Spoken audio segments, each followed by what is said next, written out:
Thank you for following. 53.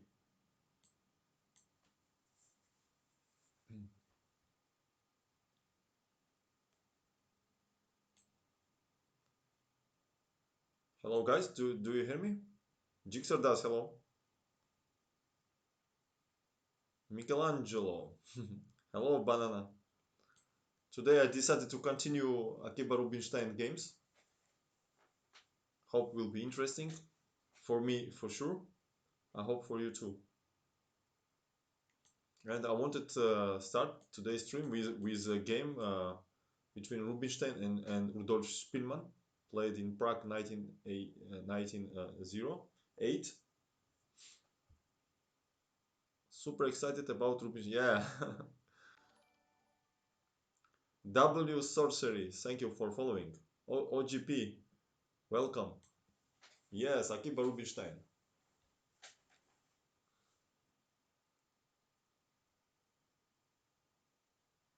With Sorcery. Araz Lamasu, hello. Will you see two games I played? Ponklad, podcast.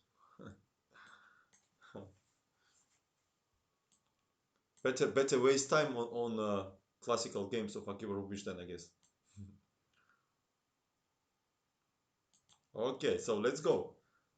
Two great players was meeting each other in Prague 1908.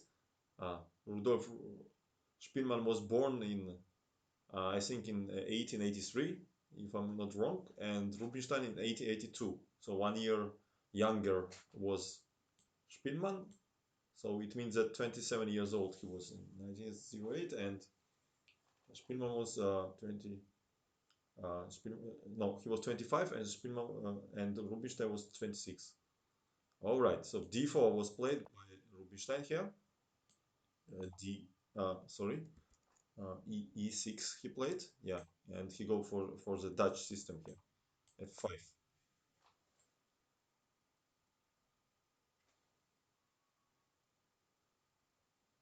I don't know. My brother told me yesterday that he could change resolution. He already could change it. And when I checked my video was recorded, yes, it was true. So I could also see my videos in different pixels, like 160, I guess was minimum, and maximum was 720, I guess. I don't know. Yeah, yesterday it worked, now it not, or what? So it's not connected with me. It's probably connected with Twitch. So okay. Hello, hello, Jempi Dev. So c4 was played by Akiba, knight f6, knight c3, and b6. So Rudolf Spielmann is mixing up Dutch system with some new Indian ideas, yes, to bring this bishop on this active diagonal here. And probably maybe stronger was to play bishop b4 here, kind of Nimzo Indian ideas. So b6, g3 was played by Rubinstein. He liked to put his bishop on g2 in lot of systems. Famous wizard, hello. I hope you're having a great day. Yes, yes. Thank you very much. Hope you too, man. Welcome.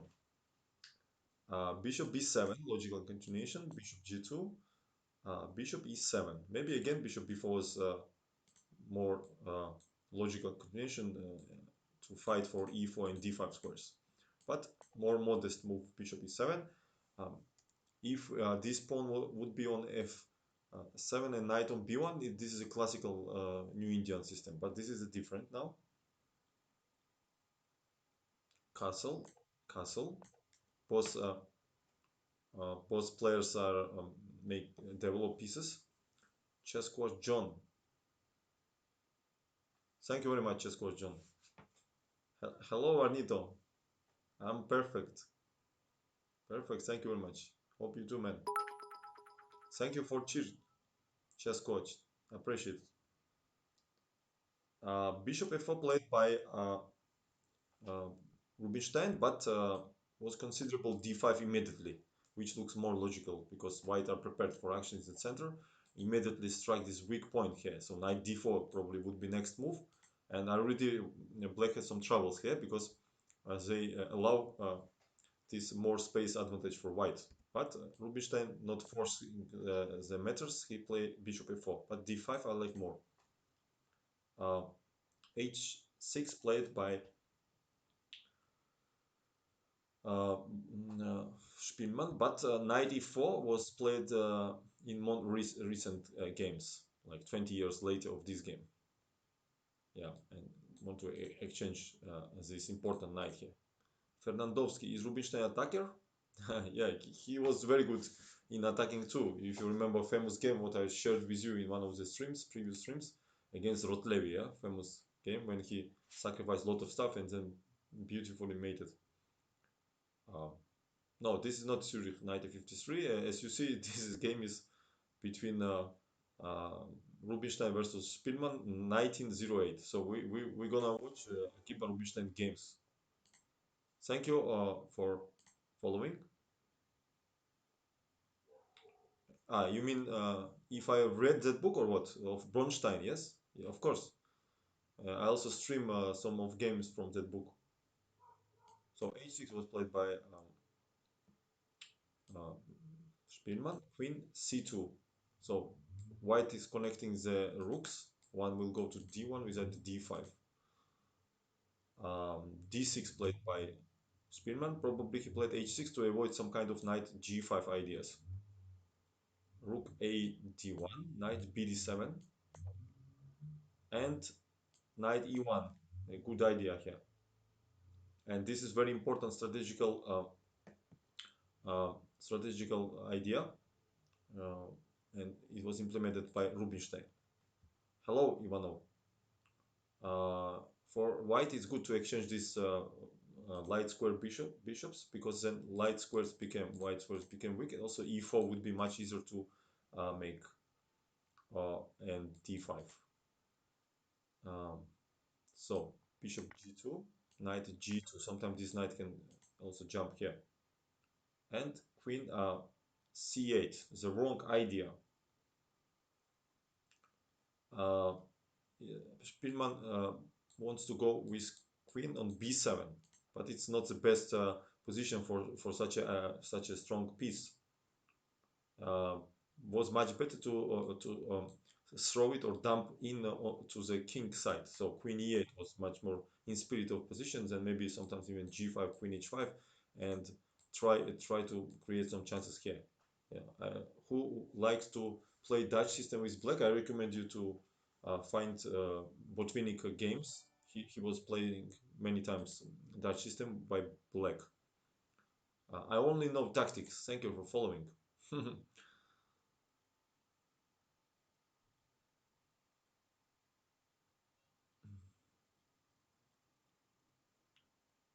Osset Ossetia Bakery. Why do you prefer to play Bishop d7 in French instead of Rubinstein at d7? Because French is not my main weapon, and I like to play some original creative ideas. Rakovsky, hello. I play Dutch sometimes badly. Yeah, Dutch system can be very painful if you don't know what exactly you are doing. If you don't know how to set up, what to set up, because it's very very sometimes leads to very suspicious, dubious positions by black. Okay, so queen e8 was more logical moves, but queen c8 was played by Spielmann, and bishop c1 strong move by Rubinstein. He freed this square for the knight, and this is not so easy move. Uh, and also in f4, he could be attacked by e5 and g5 here. My T boomishers. Yeah, sometimes I can play, but not now, of course. And also white is preparing d5 move. So after bishop c1, Spielmann played rook f7 here. WIKB. Thank you for following. Brazuka, hello. Why only 720 quality? No idea. I think it's the politic of Twitch or something. Thank you for following, because yesterday it was possible to change the resolution. Now, again, not possible, people say. So I don't know, guys. I'm sorry. Cannot change anything. And now f4 was played by Rubinstein, but also was good to play d5 immediately here. Because after e5, it's possible to take queen a5 here, and knight d5 doesn't work here. Because of knight d5, and black loses a piece after fork. Yeah, I don't know why second time Rubinstein declines to play d5 here. But he played f4.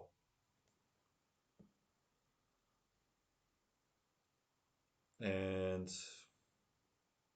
no, I don't see Parakovsky is dependent of that because I know, for example, Rucha, she's a new streamer and she made something with her settings. She can do it. You can switch resolutions, I guess. So it's not connected with that. It's wrong information. But I didn't do it because I was a bit lazy to do it. No, I don't think it's anyhow connected with that. But with the amount of viewers. No problem. Yeah, it looks a bit strange. Yeah, maybe I don't know why he played actually f4. Maybe he wanted to play d5, ef, and have this fe.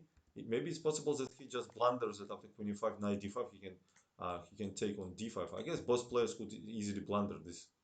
When Spielman played rook f7, maybe he thought he's defending against it. Okay, happens. So f4, queen b7. Another wrong move by Spielman. And now black should play c6 here with either d5, using that they have this pin. And in case of d5, they can take cd, and knight d5. And white cannot take on d5 here. White Predator picture. Yeah, not one of my favorite movies, but one of the favorite franchise. And it just looks cool, that's why. Chaparino is not live in Georgia. He just playing under Georgian flag. So that's all, because Bulgarian Federation had problems, we know. He lives in Sofia.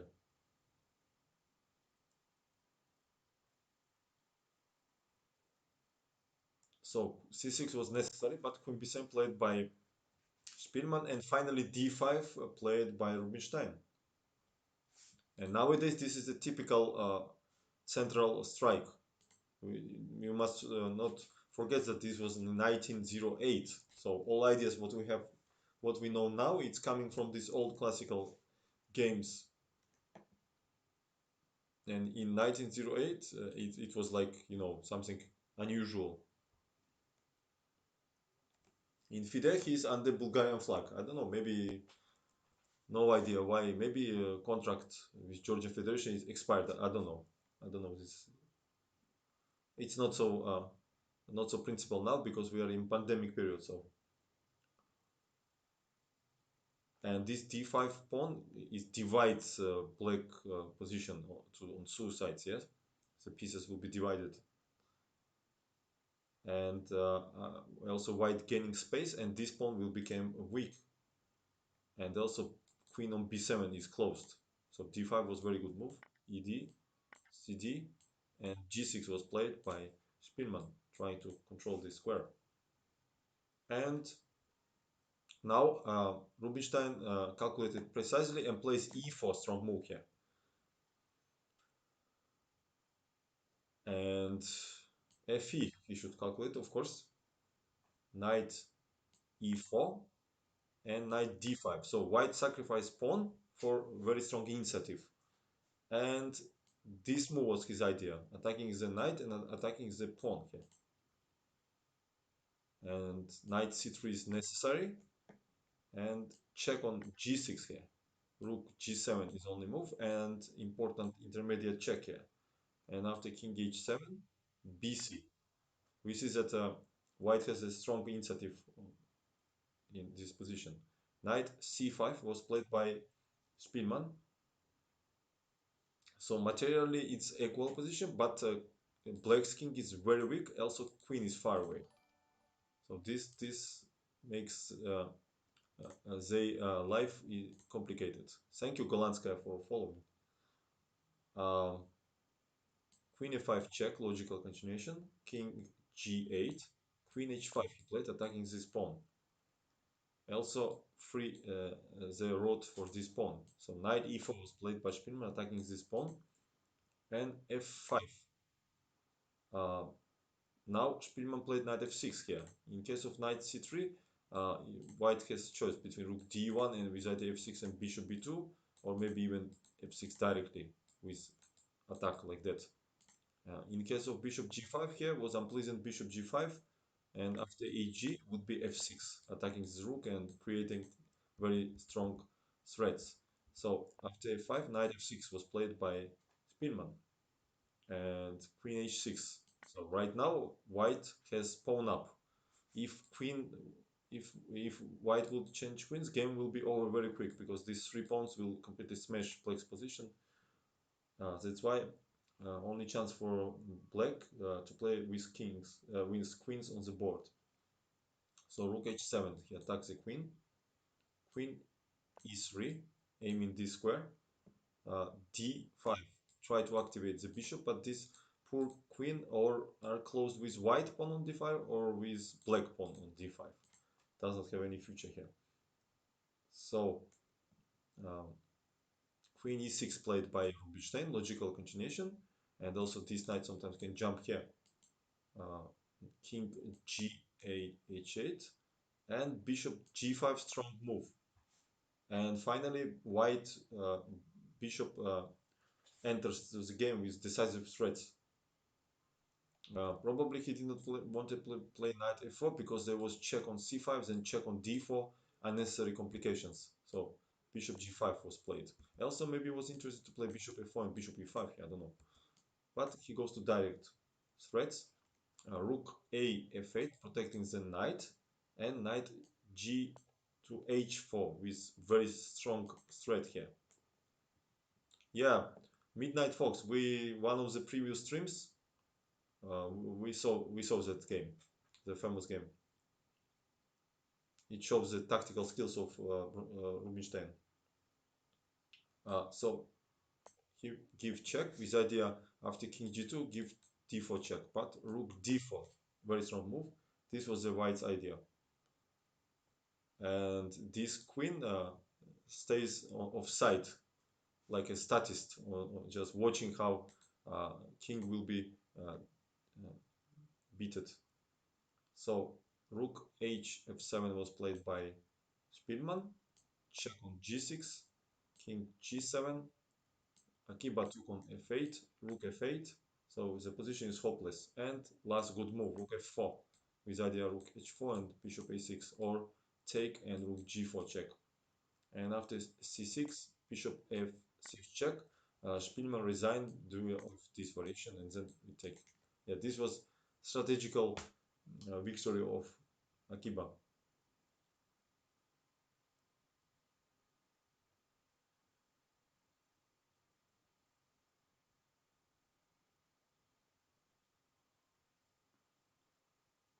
Okay, I want to show you another game from the same tournament in Prague. Uh, Rubinstein was black against Vidmar. I don't remember now Vidmar's name. If you can tell me Vidmar name, I will put it the first letter. Thank you for following.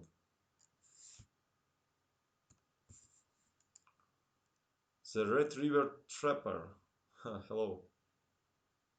Akiba makes chess looks easy.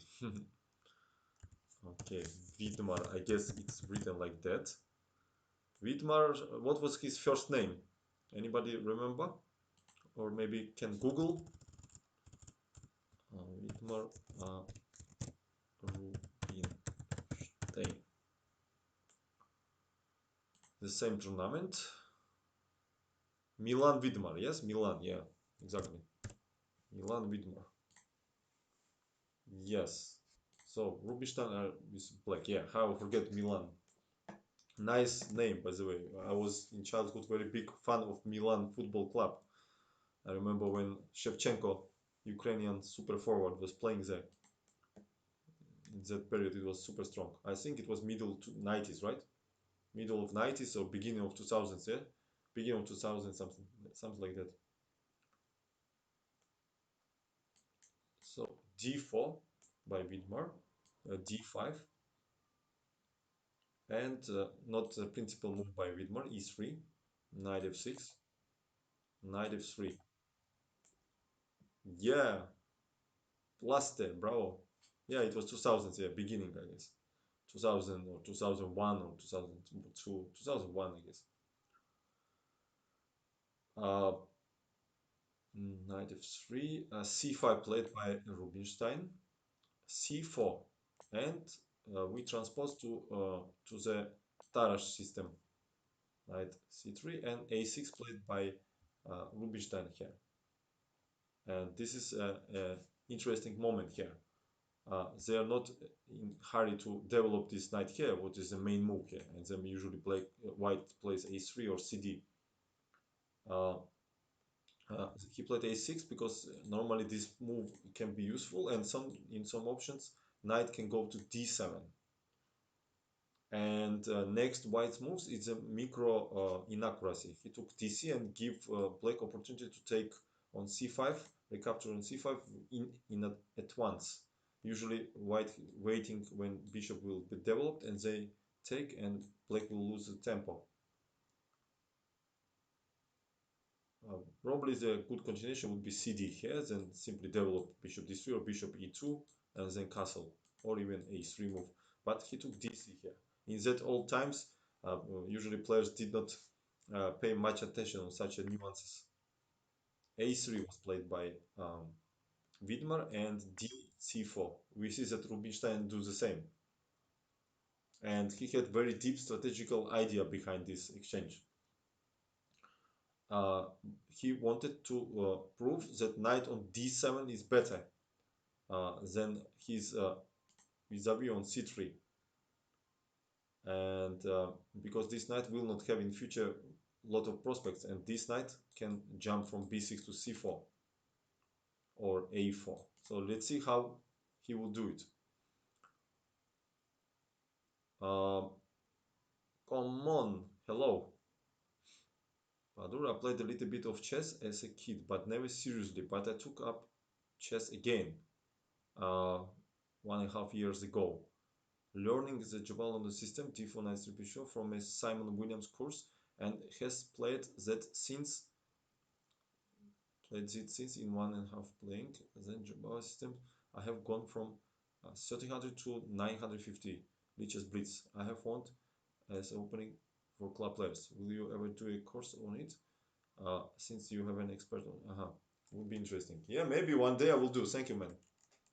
I'm glad that if uh, was I was in part of your progress somehow. Appreciate. And thank you for following, guys. So Queen d8, logical check. King d8, Bishop c4. So Akiba is not afraid to lose the castling possibility, because anyway he wanted to put king on e7. It's very nice place. It is hard. This position is hard to call endgame because all pieces are but queens on the board. So let's see how this complex middle game was played by these two players. No problem, man. b5 was played by Akiba, attacking bishop and also opening this square for very for very big pressure on this diagonal, and especially on these two squares. So bishop e2 was played by Widmar, bishop e7, b4. So Widmar tried to copy Rubinstein play, but we see the difference of uh, knights after knight d7 move here. Knight also on d7 is very flexible. He first of all not close this open file for rook, and also can, as we mentioned before, jump anytime to these squares. So very flexible position for knight, sometimes even on e5. And these knights we see don't have any prospects here.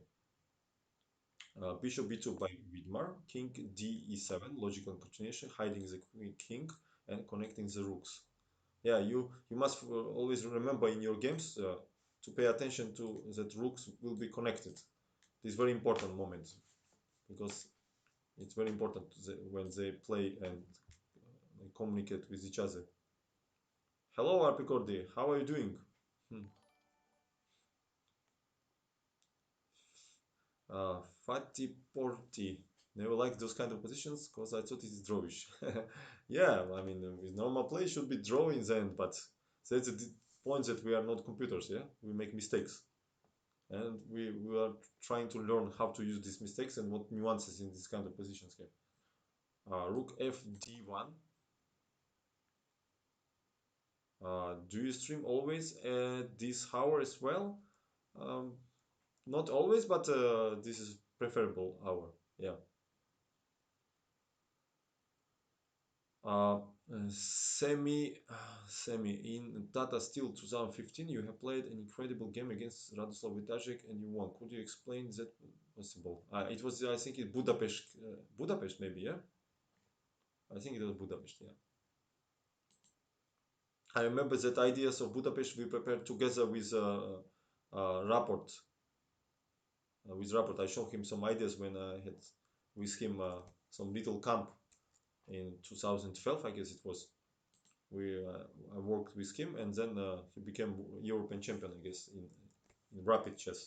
And then in we played same together with in Vacanze, and he beat Gelfand in Budapest, and I beat Wojtaszek. Yeah, I remember that. Very tricky lines. Rook H D8 played by uh, Rubinstein. Of course, he wants with another rook to play on C8, and and um, from first sight it's symmetrical position and uh, game will be drawn soon, but it's not. First of all, knight on d7 is different. uh, Res Master, what do you think about what is happening in Sukdidi? What is happening in Sukdidi? If you ask me what's happening in Nagorno Karabakh, then it would be some kind of political, but Sukdidi, I think nothing happening there, no? Maybe I'm not watching news. What is happening there?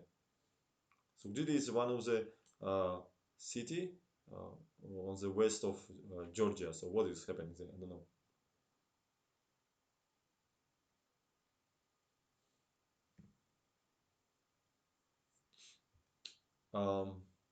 Rook d2 played by Vidmar. Dubious move.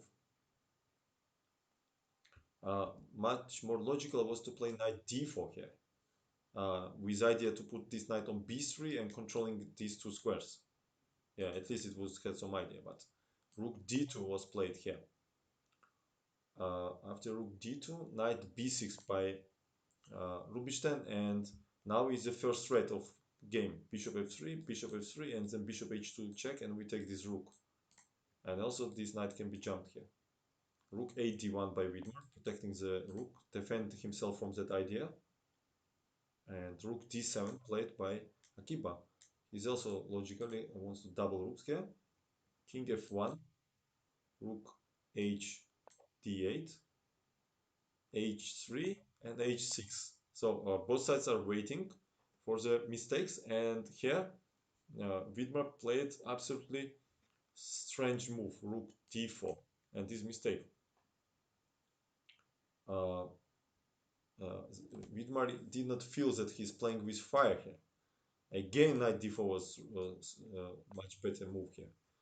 Probably bishop e5 would be follow after that. Try to open this, but then knight b3 maybe is possible. Try to simplify the bit position. But he played rook d4, very strange move here. Probably he thought that he will just wait and soon later Akiba will play bishop b8 and they will double and make draw. But rook d8, strong move in this position by Rubinstein. And after this move, uh, uh, black will have a strong initiative.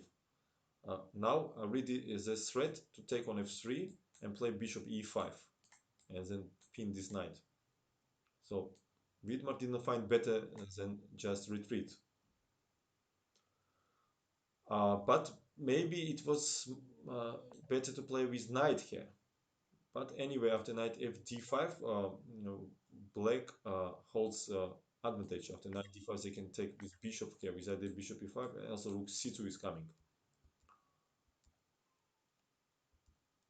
But he played rook d2, mouse slip.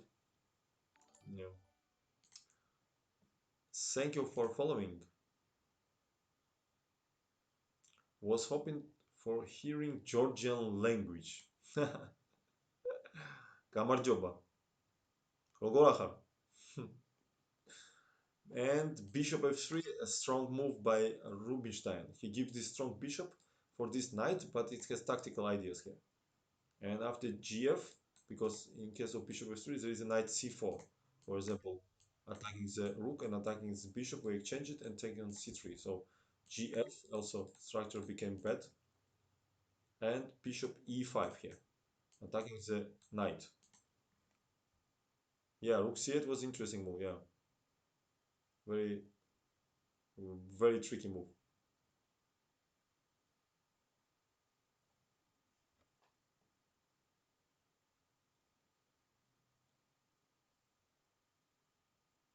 Adloba,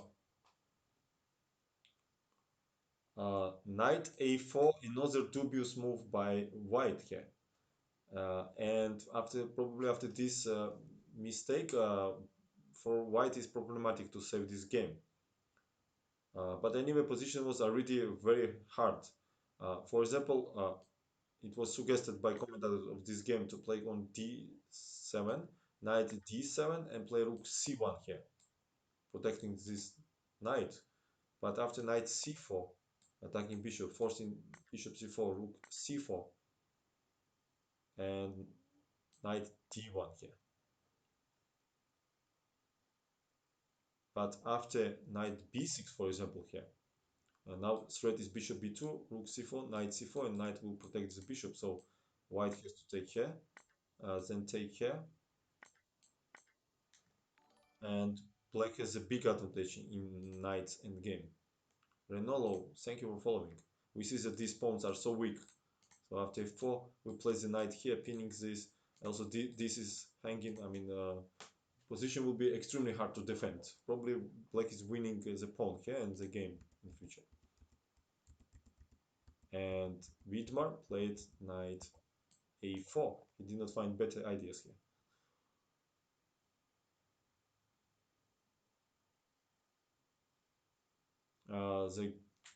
The games are from the book of Murakhveri and Yuri Razuvaev, Banana Thief. John Twitch, hello.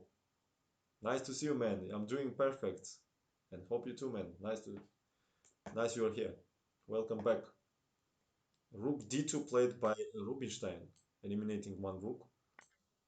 And after rook d2, knight b6, of course, was losing very quick after rook d1, bishop d1, and now these both hanging, but we simply take and play king d7 and catch this knight on b6, king 7 or a7.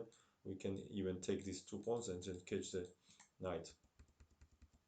Of course, Widmar play rook d2, but knight bishop b2, strong move here. And the point that after knight b6, there will be intermediate check on c1, very important check, and then black will grab these two pawns. Yeah, hello, Rubinstein Games. Yeah, that's why after knight bishop b2, knight b2 took by Widmar, but check on c1 here.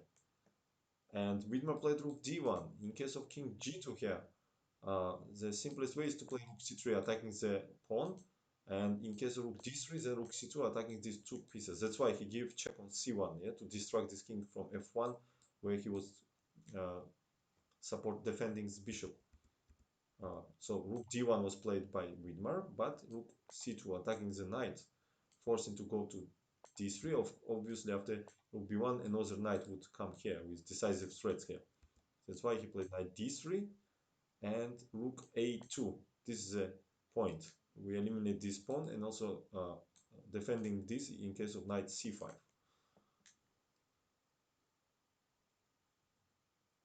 Akiba Rubinstein, one of my old favorites. Yeah, cool.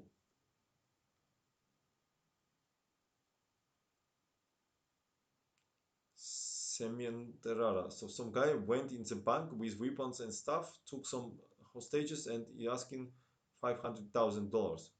Currently, he still has 19 hostages. Wow, I did not know that because I'm not watching news, so that's why. Interesting. I will probably uh, read about that after stream. So, knight de5. Vidmar is trying to find some counterplay here. And knight d5, precise move. Black is very precise here, yeah, not allow this knight 6 idea. So he freed this square for king and closed this file for rook. And also this knight will connect to the attack. Thank you for following. GM Hannibal Lecter. Great player. Akiba Rubinstein wins again last. Yeah, yeah. He unfortunately we did not see his match on for title against Lasker, so we lost two very nice matches. Rubinstein Lasker and Fischer Karpov. It never happened. So sad. So rook d3 was played by Widmar. What else? He don't have anything to protect c3 square and protecting the pawn. But this all doesn't help anymore. Check on a1, king g2, and knight c4 strong move. So attacking knight, attacking the pawn. And this move is winning by force. And now Widmar give check because after knight c6 there would be bc, and after rook d1 there would be rook a2 strong move, attacking the bishop here. We can finish game immediately. Thank you for following. Because bishop c4 impossible to check, and then we take this bishop. And what to play? There is no defense. This pawn is too strong. Knight c3 is also idea. So position is very bad. That's why he played knight c6 check. We see the difference between these knights and this knight and bishop. And king f6 hiding in the safe place. Knight b8. Widmar desperately tried to find something, but knight a3 strong move. Knight a6 and knight c2.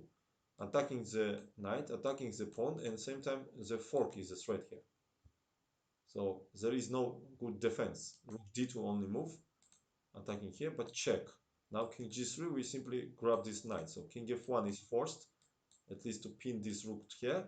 But fortunately for white, there is a very strong move knight c3 here.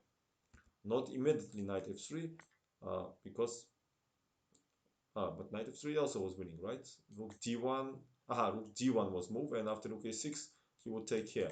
So that's why knight c3 strong move, take control over this square. Now knight f3 is a threat, winning the rook.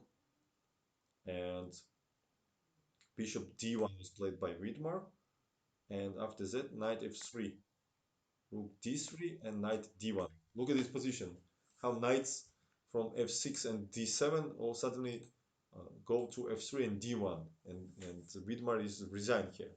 That was a cool strategical game by um, Rubinstein, using these little mistakes and then big mistakes. I think the Rubinstein was the best play of the history. Yeah, in rook endings he was very strong too. Yeah.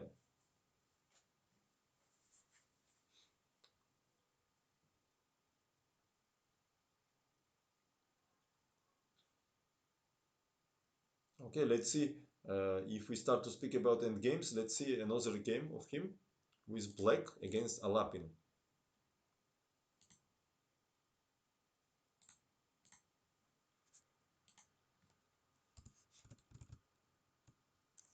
Alapin.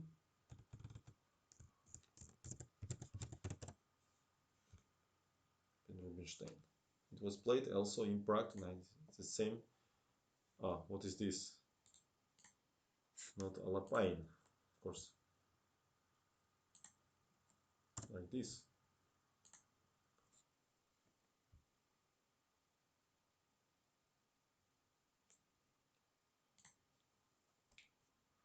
Rubinstein is black. E4 was played by Alapin. E5 and F4. King's Gambit offer. And Bishop C5 played by Rubinstein. In nowadays, this move is not often guessed.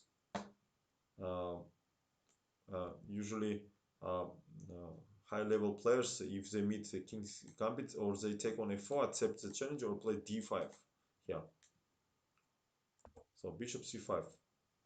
But in beginning of the age, or beginning of the 20th century, this move was quite popular. Knight F3,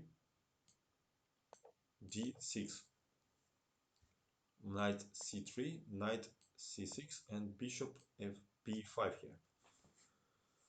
Nothing chat me. Nothing chat me. Dubious move. Yeah, maybe.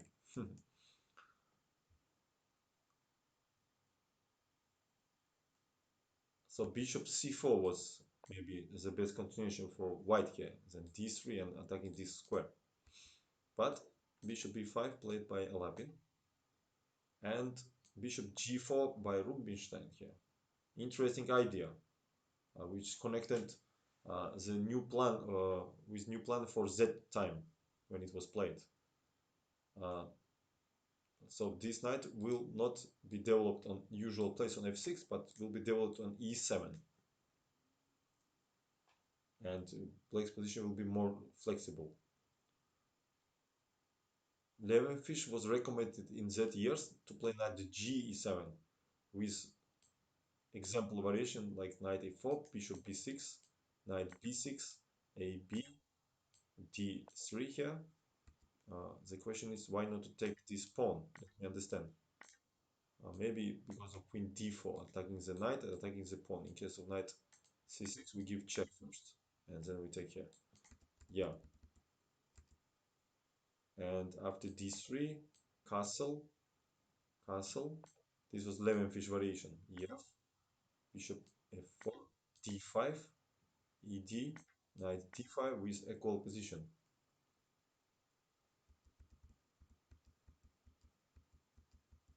So let's go to the game, but Rubinstein played bishop g4 here. D3. Actually, maybe in this position, after bishop g4, instead of d3, maybe white should use that knight is not here, and maybe it was better to take with bishop here and make weakness this structure, and then d3. I would play like this, I guess, with white. Maybe even take first here. Take first here, and then d3. This looks like logical continuation of white with idea queen e2, then bishop e3, and make or long castle or short castle. I would play something like that, at least in blitz for sure. Yeah, that's why I think knight g7 recommended by Levenfish looks more logical. But okay, he played d3 here, and now knight g7 was played by Rubinstein and controlling the square. h3, he eliminated this knight, played castle. So only problem for white in this position is that this d4 square is weak, knight can jump, and second problem that they cannot make short castle immediately. f5 he played, which looks natural, but in real it's quite dubious. And maybe it was better to take on c6 now, knight 6, and maybe something like bishop e3 here. But he played f5, knight d4 attacking the queen, and this was the idea of Alapin. So he wants to sacrifice this pawn here. After knight c2, he wanted to play king d1, I guess, and after this bishop h6 or even f6 here, and no, f6, knight g6. So probably he wanted just to play for attack after this g6, and maybe some kind of attack here. I'm not sure that is too dangerous for black, but Rubinstein was not tempted to take on c2. He takes on knight b5 here in this position. Tom Ken, bravo, appreciate it. Knight b5 was played by um, Alapin, and the active bishop h6 move uh, was wrong idea because of knight g6 here, covering this queen, attacking this bishop, and after fg, fg. And we see that this knight is attacked here, and this bishop is also attacked. Uh, Also, f6 is not so good because knight g6, fg, king g7, knight b5, and then f5. And it's white, it's black who is attacking here because king stuck in the center. That's why Alapin took on b5 here. f6 played by Rubinstein, not allowing f6 or bishop h6 ideas, and maybe he also wants to prepare d5 here. So bishop e3 logical continuation by Alapin. He wants to exchange this bishop and make short castle. Uh, Rubinstein took on e3, queen e3, and d5. Important moment here. This break in center is very important for black.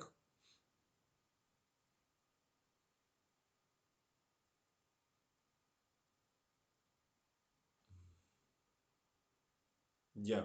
So now for white, they should be very careful in this position. After d5, they made castle, dubious move. Queen f2 was good move, yeah? Because after 6, they could return on c3. It's a good place, good square for this knight. But in game, they played castle, and after c6, this knight cannot go here because of fork. And they should go on a3, very passive position. And in this position, Rubinstein plays strongly and simply, queen b6. So he's attacking queen, he attacking this pawn, forcing white to take on b6, ab. Also, this is strong pawn, sometimes can be pushed like this. A file is open, so black will have a clear advantage in the end game. Also, this pawn can in future become weak, something like d, maybe then we transfer knight or without taking directly. So a lot of ideas.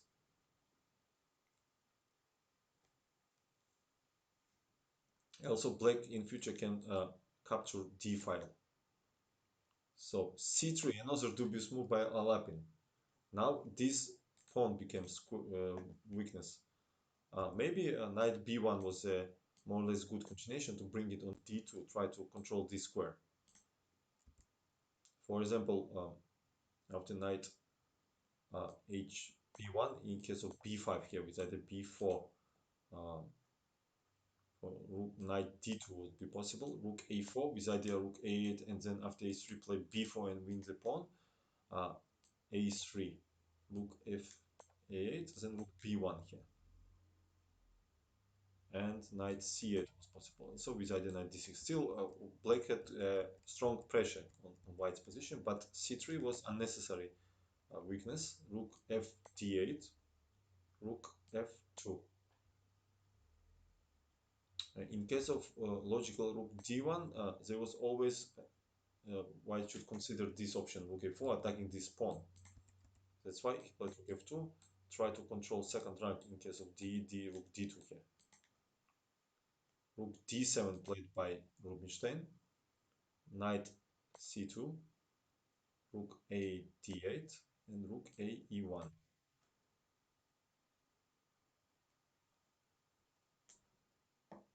In case of d4 here, there would be variation d, and after rook e1, there would be ed, knight d4, then c5, attacking the knight. In case of knight e6, there is rook d1, and white will lose the pawn here. So of course such activity is useless here. So rook e1 he played, but now Akiba had time to take on e4, and we see that our knight is the passive on e7, so he brings to d6, knight c8. Also the idea maybe b5, knight b6 too. Thank you for following.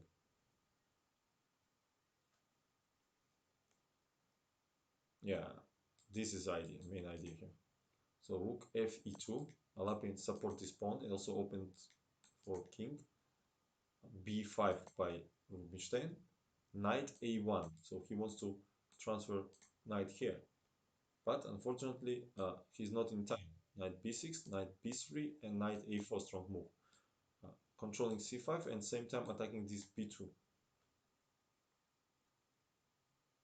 king f2 and c5. So we see that how Akiba is dominate on the whole board because he's possessing this d file. Also after c4 he wants to trap this knight.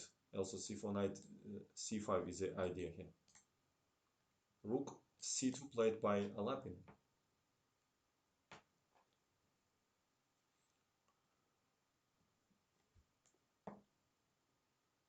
And now, interesting moment. Before he goes c4, he wants to improve his position on the whole board. So g6 he play here, and forcing to take fg. In case of g4 here, um, he had in mind to play c4, and after knight c1, rook d1 here. And after rook d1, in case of rook e2, there was very unpleasant move rook h1 here, attacking the pawn, and also this second rook can penetrate there. So that's why Lapin took on g6, hg, and played knight c1 in advance, and c4. We see the difference between these two knights. King e3 played by Lapin. So they defended from direct threats, but their position is very, very, I mean, without any prospects, any future. Maximum what they can do, suffer 100 moves and make draw, which don't happens, not happens in this game. King f7 played by Rubinstein, rook f1, rook d1. Uh, because rook f2 would be very annoying idea here, attacking this pawn and pinning this rook with defense. So rook d1 was played in this position. He exchanged one rook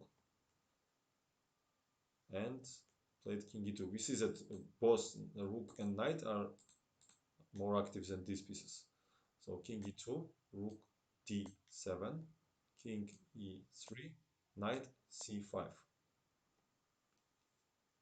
Now this knight, after he made this black job on the queen side, now he take his attention to e4 pawn. And cycle became tighter and tighter for white here. So b3 by white, they're trying to do something. e6, bc. b4 was even worse after knight f4 because this rook would be pinned here, and this rook would start a terrible threats here. And also g4 would be better to of rook d1 here. So he took on c4, c4, and rook b2. This was his idea to try to activate somehow his rook.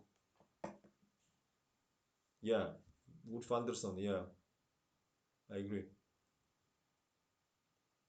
So rook b2, rook d1, attacking the knight. Rook b6 check by Alapin.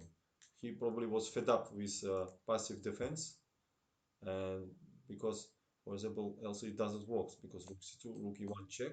In case of knight e2, then knight d3, and we see that black is completely dominant over on the board. So Alapin tries to activate the rook. King d7. Knight is attacked here. Hello, genius chess. What's up, man? Knight e2 was played, and knight king c7 strong move. This was a Rubinstein idea to kick away this rook from active position because we cannot take on f6. 2 of check and check here, and then we grab this rook with fork. A very precise play.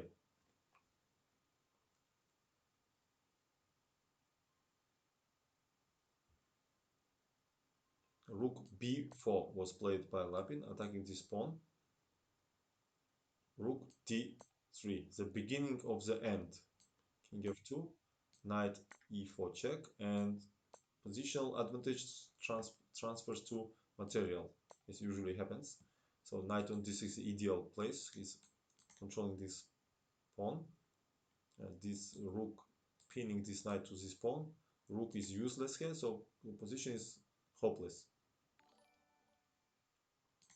Thank you for following. Happy that you upload your streams on YouTube. You are welcome. uh, Siturian Blue. Siturian Blue, I don't see well your name. Thank you. Thank you, man. My pleasure. Uh, Rook a4 was played by lapping. He's trying to activate rook from here and attack these two pawns. But too late. King c6 by Rubinstein. Rook a8. King d5. All pieces are coordinating so well in the center. h4. Not allow g5 after rook g8. Knight f5. Attacking the pawn.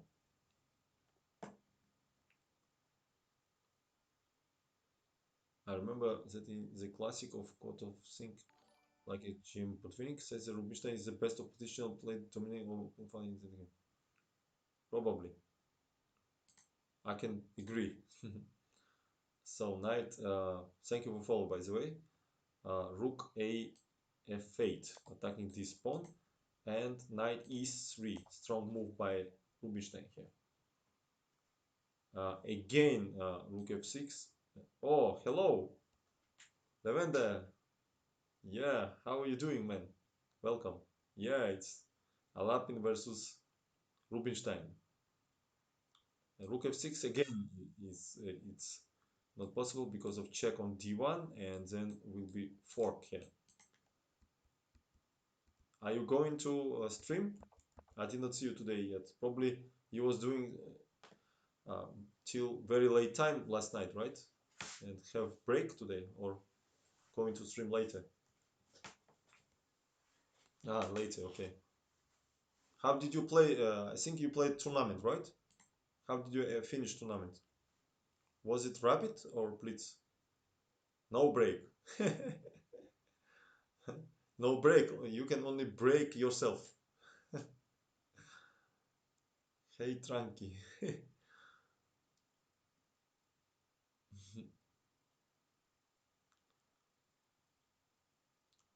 Okay. Yeah, how was your result, Levente?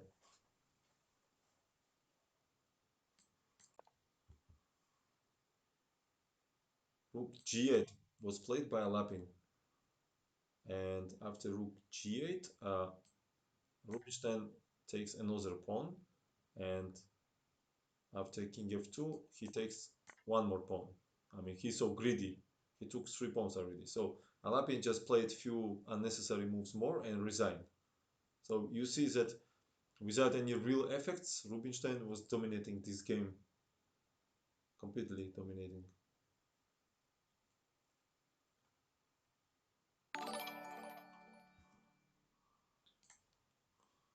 Thank you for subscription, Pava Objazevich. I'm not sure that if I say your name correctly and surname, but thank you, I appreciate. Did play some arenas created by me? Nothing special. Ah, you mean you created some tournament? Or I don't understand. Did play? Did play? Ah, you created some tournament and okay. Was it Fisher chess or traditional standard chess? Because I saw you also like Fisher chess. Cool.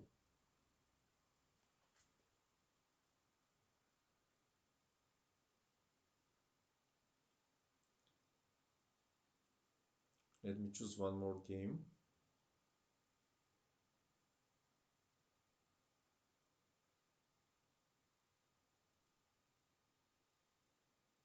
I only play random if it's bullet. Ah, it was bullet. Okay.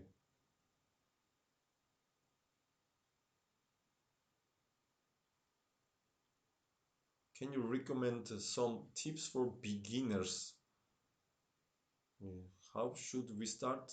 What a good way to get some results in relatively short period. If short period, it's definitely need to activate and improve your calculating skills. It's like first thing what you have to do. So solving chess studies puzzles combinations, bullet 960 is fine. Oh, it's totally mess. I would probably need 30 seconds from 1 minute to just understand where is my pieces are.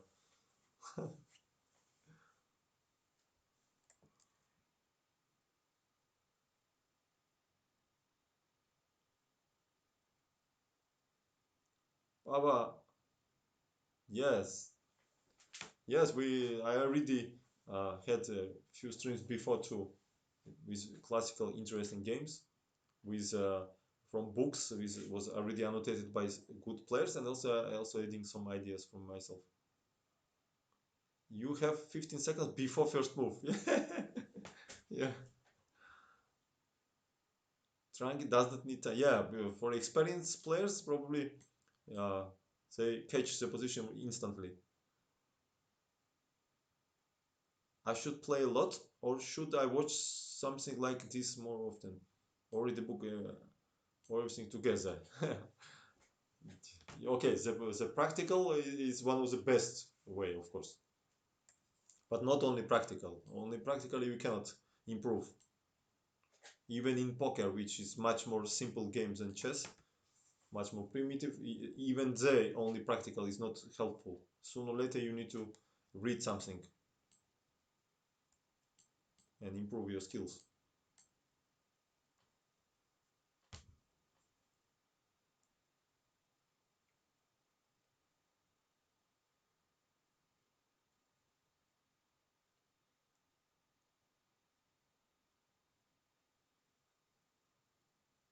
Okay, let's see another game. Rubinstein against Salve. Salve was another Polish player. Mm,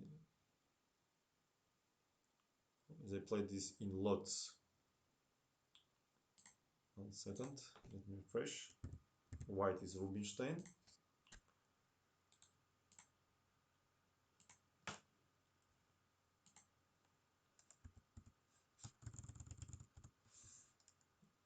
Can anybody remind me Salve name? I completely forget. Salve. Let me Google actually. I don't like when I put it without names.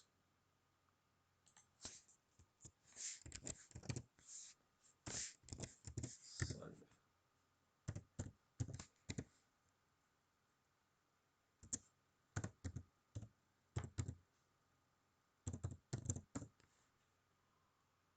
Georg, right? Georg. Yeah, yeah. He was born in Warsaw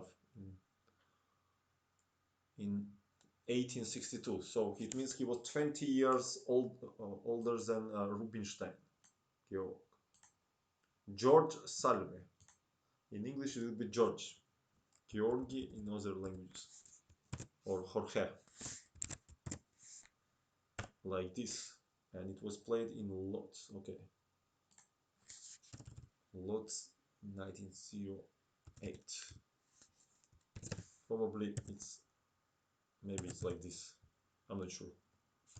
I don't know how. Maybe lots, just lots like this. Okay.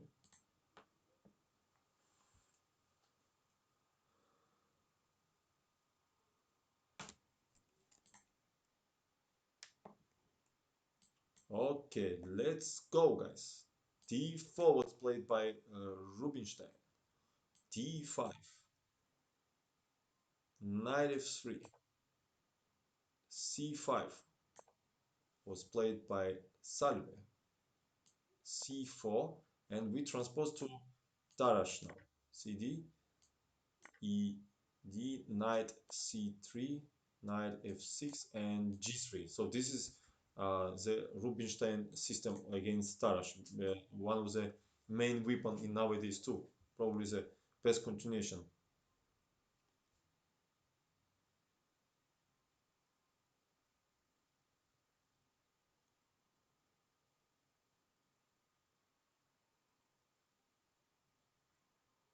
Okay, Knight C6 was played here. Bishop G2, CD, this position. And nowadays, Bishop E7 is more popular. Sorry, bishop e7, or what is this?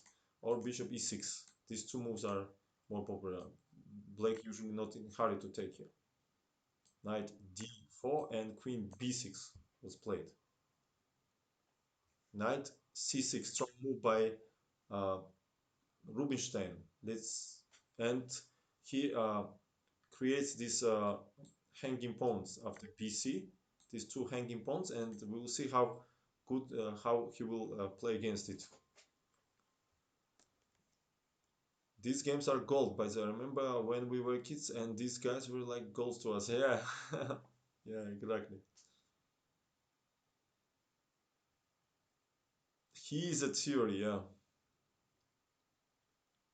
So castle was played, logical continuation, bishop e7.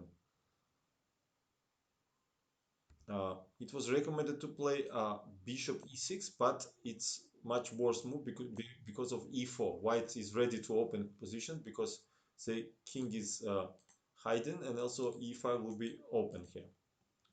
Fowler, hello. Hola. Muy bien. ¿Y tú? Alex, hello man. Hello. I see today have to be interesting game. Never seen his games before. Yeah, that's a set for you. Bishop e7. Knight a4. So Rubinstein has a plan. First of all, he using that queen come to b6 by Salve to win the game, and he winning the tempo after knight a4. And he decided to block these pawns, these hanging pawns on these black squares, d4 and c5. He managed to do it. Strategically, it will be very hard for black to defend these positions. So queen b5 played by Salve. Maybe he wanted to play bishop g4, attack it here. Bishop e3. Yeah, this is a typical maneuver for white. Knight goes here, bishop here, both controlling, and then rook is joining. How come you speak Spanish? No, no habla español. No. Entiendo poquito. Little bit I know. Something, not much. And white is possessing the initiative in this position, and they occupy this c5 square. And for black, it's very hard to find the counterplay in this position. King is very safe, and black is also behind of development. They still need to make castles and rook e8, and this is too slow. Now bishop a6 maybe was interesting move. Try to attack this pawn somehow, but still after rook e1 or even maybe rook c1 was interesting. Would be hard position. But he plays bishop g4, attacking the pawn from this side, and f3, strong move by Rubinstein. From first sight, it looks like weakening of the king side, but white is winning the tempo. This in time. This is very important.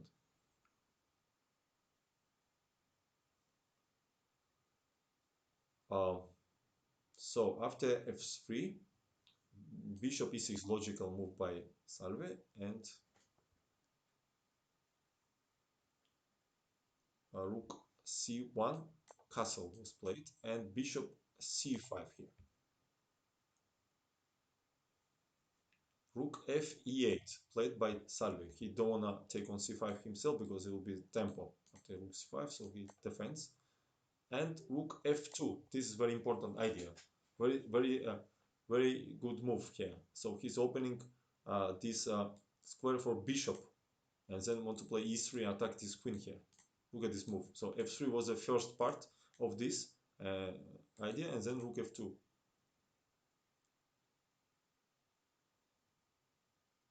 So knight d7 by Salve. He's trying to deblocate this c5 square. Bishop e7, rook e7, and queen d4 here. So now queen also supports the knight and rook to blockade c5, not allow this c5 moves anyway. So very nice position for queen. Nothing can do against it black. Rook e8 and bishop f1, strong move here. Look at these ideas, how Rubinstein was playing. And Rook e c8 was played by Salve. He's trying to control this pawn, but e3, modest move, attacking the queen. And now we see that how deep was Rubinstein thinking. He found this plan. Yeah, first of all, Rook controls second rank, and f3 kicked out the bishop, reducing this power of light black squares, black pieces. And this bishop goes from g to f1 and take this important diagonal here. Queen b7 was played by Salve, and now he exchanged these knights, and with complete blockade of black position. Now black has only to sit and wait. This is very hard for human, just to sit and wait and don't do anything. I mean, usually you are trying to do something, yeah, some con chances, but unfortunately it's not possible. Jackster 2016, bravo, appreciate it. Everybody thanks to Jackster. I know I will talk with Quadras Pass. I will ask him to create a fat mate. What do you mean? I probably missed something. Pass it pawn 9999. Hello, hello, welcome. We have Quadras Pass in chat or not? I don't see him actually.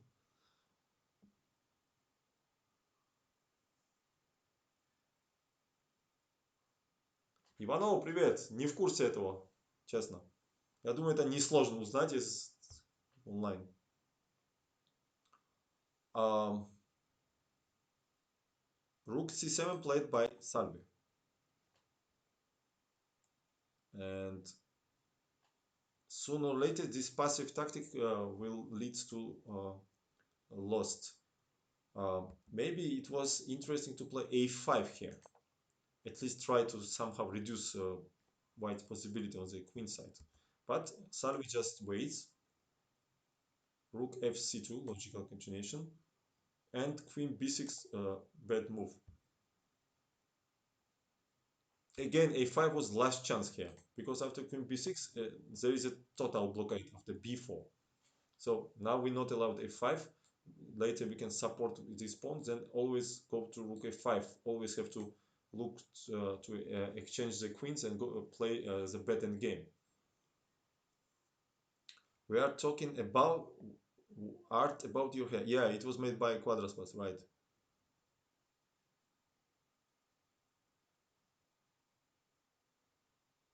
Hmm.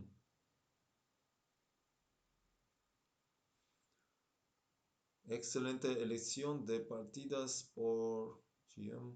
Oh, very instructive. Okay. Muchas gracias, Hannibal Lecter. By the way, very, very, very cool movie of Anthony Hopkins. Come closer, Clarissa. Closer. You know what I'm talking about, right? Closer.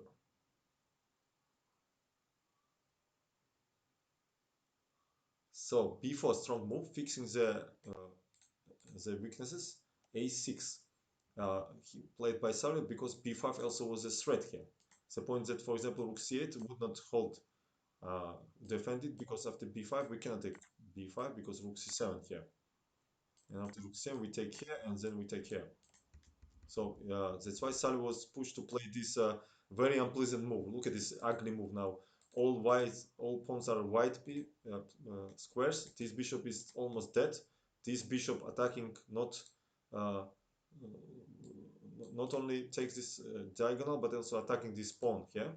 I mean, black has no chances here.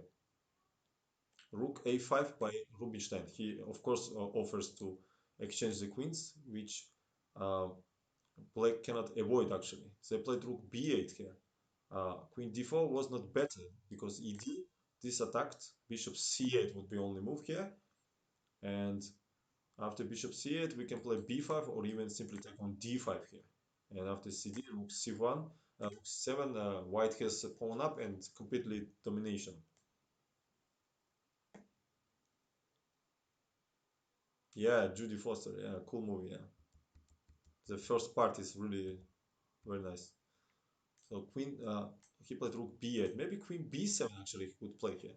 Maybe this was the last chance to keep queens on the board. But still, I think Rubinstein could play rook c3, then rook a3, and aiming for this pawn. I mean, position is so difficult. A3 played by Rubinstein. He's not in hurry, not giving any chances here. Rook a7 by Salve. In case of bishop c8, there would be queen b6, rook b6, and the same motive, rook d5, using this pin. Yeah, there is no chance in this position, especially against Akiba. So a3, rook c a7. It's very unpleasant positions when you get in blitz, for example. I mean, you cannot do anything. It's so difficult position to play. And rook c6 finally white transfers uh, as a advantage to material winnings. So queen c6 only move, queen a7. So white has a positional advantage and also material. So position is hopeless.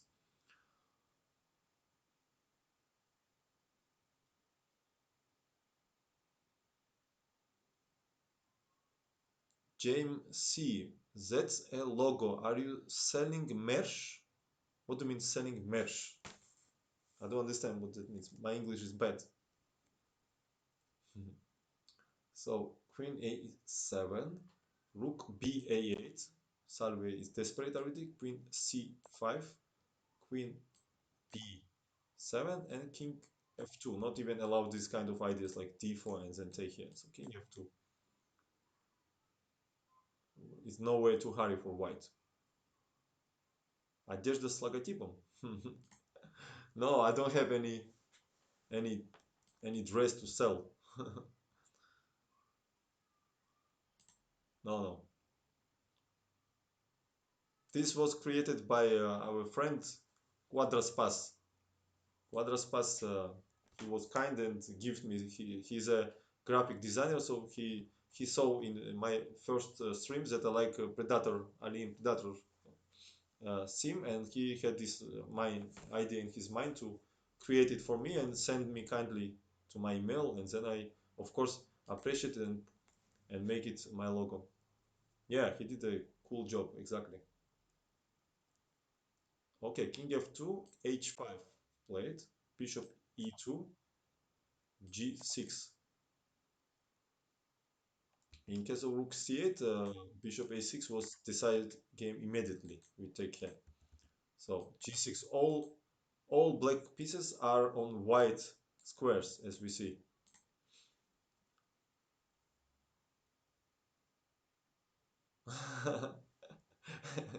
100% me. Yeah, Quadraspas really made it cool. And queen d6 was played by Rubinstein, attacking another weakness here. Queen c8. Such a annoying position. I would probably resign here by black. I mean, this is a masochistic play. And rook c5. Look at this position. White is not allow any activity. Even he don't take here because he's able to exchange, and this queen will start some jumps here. So rook c5. One pawn is enough. Uh, queen b7, h4. I mean, this move shows that how Rubinstein was enjoying this position. a5 and rook c7. The simplest way. And after queen b8, he simply played b5, a4, b6, rook f5, and b7. A rare case, rare example how uh, why how one player completely outplay another very strong player without any chances. Now I want to rewatch the movies. Of course, I'm doing it regularly. I like, for example, to okay, the Alien movies. I like Ridley Scott, the first one, but James Cameron, second part, also very cool. But also I like this Predator versus Aliens, especially the first part when they are in this snow. They're going uh, to research the signal in the. Okay, I will not tell. Just watch it. Akiba Predator in technical play. Yeah.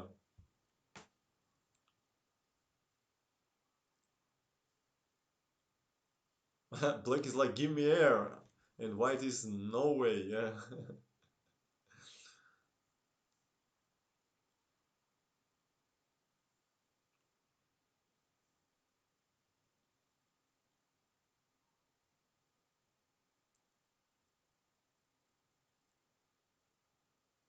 Okay, let's see one of the uh, most famous game of Rubinstein. I'm sure you know this game, but okay, let's see it. Let's give respect to Akiba. It was played against Duras.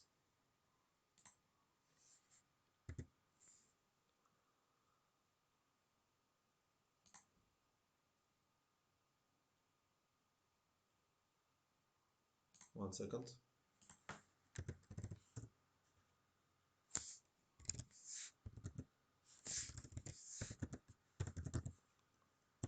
Duras.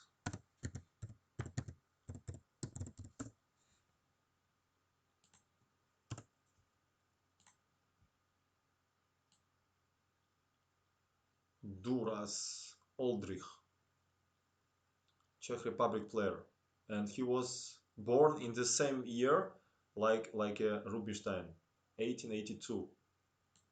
So we put Oldrich.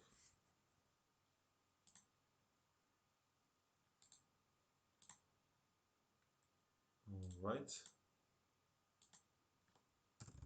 Rubinstein was black in this game.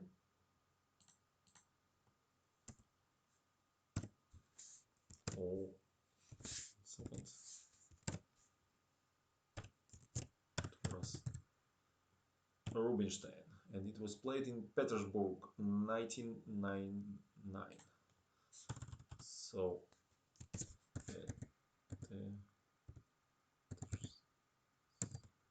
Petersburg.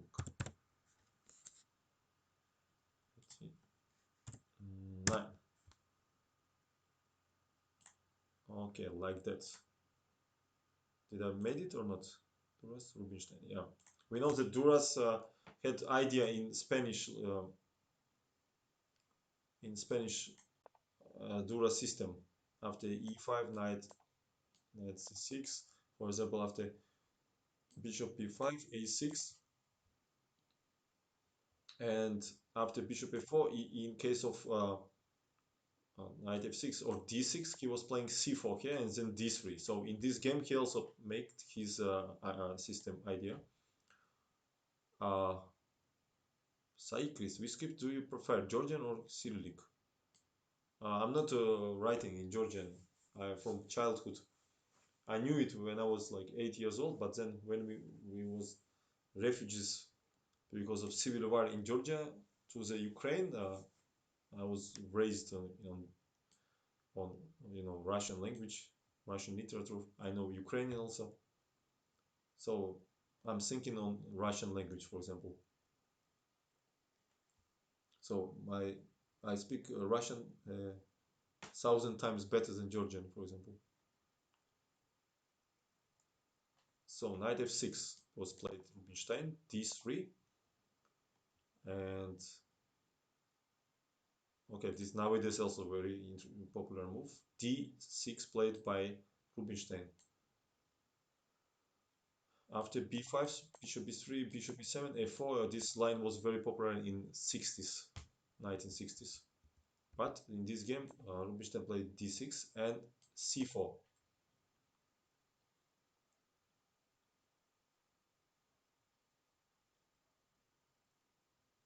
Yeah, this variation is a Duras system, and so on. This is some examples for these games. So G6 was played by Rubinstein. There is only one language, chess. Yeah. Фаулер, сейчас здесь ни одного хорошего турнира не проводится. Здесь это, получается, Фаулер, вы с Украины. So Fowler is writing in Russian that he says that there is not good tournaments organized. But which country you mean? Ukraine, maybe? Connected that I was saying that I was living in Ukraine, as I understood. С Петербурга. From Petersburg. I understand. Окей. Вы имеете в виду сейчас, во время пандемии, или что вы имеете в виду? Потому что во время пандемии нигде ничего не проводится. Не только в Питере. Memoriam of Chigorin, for example, it was played, no? It's traditional. Вообще? Окей. А Чигорин что, перестали проводить? Мемориал Чигорина.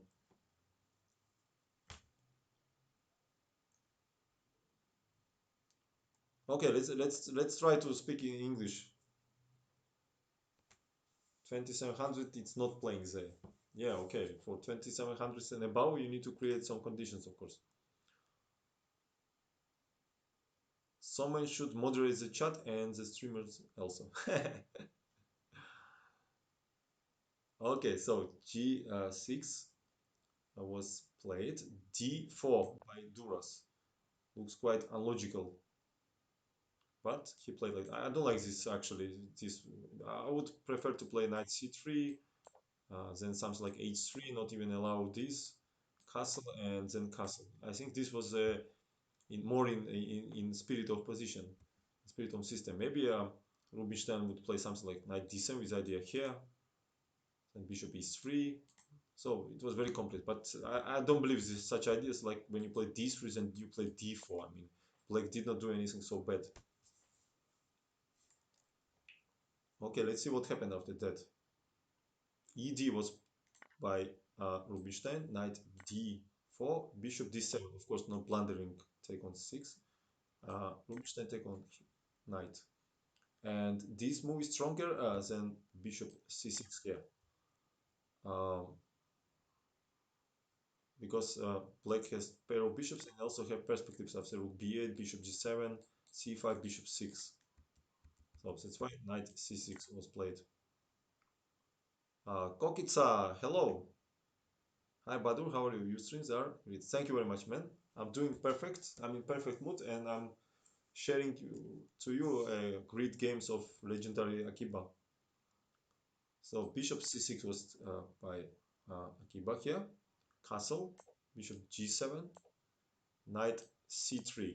Probably Duras did not want it to open uh, after exchange the b file because normally black can play against b2 pawn like knight d7, the rook b8, and even can play queen b8 actually. So imagine the position like we make castles, then we play knight d7, then we play queen b8, knight goes to c5, then in case of b3, queen c2, something like that, we play a4, a5, a4.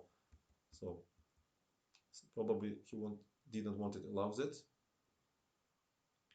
He not takes on c6, he played knight c3, castle, and plays f3 here.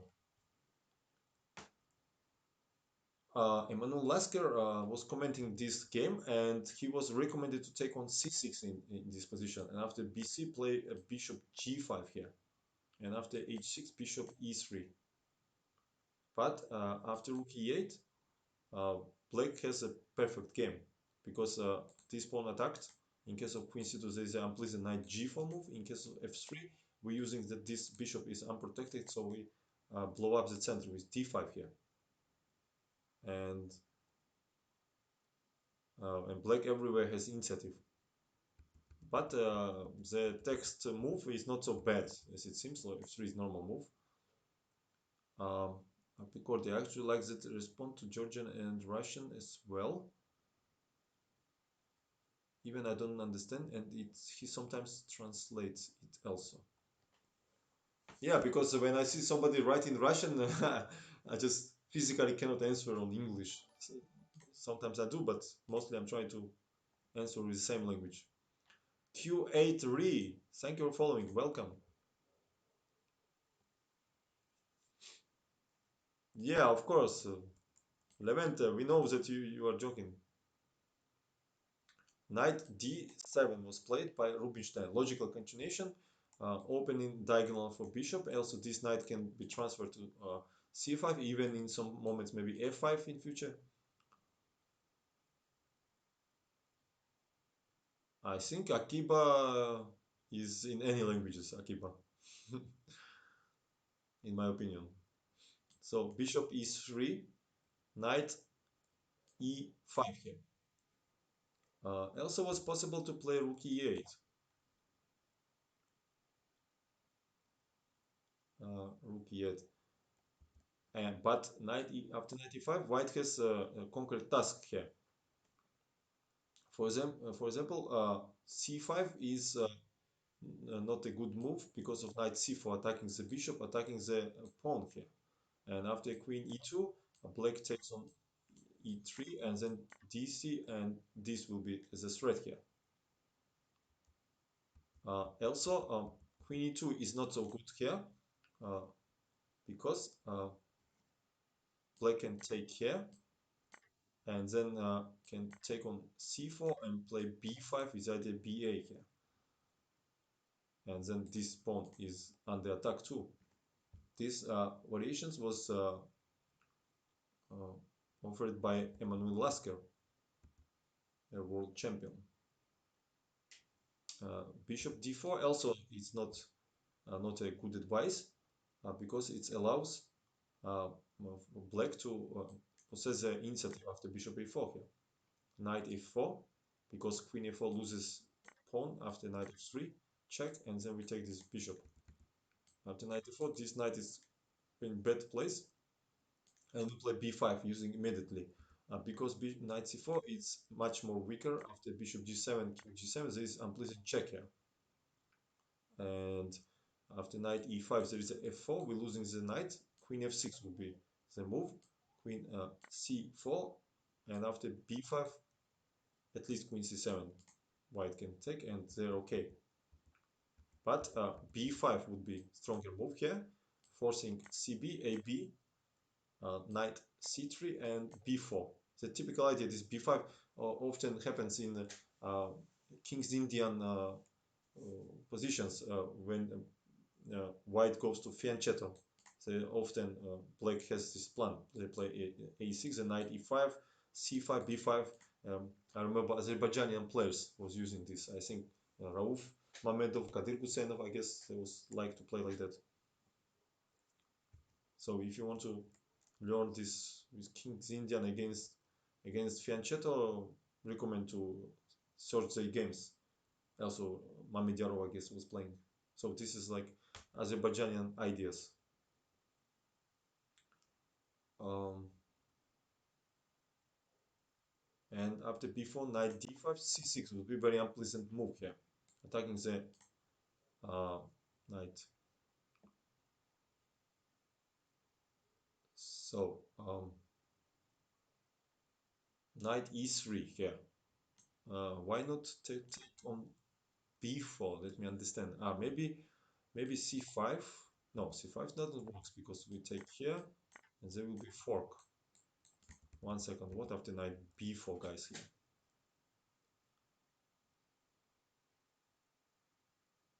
What was idea behind this? I don't understand. I don't understand this variation. 95, 6, knight e3. There was they simply blunder.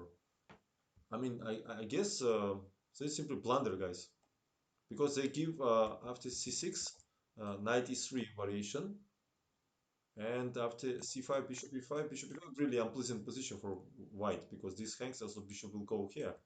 But they say that knight b4 is wrong because of c5 bishop e5 bishop e5, then knight d3 here, and after bishop d4 king h1 c4, and then we take here. Yeah, it's true, but I think this blundered this move. Yes, simple move, knight c6, and white is okay here, as at least we can say. So probably in this position, no, this was variation in book. This is not what they played in game. It was played another way. He played bishop b3 in this position. After knight e5, he played bishop b3 here. But I'm sure that after bishop d4, take b5, in this position, not b4, maybe simply modest move c6 is stronger here. Why not? And then a3 probably white would play, but I would prefer black's position here. Some moments I can always jump on c4, and this is weak. About equal maybe position objectively here. Queen e2, queen d2, I don't know. But I like black's position more. Alright, this is all nuances. In the game he played bishop b3 here. And b6 by Rubinstein. So the point that white wanted to play c5 and open this diagonal for bishop, but b6 is not allowed, so it is very important move. Also, sometimes this knight can be transferred here. So very nice decision.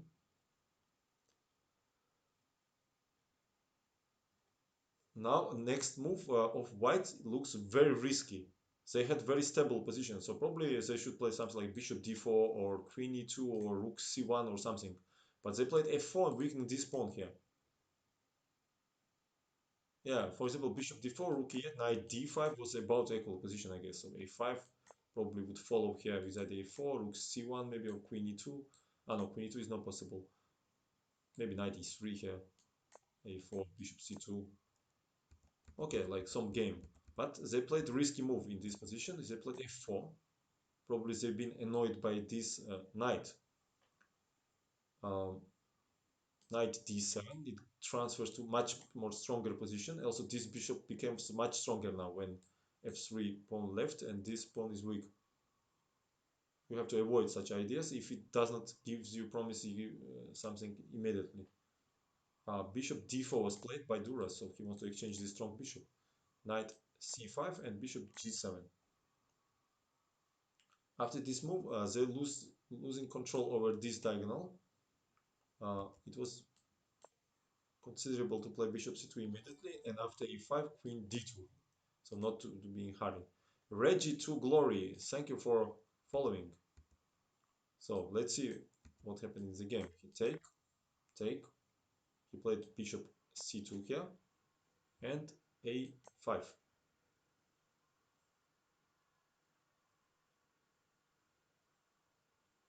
So he is supporting this knight, yeah, to avoid b4 move. This would lead to more sharp uh, positions. So a5 he played. Queen g4. I don't understand this move actually. Why queen g4? Very strange move for me.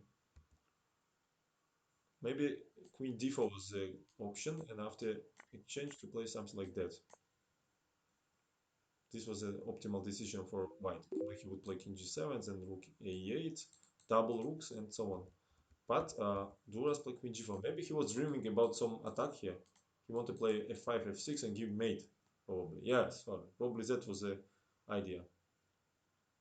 Did that f4 just lost the game? Not lost immediately, but we'll see. Knight e4. This probably missed. Duras missed complete this idea maybe. Knight e4 and f5. Queen f3 he played because queen e2 leads to pin.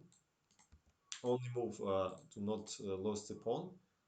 But take, take, and queen f6. Strong move. Attacking the pawn. And now black wants to capture e file here. And now in this position, Yusupov in later analysis, he offered to play queen c6 here. And it's possible the example variation after check, king h1, queen c5 here, queen c5, bc, rook a e1, and in case of rook a e8, g3 with idea king g2 here. And g5 is interesting option here. And after fg, black takes here and then penetrates to second rank and have some chances here still. So this is example variation, of course, not the direct force variation, but white plays very passively. They defend this pawn and give blacks a strong initiative because they will possess this important e file. Queen d5 and strong move queen f5. Rook and game also will be very hard for white. For example, after queen f5, I'm sure he wanted to take this pawn, then play rook e4 here and double rook. Then h5. These two pawns will easily hold this three, and black has 4 pawns again 3 on the queen side. So positioning would be better. He played rook d1, rook e4, g3 supporting pawn, and rook fe8.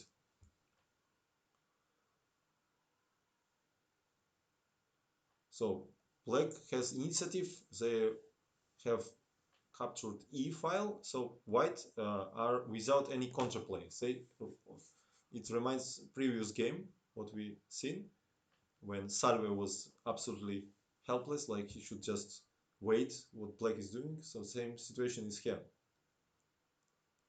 King G2 H5, double exclamation mark. And what a wonderful idea was written by Emmanuel Lasker. Black is starting attack on the king side, and they want to play h4 and create weakness on the king side for white. Yeah, we need to remember such ideas to create different uh, uh, one or two weaknesses on the different side of boards. So b3 was played by um, Duras. He's at least supporting this pawn. He need to wait. Rook e3 here. It's like in Matrix. Rook and Matrix is one of my favorite movie, maybe most favorite. Rook and games are something that you want to avoid when you are winning. Never enter the highway. On the other hand, you can often win a battle on the highway. Yeah, cool, cool comment, Levente. Rook d4 was played by Duras. So before 28 black's move, Duras was probably confident that his position is okay, holdable. But now he faces the difficulties and he did not regroup, first of all, inside his mind. Much more precise was to play rook d2 here, controlling second rank. Thank you for following. And in case of h4, try to take on f5 here, gf, and gh. This was the last chance here. King f6 and rook f3, with the chances to make it draw. This was probably the most resistant defense. I'm sure after rook f2 or rook d2, yes, I think Akiba would not hurry in this position to force matters. Maybe he would play first king h6. I'm more than sure he would play something like king h6 here to support this pawn with king in rook endgame and also wait for mistake. So this is like example variation which is absolutely not forced. I bet he would play like this or even like this. Yeah, maybe like this even. This move he will play.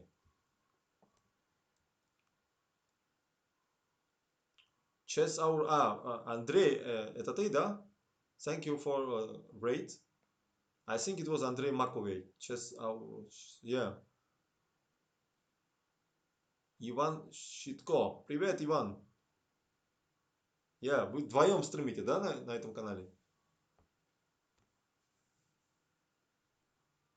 Thank you, guys. Уже закончил, я так понял, да? То есть, когда я зашел, ты уже давно стримил, получается? Нас много стримеров, я понял. Okay, so instead of rook d2, just wait. He played rook минут 15, я понял. Быстро. Okay, спасибо.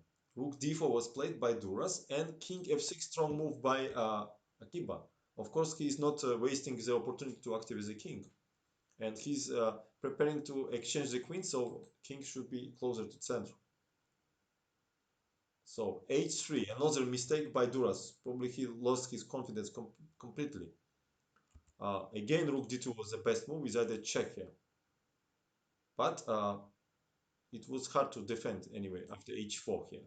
So white has to exchange the queens because h3 is a very, very dangerous threat. So for example, queen d4, we just play king f7 here. So queen f5, then gf, rook f3, and black would take on g3, and then give check here. Rook f2. We see that probably this pawn endgame it can be just lost for white, I guess, because we not allow this g4 idea. With this, we are in time to block, and the point that we will get this square, and then we'll distract with d pawn king from this pawn, and then we take these two pawns for d pawn, and this will promote. Yeah, that's why after rook e2. white is losing here because they have to play this, and after rook e3 they are completely hopeless here. This rook is so active and pinning this rook on second rank. In case of king f2 we play rook c3, and also this march can be decisive here. So at least white will give this pawn, I guess, for some activity, but probably with precise play it's very hard to defend this position. But he played even worse move here. He played h3, weakening the king side, and h4. Gotta go to Dino. Thank you very much. See you, man. Thank you. And h4, of course, strong move, attacking the pawn. Queen f5 by Duras. In case of g4, uh, black prepared rook g3 check.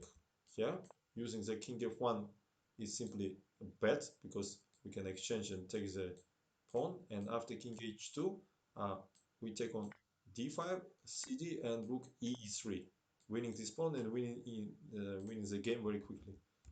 So after h4, I don't know why Duras played h3 because it was predictable that h4 is coming here. So he just weakening his position.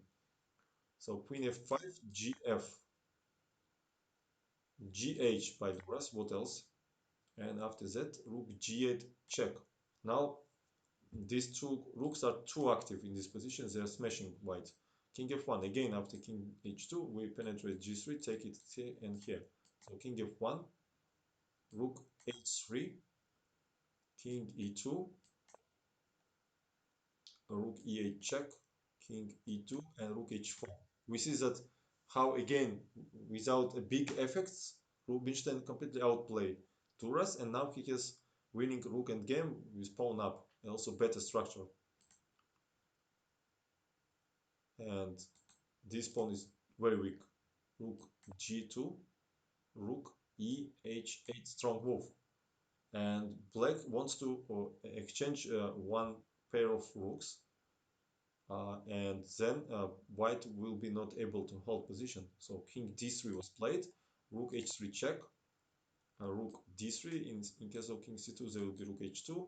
So he exchange here and go check on h3.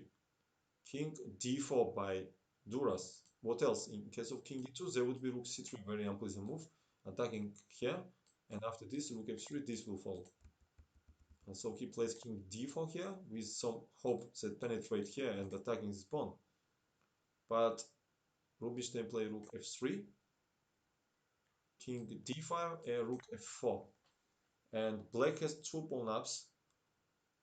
And unfortunately for Duras, he doesn't have chances to win this pawn because rook g4, very important intermediate move here. Attacking rook, and after rook f2, rook g7. And defend this very important pawn, and white are completely hopeless here. King d5 was played, important move rook e7, cutting this king. Thank you for following Nimzo81.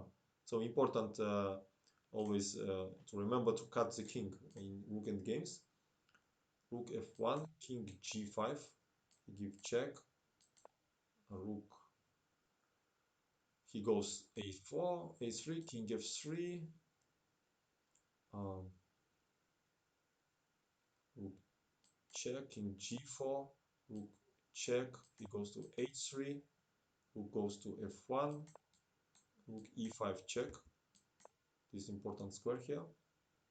After rook e5, he played king c6 because this is just completely hopeless, so king c6, only chance to distract this rook somehow from one of the pawn, but unfortunately doesn't work because king g2, very strong move, attacking the rook.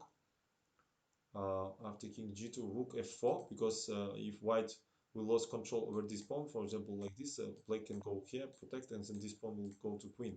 So rook f4 is only chance. But after rook f4, king g3, rook f1, and important check here. And after that, king b7, he pushed this pawn. And now he's completely hopeless. He played this without a b4, but d5, precise move. Not allow b4 because of this. And after d5, rook g1, king f2, They play they played few more moves, but it was hopeless. So black won. And this game is one of the best achievement of Rubinstein.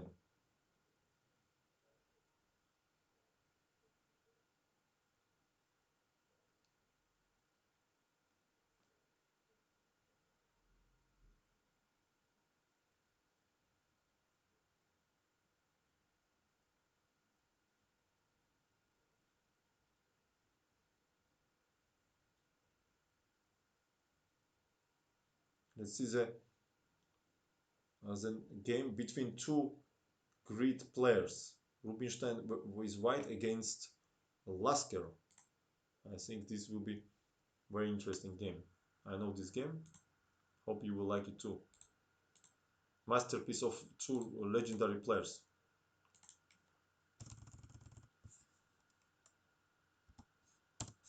Rubinstein with white. Peterburg tournament it was played against Emanuel Lasker.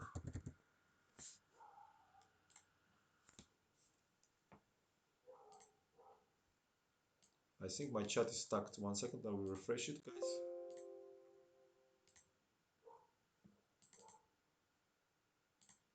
So Rubinstein white against Emanuel Lasker. It was played in third round of this tournament and was had big influence of rest of tournament. So d4, d5, knight f3, knight f6, c4, e6, bishop g5.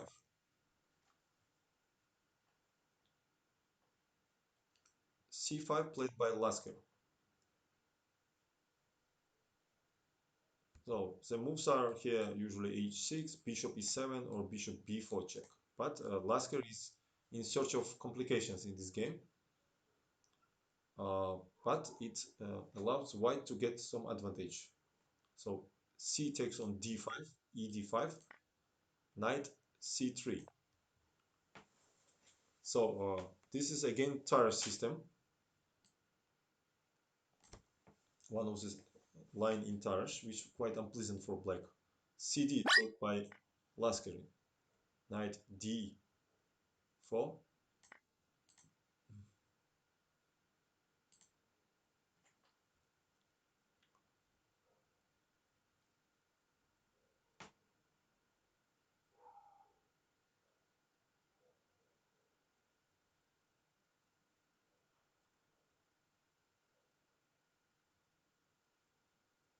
No, this 1909.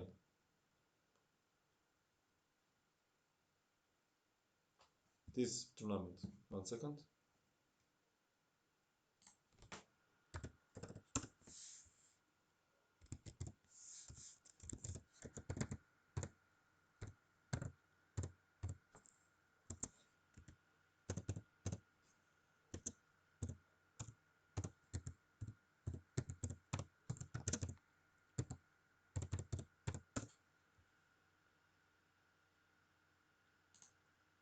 This one. International tournament. This was, here is a participants. So it was Widmar, Bernstein, Lasker, Bern, Karl Schlechter, Akiba Rubinstein, Mises, Salve, and we see Abraham Slayer. Also Freiman, yeah, here is a Duras, Levin, Snoskoborod. Okay, it was big tournament. We see, and it was Rubinstein and Emanuel Lasker shared first and second place. We see here they made 14 and a half, 14 and a half. Third four was shared between Duras and Spielmann. All right, let's go. Let's continue, guys. So after, thank you for following.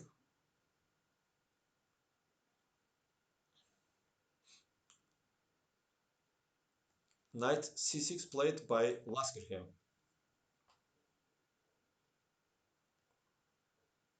And now Emmanuel Lasker writes here that this was a inaccuracy. Bishop e7. He says it was better, and after e3 to make castle. And he says that in black's position there is no weaknesses. Oh, we have Grandmaster Paraguay. Mark, is it you? I guess it's really you. Hello, man. Yeah, Mark Paraguay in our chat. Guys, say hello to Mark. Very cool guy. We know each other so many years. People not live so much years as much we know each other usually.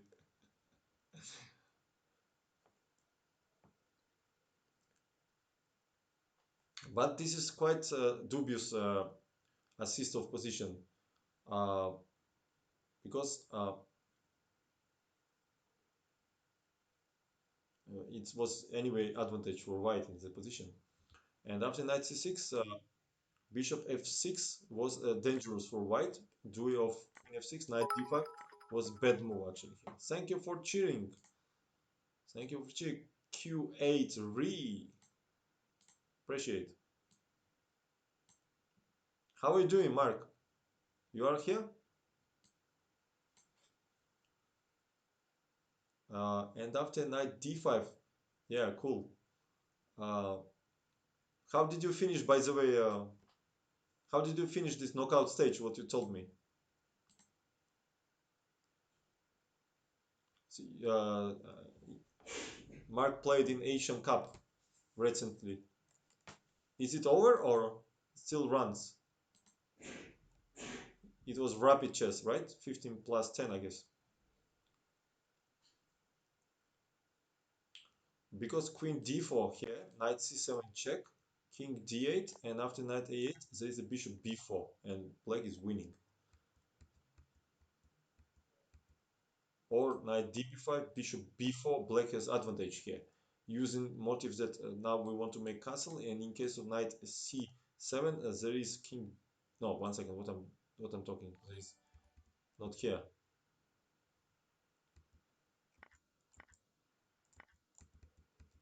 No, after knight db5. One second. What happens here? Bishop b4, and Tarash was saying that it's advantage for black, but after knight c7, black is losing. No, check on c7 and take on d5, attacking here and here. I mean, so much mistakes in this book. So after knight db5, probably should play something else here. Not bishop b4 for sure. But question is what to play. What to play here.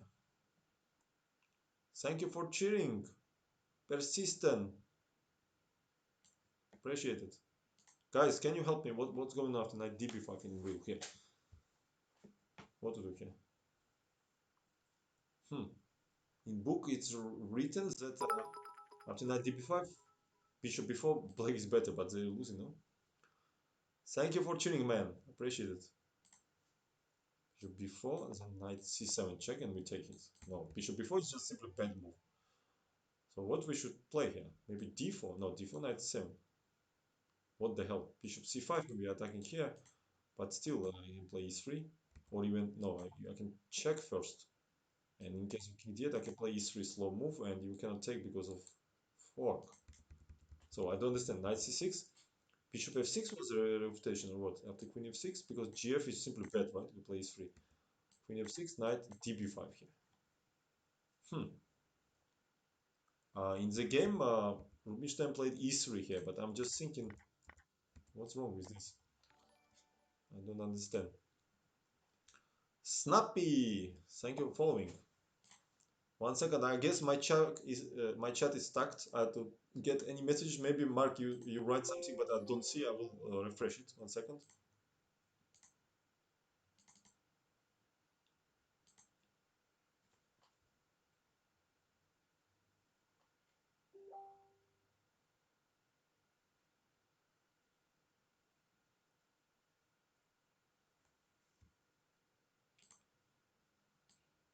I don't understand really this position. Really, really don't understand, guys. What happens after knight db5? Hmm. So bishop c5 doesn't works because knight c7 is 3. Bishop b4 is simply bad because knight c7 knight d5. Then what the hell to play here? Knight 7 is a threat. Queen e5 or what? But queen e5, after queen e5, I can simply take with queen, for example, at least. What the hell?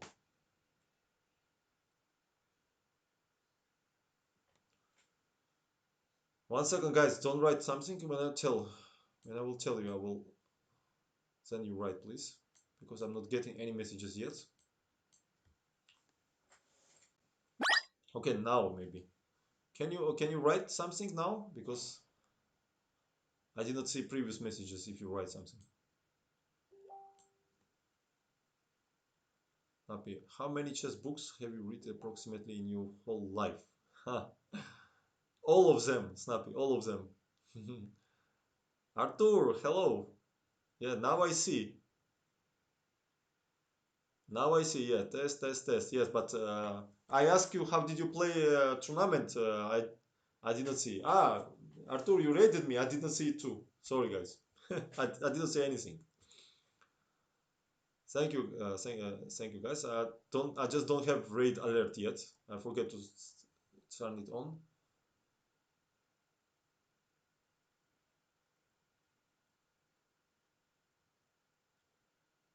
Aha. Okay, Mark could not reach me in this chat. He reached me on Facebook, and he says maybe Bishop c5 is the move here. And after knight c7, king f8, using this attack. And after e3, d4. Hmm. Interesting. Yeah, maybe this is like only way option for black. Otherwise, they're just losing the pawn. Interesting. Yes. Thank you, Mark.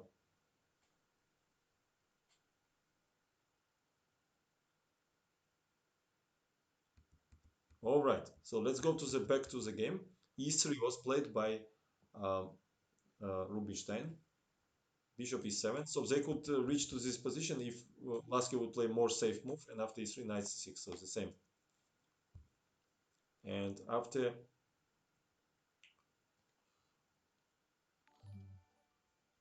this, bishop b5, strong move played by Rubinstein. Thank you for following, Wolfgang. Wolfgang, I bet you are German guy. I bet you are German. Aus Deutschland, Deutschland, or how to say, from Deutschland, from Germany. So bishop b5. And that's why knight 6 was not good, says Lasker. Bishop d7 is forced, and bishop f6 by Rubinstein. Uh, Lasker says that with this exchange, white win pawn, but black will have counterplay, and probably more precise was simply castle with better chances for white. So probably we agree. Bishop f6, knight d5. So Rubinstein was tempted to take the pawn. Bishop d4, strong move. Obviously not knight d4 because there is a check, then we take here, and then we take here. So bishop d4, creating weakness on d4 square. This was the idea. And queen g5. Such a cool move by Lasker. He always was when we watch his games, we see often that he was using this active counterplay, contra the chances. And later, I guess Victor Korchnoi was learning on his games, I believe, because he had the same style like Lasker, almost same style. He was using these counter chances very well, tactical counter chances. And this was the only continuation, Queen g5, uh, to complicate the game here. Uh, for example, in case of knight c7 now, there would be a king d8, knight uh, a8, and queen b5. And white is in serious troubles here because king stuck in center, rook e8 is coming, knight is trapped. So this knight 7 would be simply a bad move. That's why Rubinstein took on c6, bishop 6, and played knight e3 here. And now Lasker played long castle, and he criticized himself for this move. And he write, um, he writes that bishop g2 was better here in this position. Oh, and he gives such variation. After rook g1, pinning the bishop. Knight g2 is simply bad because queen g2, queen e2, king d8, and after this is hangs, and after long castle with either king b1, king one, and have free attack for king. There is a very strong move, queen g6, cut off white king from king side, queen side, and then rook c8 is coming here, and black has good chances. That's why rook g1 in this position, but queen e5 only move and same time good. Take on d2 and bishop e4 here. And in this position, champion, world champion, stop analyzing, and but Bernstein continues, and he thought that after rook g4 move, not rook g7, obviously, because there is a bishop g6 very unpleasant move, cut off this rook from the king side, and then king f8, and we catch it. But rook g4, he was thinking, bishop g6 and f4 in this position. And Bernstein thought that white has better position here because f5 is coming. Uh, but in this position, instead of bishop g2 and long castle, castle was probably the good continuation. And after castle, simply rook a d8, and for pawn deficit, black has a very good counterplay. Yes, on queen d3 there is a bishop b5 move. Also idea to double rooks here. Also this rook can be connected to the attack on the king side. So obviously black has a good position. Probably objectively it should lead to draw. But Lasker decided to play long castle, immediately develop the rook and see what's happened. Castle, rook h e8 he played. And now we can read the Tarash comment. From first sight, after rook h e8, black solved all their problems, and uh, they can have initiative. Now rook e3 is a threat, and then queen g2 mate. So what do you think? What Rubinstein made here? I will give you 2 minutes or 3 minutes to guess how Rubinstein refuted this idea.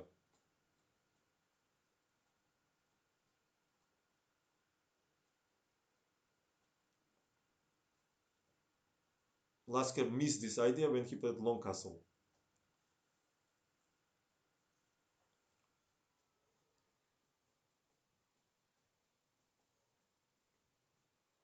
Again, I don't see messages. Let me restart again this stupid chat. 1 second. I'm just using this program. It calls Ship Chat, so I can see the chat messages, but it's recently started to be stacking. I don't know why it's stacking like this, and I don't see any messages. So probably you've been writing something, but I don't see it. Let me restart it. I need to change the program, I guess.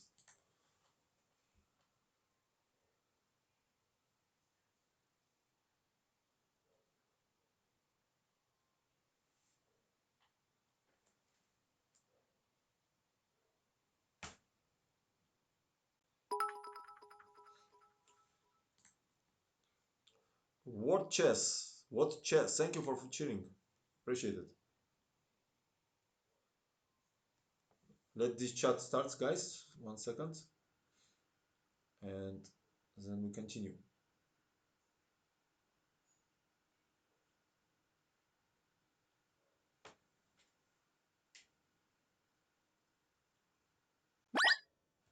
Okay, now I guess it started.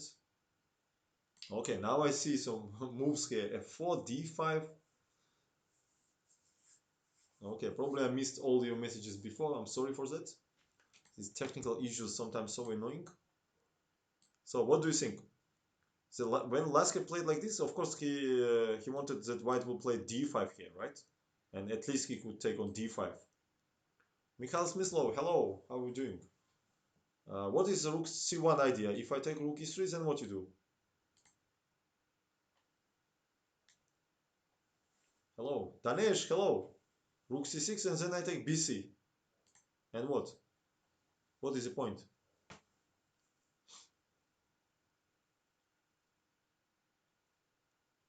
pawn takes, and I will take like that and take like that, and black is absolutely fine. No. Yeah. Yeah, Danish, exactly. Yeah, guys, you're right. Rook c1, double exclamation mark. This was the idea. What Lasker missed here. The point that he played rook e3. The point that king b8 doesn't work in this position because it would follow rook c5 attacking the queen, distract it from this active position, and after queen e4 there would be d5. So this rook protects this pawn now. And in case of rook e3 with either f3, queen e3, queen c5, there would be queen c1, very important move, attacking the rook here. And after rook e4, white would take dc, bc, and queen c3 with the advantage in this position. This was the idea. And Lasker took on e3, and maybe he hoped for rook c6, bc, and fe with either take and take on d4. But queen c1, this was the idea. Thank you for following.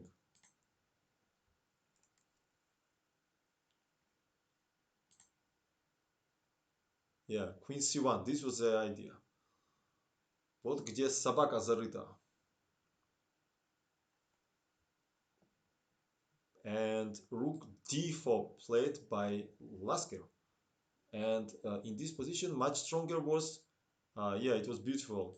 Rook, rook e5 here.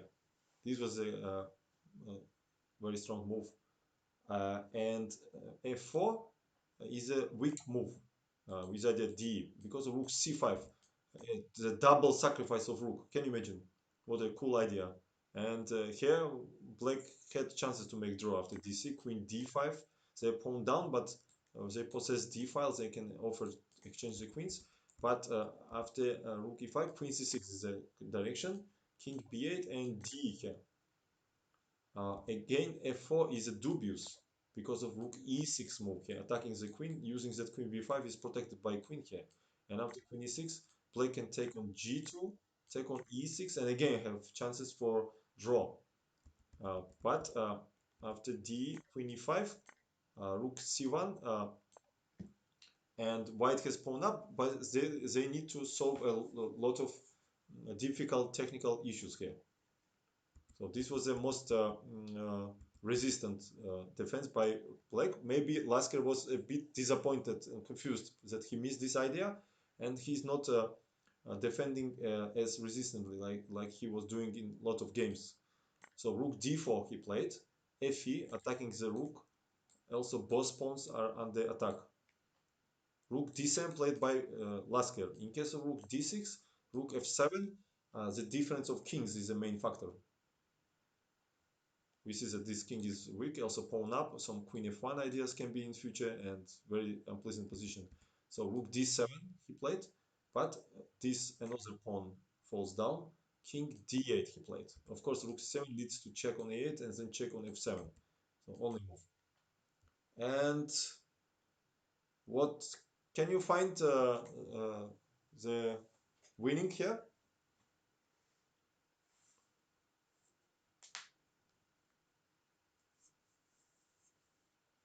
It seems like black defended well.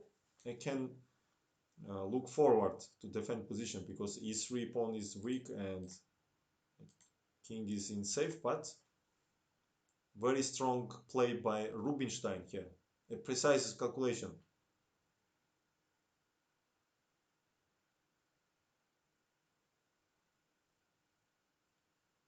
Yes, Danish.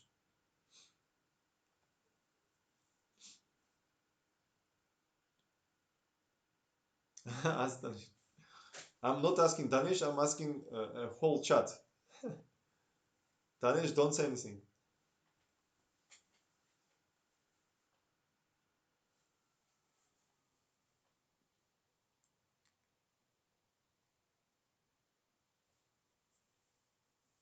So, now Rubinstein plays such a good move that he's threatening mate and force black to go the lost end game. So what do you think? What happened? Queen RP chess. Hello man, how are you doing? Queen a8, king e7, and queen e4 and rook f5. Yeah, but king would go to f8, rook f5, then queen g6, maybe not so convincing. You would give check and h4. You mean double check here, and then h4. Then queen probably would go on c5, then here, yes? Okay, but rook f4, this was a double exclamation mark here. Very strong move here by Rubinstein. So now the white's threatening queen a8 check and king e7, rook e4 check, or king 7, rook c4. I'm doing good too. Thank you, Peaches.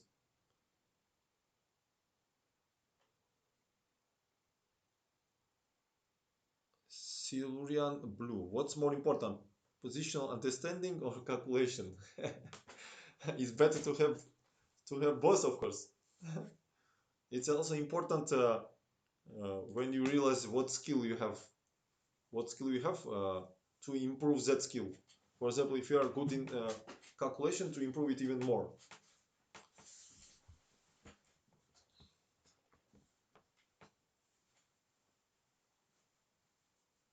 Yeah, some players using this understanding and they waste energy to calculate much. For them, it's like for one player, he needs to calculate to to understand position very much, and for other players, he can understand position with very little calculation, just by feelings. For example, Karpov, Topalov was such players. Not was, I mean, are. I mean, I'm saying was because Karpov almost stopped to play, unfortunately.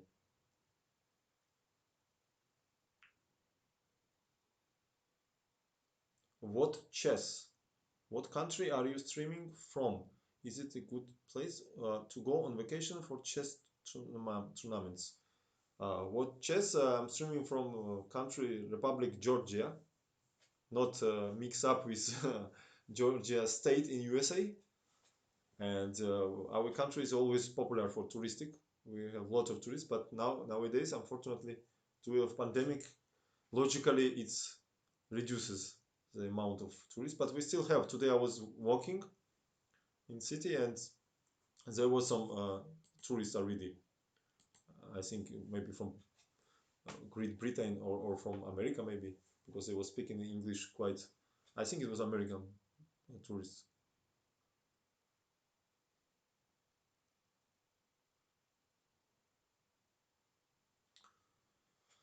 Okay, so let's go.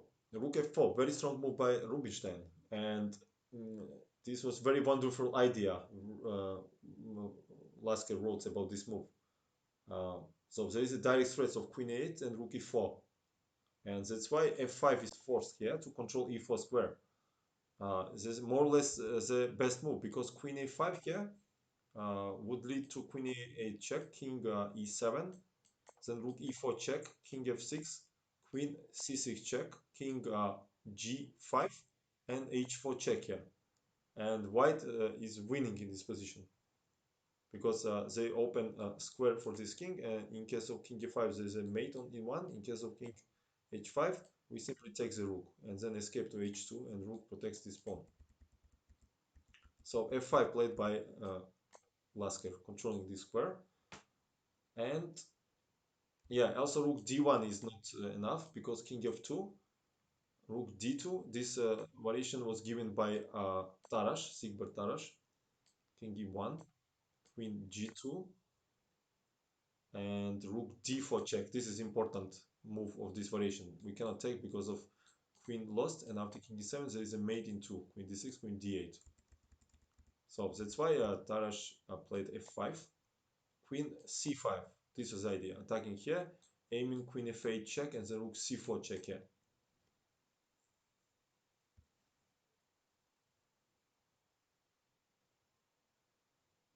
Yeah, I played so bad.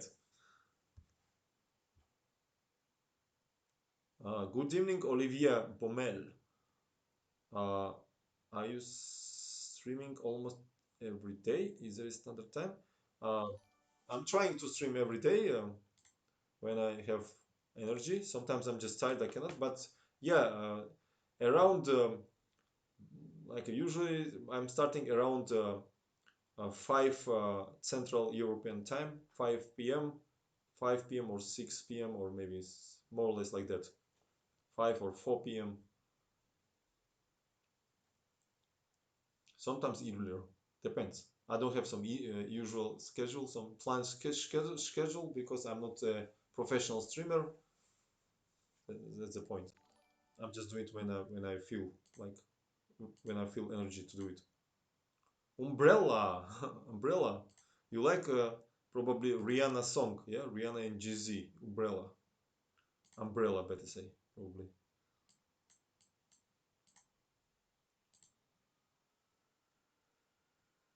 So,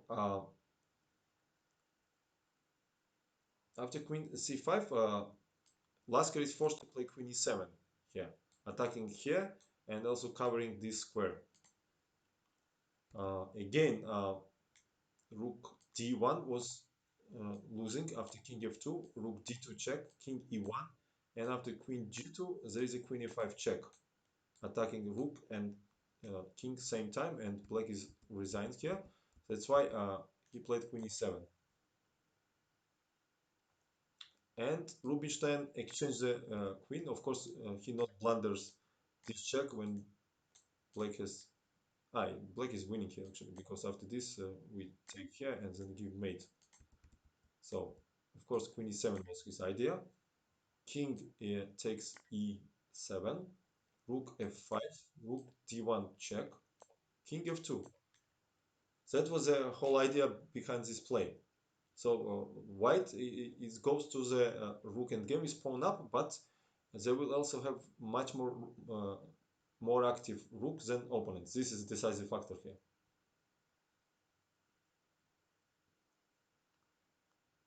Yeah, we must remember that activity is more important than material often in rook and game. So, for example, rook f2, rook d2, rook b1 would be not good because this rook is very passive. Also, rook e2 is possible, or king also can come.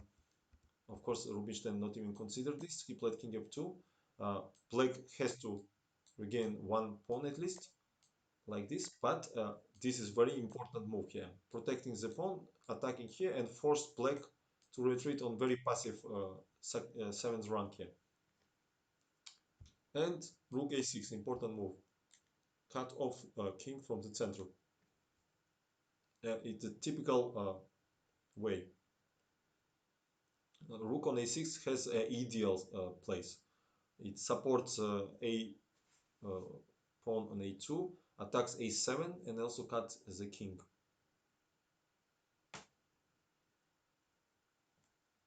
And the rest of the game easy and same time instructive. So king e8 was played by Lasker, e4. Both players been very strong in endgames, by the way. Uh, Rook c7 was played by Lasker. He has to just wait here. h4, king f7, g4. The idea behind these two moves that, for example, in future king can go forward. For any case, then rook can go to c2, attack these two pawns. So we just take them away to avoid some attacks here. King f8 was played by Lasker. We see that black cannot do anything. They just have to wait. King f4, king e7, h5. Yeah, easy win. And these pawns also are how to say clearing the road for this king, so take control of this square and this king can go forward. h6 was played by Lasker, and now white can sometimes penetrate to g6 square, but unfortunately king f7 also was not helping because h6 was a move here. In case of g4, white would have this square. In case of gh, rook h6, king g7, rook a6, not allow any activity of this rook, king f7. We see that without this pawn, white will have in future these two important squares here. And king f5 would be follow, rook e7, then would be e5 here. Starry mate, hello, hello man. Welcome. I am okay. Thank you very much. How are you doing? Uh, E5, rook B7, then very important and typical maneuver by white. They place rook here, not allow activating because of check and take here, and then this pawn will go to A6. Nothing black can do against it, and easy win after that.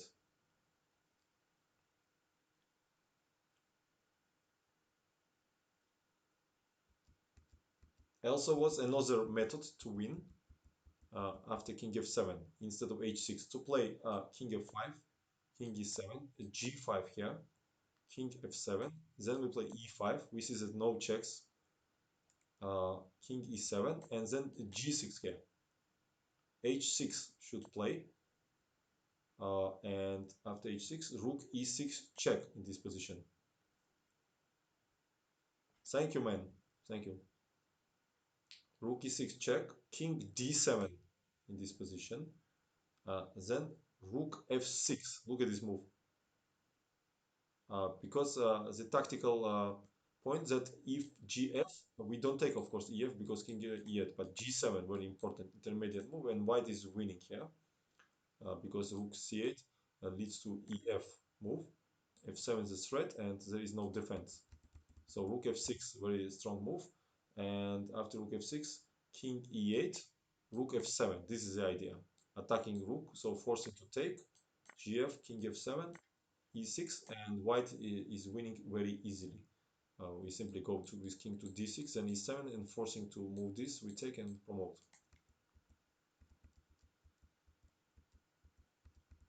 But Lasker played in this position h6, king f5 by Rubinstein, king f7. We see how Rubinstein deeply understands the endgame. Yeah, when he was playing, when he played this whole idea rook f4, he already predict this rook endgame. e5 he was played, rook b7, again black cannot do anything, also cannot allow king g6. Rook d6 was played by Rubinstein, and now with a threat rook d7, for example, this loses immediately. Yes, after rook d7, then we give check, and then we take, then we penetrate here, take this, take on h6, and then promote. So only move is king e7 and rook a6. This was a control move. There was control 2.5 hours for 37 moves, and next 1.5 hours for next 23 moves.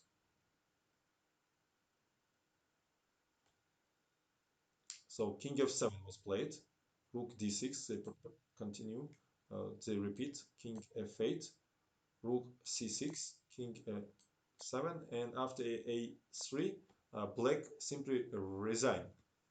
Theory is pretty simple. Starting position is barely draw without the a pawn. Is the e pawn? Yeah, exactly.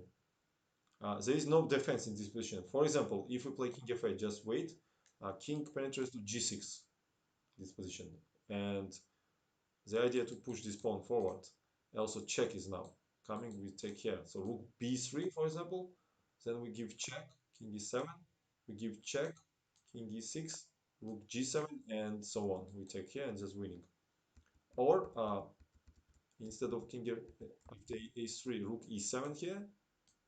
Then we give check, king with g8, because king f8 leads to rook c8 and trade the rook, so only move to escape here.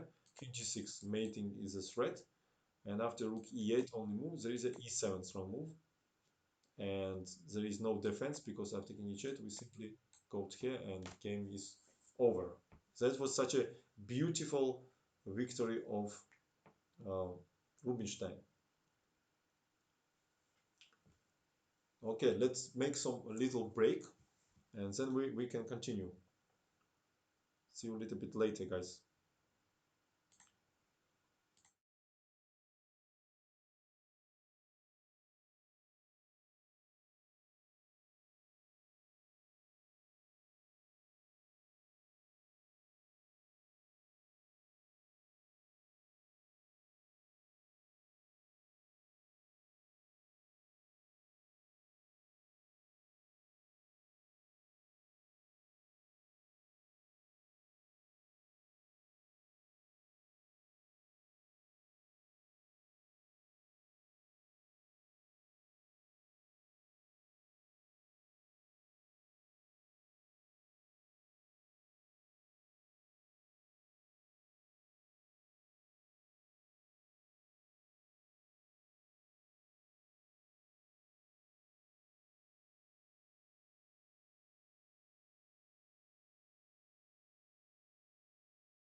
All right, guys, let's continue. Next game I want to show you against Jacques Mises from the same tournament from Petersburg 1909. Rubinstein is white, and he starts with usually with d4, d5, knight f3 was played by Rubinstein, c5, c4, and dubious move knight f6 by Mises here. This game shows how good player is punishes for inaccuracies in opening. Of course, much better to play e6 here.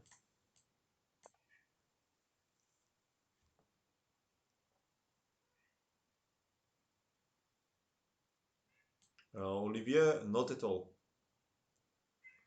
Uh, CD knight d5, e4, knight f6, and there is not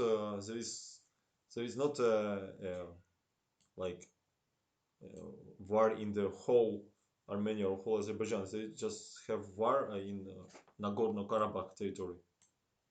So,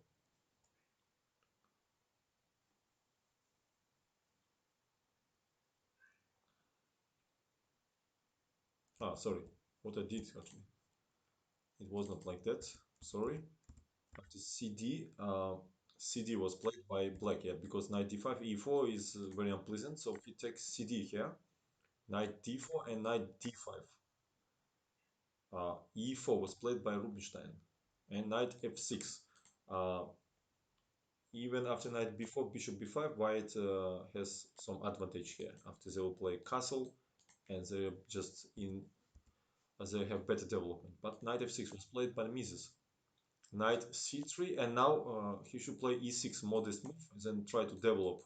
And white still have more preferable position, but he played e5, bad move.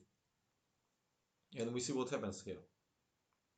Bishop b5, strong check by Rubinstein. And black underestimated this intermediate move here. Bishop d7 was played, and knight f5.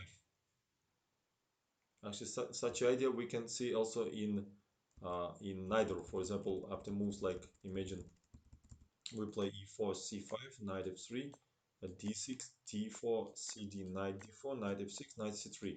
And neither created this move to play e5, because e5 leads to this intermediate check, and it really reminds us to this current game against Mises, Rubinstein Mises.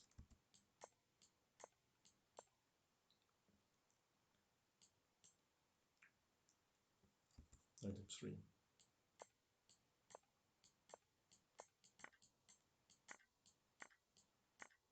The same idea as we see, and check here first, bishop d7, and he played knight f5. Yeah, same idea like in neither system. Knight c6, dubious move, another inaccuracy here. And more or less, best move was first take here, and after queen d8, king d8, knight b5 or knight b5. But Mises play knight c6 and allows this unpleasant check here. Of course, he has to take queen d6. Right now, white has advantage of paired bishops in open position, so clearly positionally he's better. Queen e7, Mises played to try to make castle, but queen e7 check, and knight c7 by Mises. After king e7, there would be a unpleasant move, bishop g5 here, that he tried to avoid. The pinning the knight, and also knight d5 is a threat here. And in case of bishop e6, there is a f4 unpleasant move, and strong attack. ef was not possible because here, and e5, and lose this knight. Uh, that's why Mises took here with knight.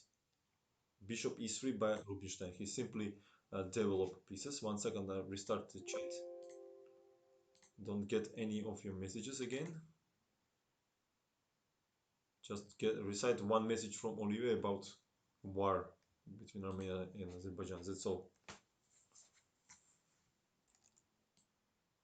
So bishop e3, a6 was played by Mises because he cannot win this pawn here on e4 due of fork and loses the rook. So he plays a6 to push this bishop. Rubinstein take, knight d7 and king e2. Probably Mises could take with king, but maybe he avoided because of knight a4 and please move here. Aiming as a fork, and we cannot go to e6 because knight c5. We cannot take because of on e4 because of knight b6 also. Yeah, that's why he took with knight and king e2 is a perfect place for this king. Obviously not short castle because it's far away from the center. In games, king has to be in the center normally. Rook c8, rook h d1. Knight c5 was played here. So black tries to activate pieces. And now a very unusual, not standard decision by Rubinstein. He gives this bishop to c5, knight here. They exchange this strong bishop for this knight, but we understand his idea after 19 moves. So this move is number 17. So also rook a c1 normal move was like also good, simply developed. But he take plays rook a c1, knight c6 by Mises. Uh, Castle was losing immediately after knight d5, attacking knight here and attacking the rook. And in case of rook c1 was very unpleasant knight a4 move here, using that this rook is out of game. And after knight c6, there would be king e3 move. And in case of castle, knight c5 here. And threat is knight b7, and in case of knight d4, then knight d3. And this variation was given by Emmanuel Lasker. Yeah? White is taking the c file here, attacking the pawn, and after f6 it will be rook c7, and not possible like this move because we take and the knight c5 attacking these both pawns, one will fall. Also, as I understood, in case of king e7 was unpleasant on knight b6 with idea of fork here. So black is in trouble in this position. That's why he played knight c6 immediately, and now we understand the idea behind bishop c5. Rook d5, strong move here by Rubinstein. This was his idea. So the possession of the d file will be transformed to the passed strong pawn on d5. Black is forced to exchange rooks because rook c4 is good for white. For example, b3 is possible, and after rook d4, king e3 with either rook e5 check here and take the pawn. So f6 is like forced, knight f4, and after king e7 there is knight c5 attacking the pawn here. And after rook d5, ed, knight b4, there is a d6 check. And after king d6, knight b7, and white has big advantage here.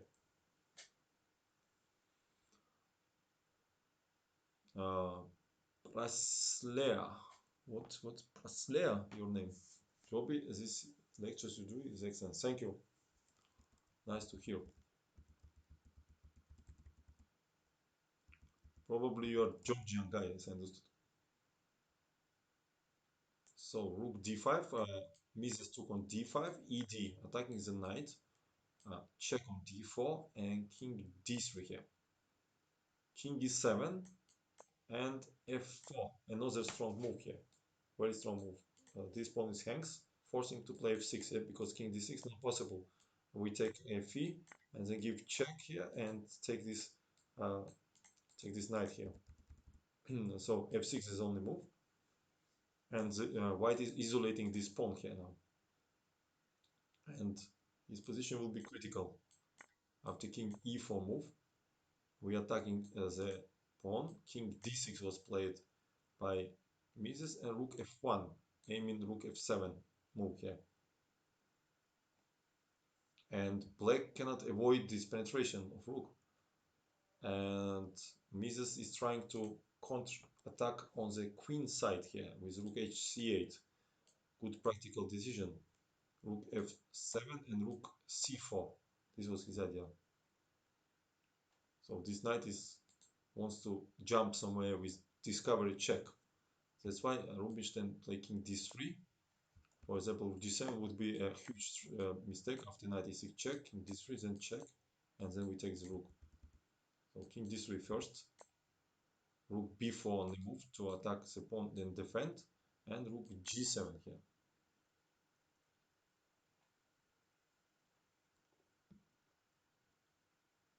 It was possible b3 also with big advantage, but Rubinstein calculated very well. So he put accent on attack after rook g7, rook b4. He takes on h7, black takes on g2, check on h6, and the idea was behind king c5 there would be knight e4 check here. This was his idea, pushing king far away because we cannot take duel of mate in one here. That's why king d7 by Mises, check, king d6, he for any case repeat uh, to reach the time control. And after king d7, he plays knight e4 strong move. So first of all is activity of pieces. And this king will be kicked to the 8th rank. So black has to accept this pawn sacrifice, check on h7, king d8 and d6. We see this pawn is so strong, combining with attacking ideas here. For example, the threat is knight f6 with rook h8 mate here.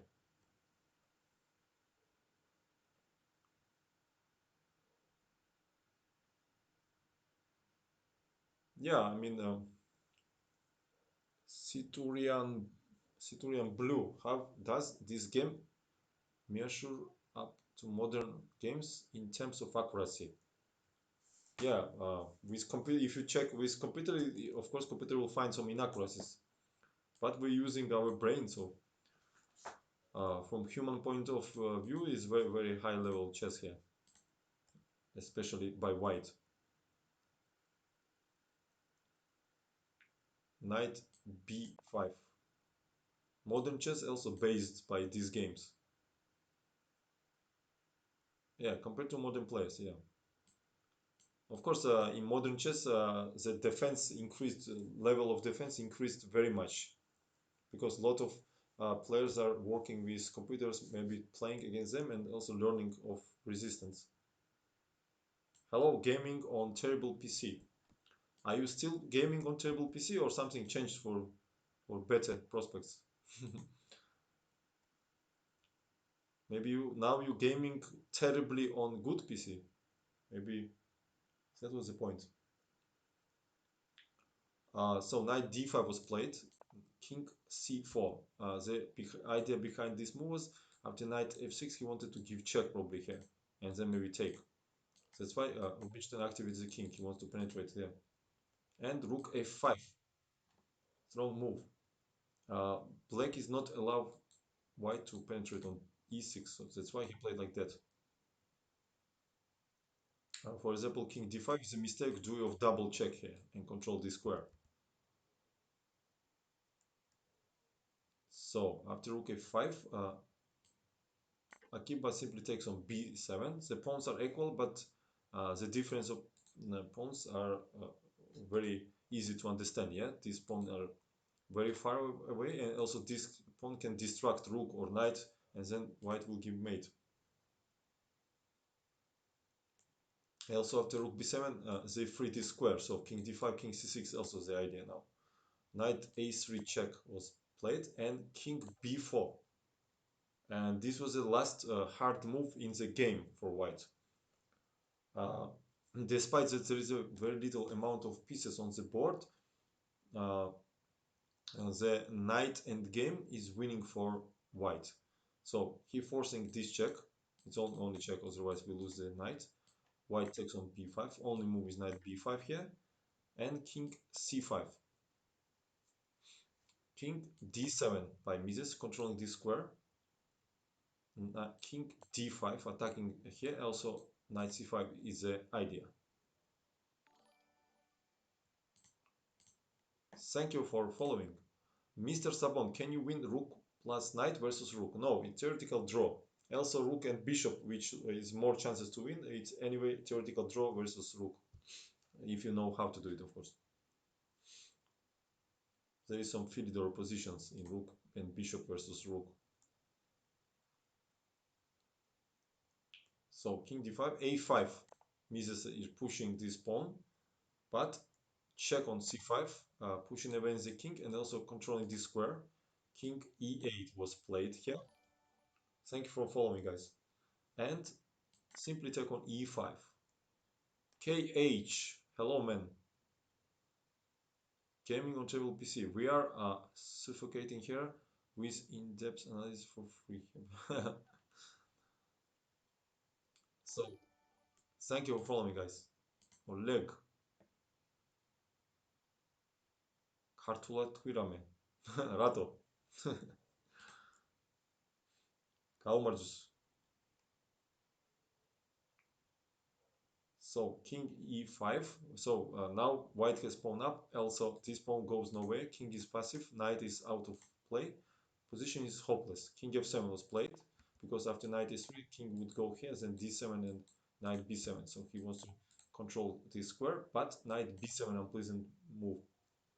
And now it's double threat. One is king f5, another is d7. That's why black is resigned here. There is no defense.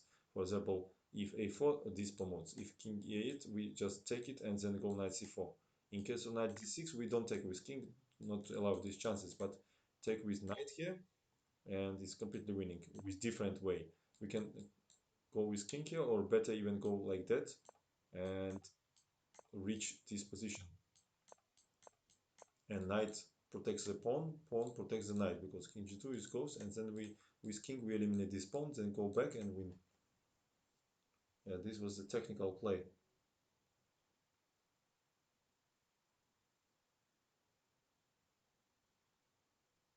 Let's see another game. One of my favorite players in past, Karl Schlechter. Rubinstein versus Schlechter. In this game, Rubinstein win, but Karl Schlechter was an extraordinary player.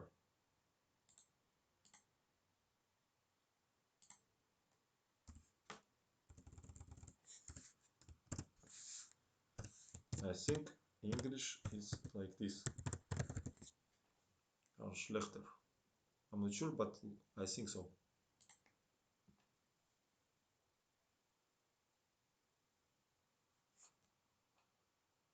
I'm not sure that I wrote correctly Schlechter, but I hope so.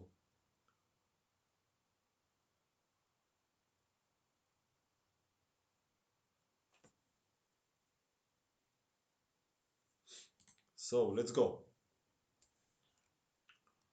D4 was played by Rubinstein. D5, Schlechter. Knight f3. Knight, the e6 was played by Schlechter. C4. This is a queen's gambit. Knight f6, very classical. Bishop g5. We see in two games before how Rubinstein win against Lasker, beautiful endgame. It was the same, and Lasker played c5 in this position, but he played bishop e7 now. Schlechter plays more safe. Knight c3, knight d7, e3, and c5. And castle is the main move here, of course. But c6 was played by Karl Schlechter. Bishop d3, dc, bishop c4, knight d5.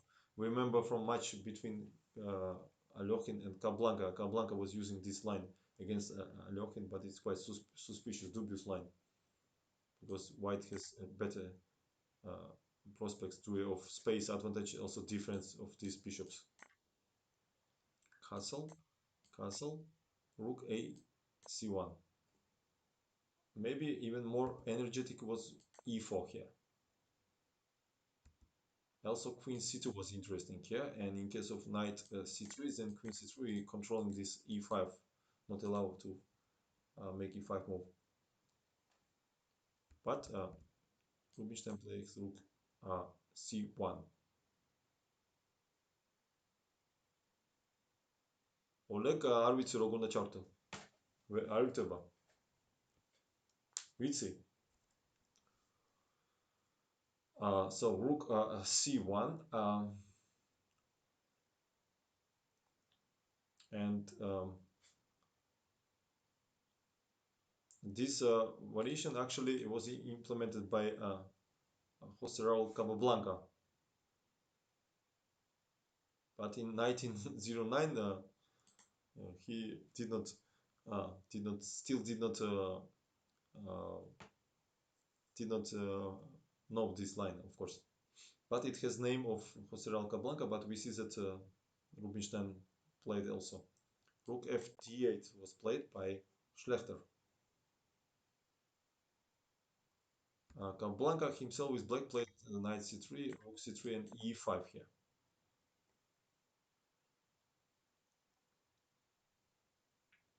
And white has to work hard to get even minimum advantage. But okay, Schlechter played rook d8, queen c2. Finally, Rubinstein gets the correct direction because not allows this e5 move after exchange. Knight 7 f6, and Karl Schlechter now gets in very passive position.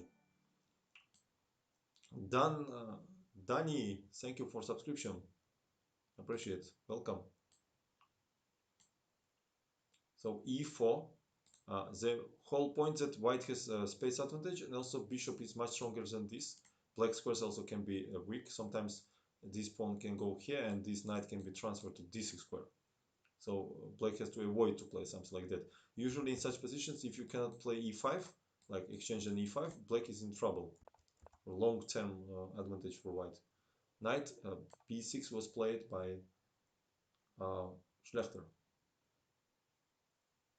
They have very tight but very passive position same time.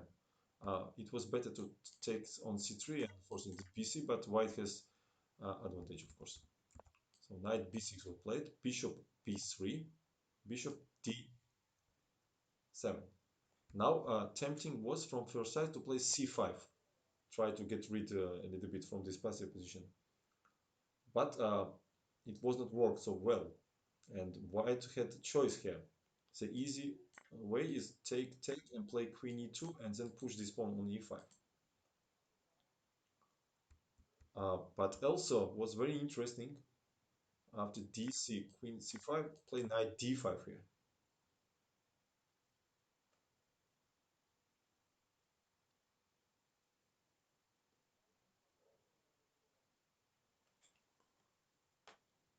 One second, guys.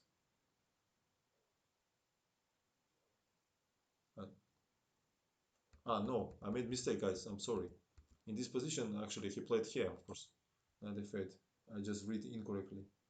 And after e4, knight b6 he played. Yeah, knight c3 was better move here. So knight b6, this and this is position now.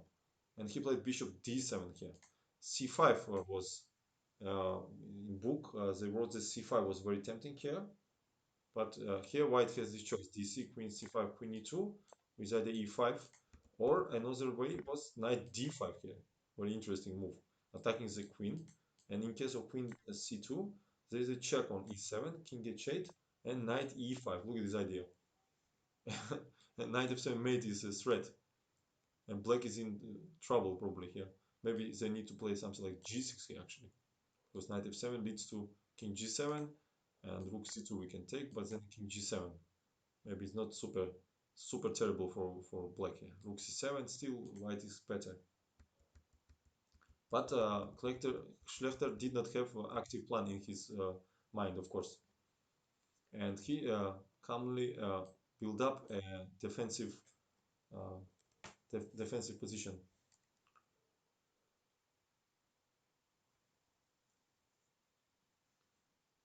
So now white has two tasks. First, develop all the pieces, and second, provocate pawn movements by black and create more weaknesses. So let's see how it will happen. Knight c2, strong move.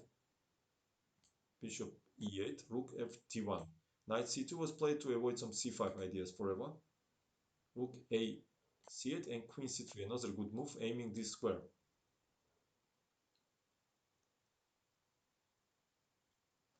Also on a5 it will have very strong position, attacking a7 and also covering these two important squares from fifth rank. Rook c7, knight f4, f6. This is a quite strange move. Was very responsible move by uh, Schlechter. He probably wanted to put this bishop here and control these squares, but it's weakness this pawn. Thank you for following. Another try was knight g6 here, disturbing this knight. But white could have attack on the king side after take, take, and then h4 here. This was interesting. After f6, it was first from first side d5, very tempting here. And after ed, king h8, strong move, because bishop f7 is bad due of d6 here, and black is in serious trouble because after rook d6, white can take on f7, queen cannot take because of rook, and after king f7 there is an implicit check on b3, and not so easy to defend against this check. And after king h8, and it was a very complicated position, unnecessary for white. Also was interesting, bishop f7 here, and after d, rook d1 here, rook d1, knight e6, bishop e6, bishop e6, and after take everything, then check on d8, king f7 here, queen c5 is idea made, but queen e4, and white has to prove that they have enough compensation with attack here. So of course Rubinstein not forcing these things. He simply play queen f5 in this position, attacking this pawn, and g5 by Schlechter. This was his idea with f6. Very bravely and interesting play. The natural knight c8 would be big blunder because of knight e6 move, and after bishop e6, this is hangs if in case of take. So Schlechter, of course, not blunder this. He plays a g5. Knight e2, simply retreat. I guess queen e7 was bad due of knight c8, attacking here, and this is also attacked. So knight e2 first, knight c8. And now white is in time to play d5, strong move. And white found the best moment to make this break. Uh, so the point that black make these active moves here, but the pieces are very passive. So d5 is in right moment. Rook c d7 was played by black. b6 is the worst choice, and Lasker shows such variation. Queen c3 here, pinning the rook. In case of ed, there is ed, queen e2, taking the knight, then d6 check, attacking rook, attacking the king, rook f7 only move, then queen f6 here,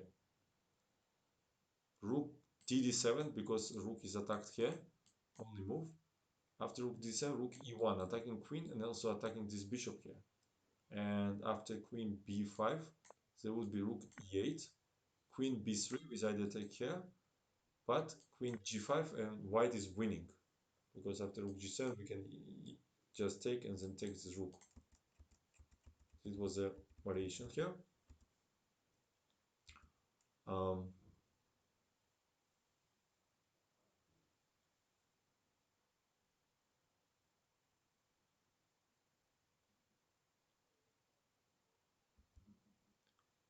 so d5, rook c7 played by Schlechter, double rooks on d file,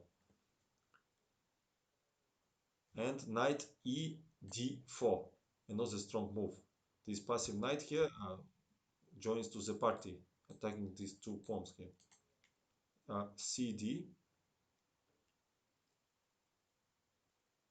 but why not knight C6 here? Did I make another wrong move or what?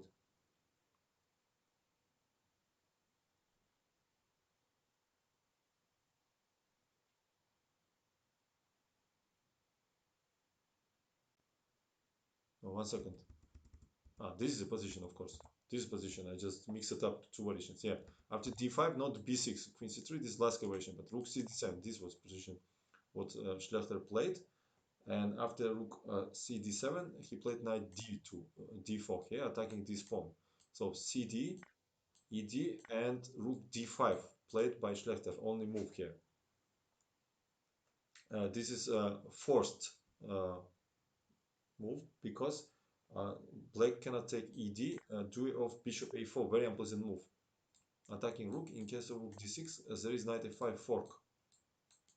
So that's why Schlechter sacrificed the exchange, but it doesn't have enough compensation after bishop d5 and rook d5 here. So black has pawn and bishop for rook. There is not direct winning by white here. Uh, and now black Rubinstein tried to simplify position. So let's follow how he will do it. Thank you for following, guys. Queen e1 he played. Look at this beautiful move. Connect all heavy pieces together. Also attacking here. Knight d6, logical move, and knight d4 e2. Yeah, we have to remember that normally when you have exchange up and two rooks versus one opponent's rook, you always have to almost always has to try to trade one rook, and then his counterattack chances will be much less.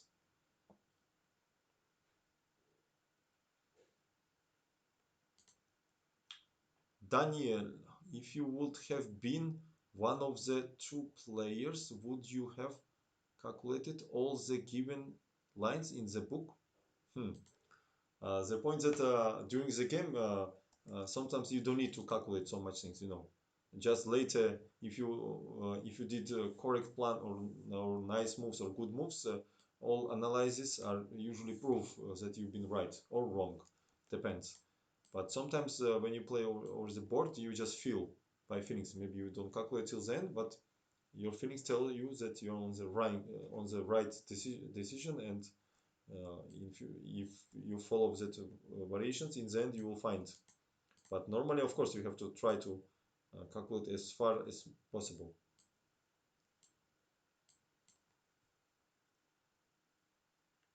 I'm not sure that the both players was seeing so deep because this was analyzing. I just show variations what was analyzed.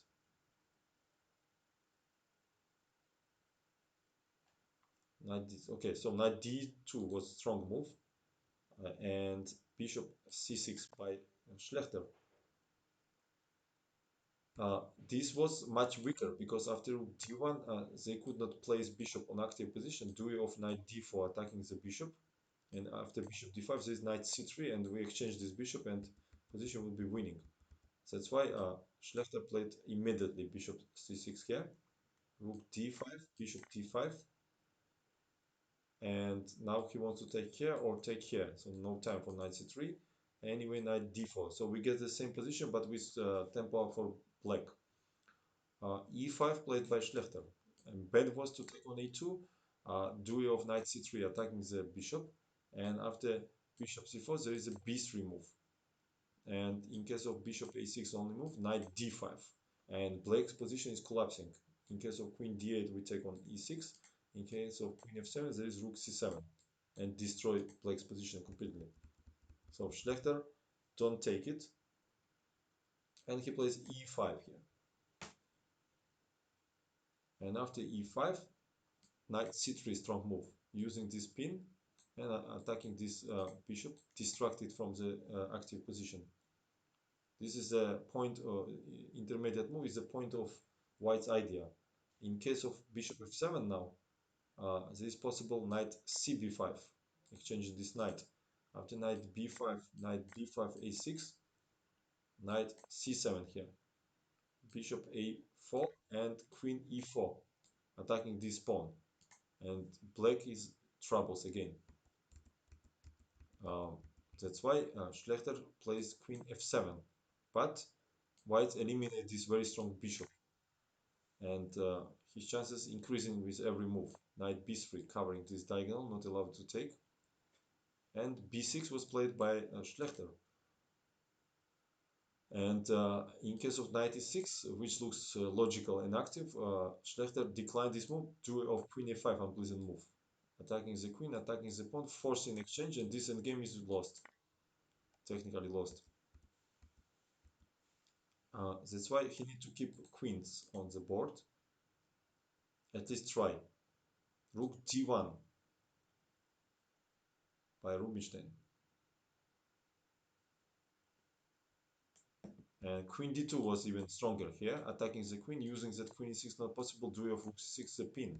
I don't know why Rubinstein did not play this strong move. Because queen d1 was giving some chances for black here. We would exchange and then knight c4 attacking this pawn here. But queen d2 was simple and strong here. Exchange the queens. Sooner or later, white has to exchange the queens, I believe. What's better to do it right now? Rook d1, queen c6. Aha, okay, he wanted to exchange from this, but I don't think it's better because this pawn became weak here. Uh, Schlechter exchanged and played knight e4.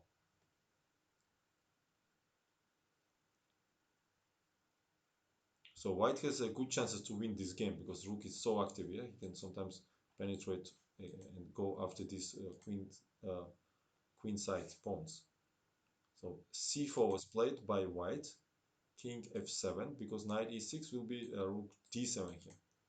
King f7, rook d8 was played, king e7, rook a8, attacking the pawn here. a5 only move, f3, kick out this active knight. uh, Knight c3 by Schlechter, attacking this pawn, and then c5. Finally, white is going through. Yeah, maybe RP or maybe it was time travel because they played 2.5 hours for 37 moves, and move rook d1 was 31st, I guess. 33rd, 32nd, yeah. Maybe he just was playing quickly. But anyway, if you had time travel, queen d2 was more like time travel move. But still, position is good. BC take by Schlechter. And now his next move is dubious. He took knight c5 here. That was mistake. First mistake probably for Rubinstein. They still have good chances to win, but much more easier was to take this pawn, attacking here. And after c4, simply knight d2 and take here, yes? And also the winning pawn and keep this pawn. And in case of knight e6 here, there would be knight c5, rook c5. And after knight a2, that's check, and we take this pawn and winning in the game.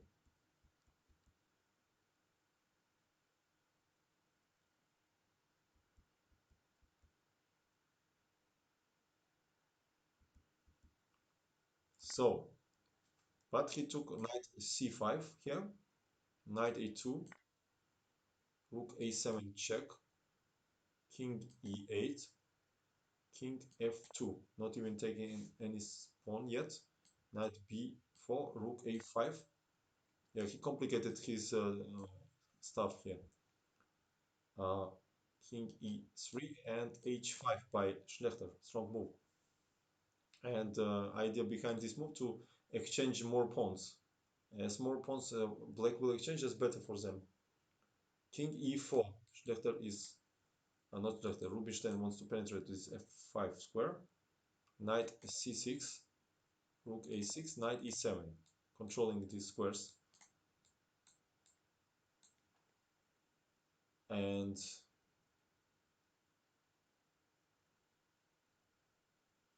So white cannot attack this pawn with king because knights are so well placed here. Um,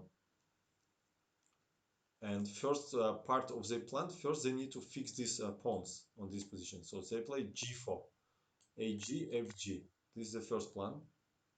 King g6, rook a7, king f7, and knight b7 here. And white are preparing uh, to exchange this central defender of black's position. Uh, After that, this knight will be unable to protect f6, and same time the king, and nothing to do against this. King g6 was played, king d6, attacking the knight, knight e7 c6, rook c7, attacking the knight d4, and knight f5. This was his idea. So now mate is coming here because rook g7 was a threat here. Black has to take. Knight e6 is useless because of rook e7 is a zugzwang. And after knight c5, king d5. And this attacked and this mate here is coming. So Schlechter could not find anything better than take. gf, king a6, and king f3. And this is the apotheose of white's strategy. It's almost empty on the board, but black is in zugzwang. And knight h7 is the only move. King g4 here, and e4 played by Schlechter. In case of knight f8, there would be rook f7, knight h7, and h3 again zugzwang, forcing e4, and then we take this pawn.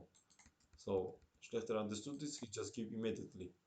But position is hopeless after rook e7, e3, take on e7, e3, king g7, and give check on e7, and game is over here. He resigned. Vasquez said that White was playing the whole game with extraordinary power and sometimes very precisely.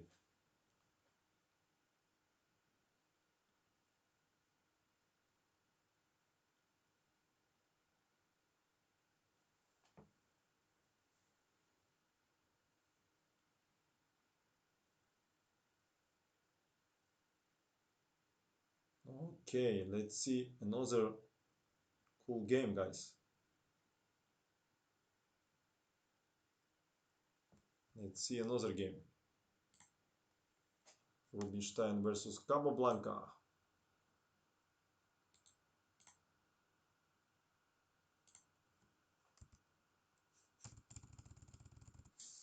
So, Jose R. Capablanca. It was played in San Sebastian. San Sebastian in 1911. San Sebastian. I guess I wrote it correctly. I'm not sure. It's around Blanca, San Sebastian, I guess so. Okay. Bobik or Botik.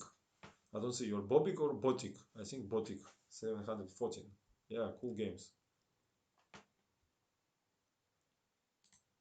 So Rubinstein with white. Let's go d4. Which player of this time is your favorite? Karl Schlechter is my favorite. d5, knight f3, c5, c4. In case of knight f6, it would be game like we saw already, previous game.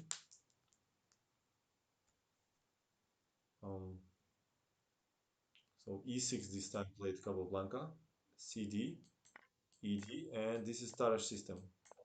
6, g3, Rubinstein's idea. Bishop e6, very most solid uh, weapon against Tarrasch. So black is trying to avoid the main lines and sharpness and complicate game instantly.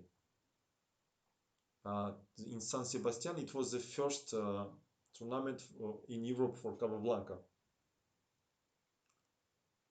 In later years, he was not playing often risky openings.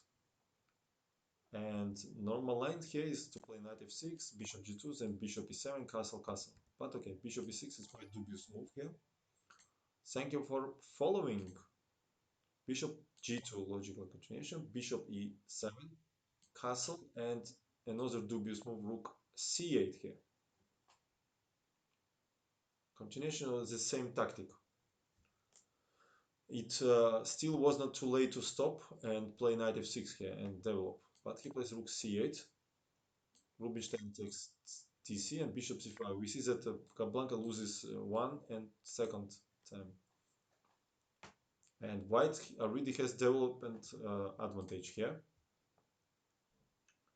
And also d5 square is weak.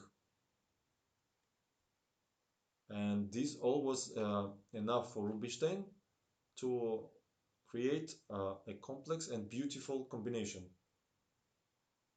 So let's see what happened here. Knight g5, strong move. Aiming this. Knight f6. Rubinstein exchanged and played bishop h3, attacking this weak spot. The beginning of combination. But it was not only way to continue play for initiative. Also was e4, interesting move, attacking the center. And for example, after d4, there was knight a4, attacking the bishop. Bishop e7, uh, then queen b3, attacking here, attacking here. And for black, it's very hard to defend this position. Also, d is a bet because queen b3, again attacking these two pawns. And after queen e7, simply knight e4 here. Knight, yeah, and white is better.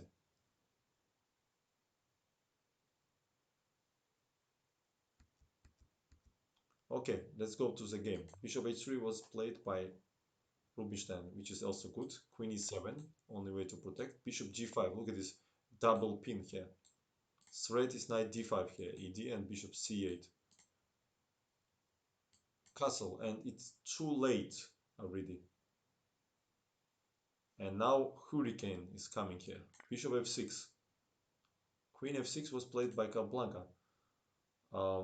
If he would predict 17 moves of white, he would maybe prefer to play gf here.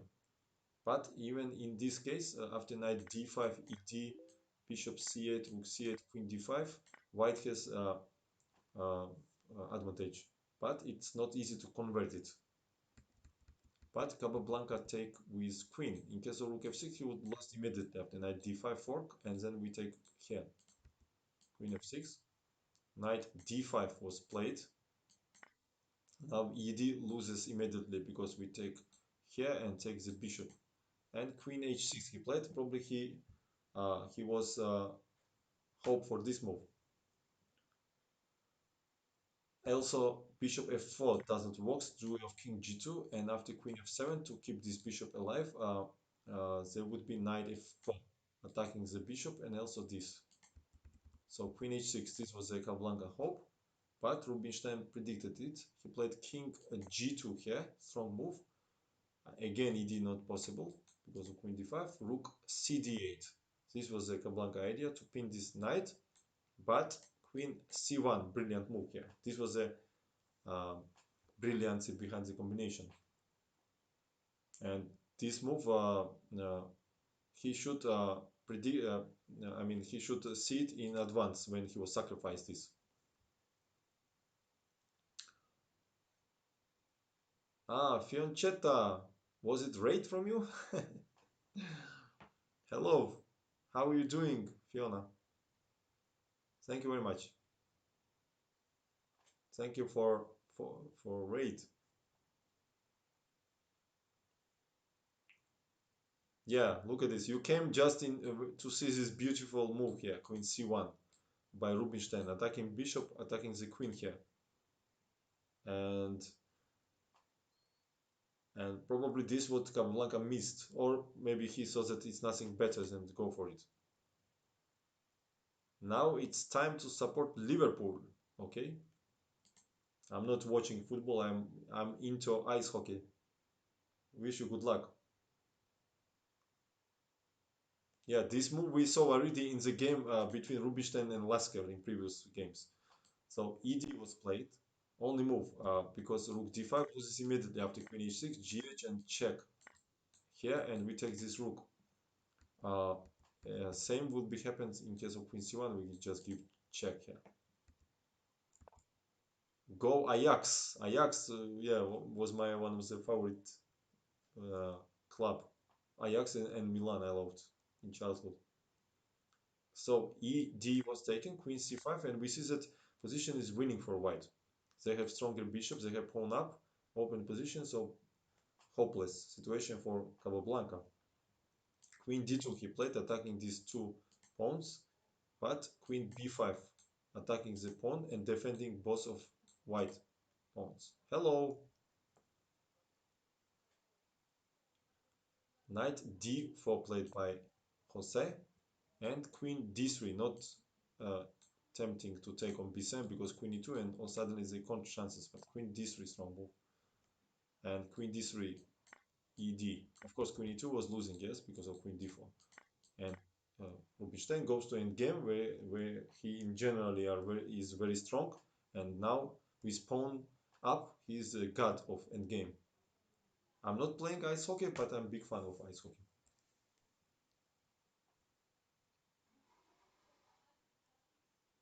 Rook F8, played by Capablanca. He's trying somehow activate these rooks because this bishop was controlling this square. So only what black can do from E file. Bishop G4 was played by Rubinstein, and this move was much weaker due of knight C2 fork, forcing rook E8, and black has some counterplay here. Ajax Liverpool tonight, okay? I cannot say go Ajax after Fioncetta said that come on Liverpool would be not nice. I will say come on Ajax, do it if she left if she left from the chat. Don't tell her. Okay, I don't care actually because I'm not a fan of both of teams.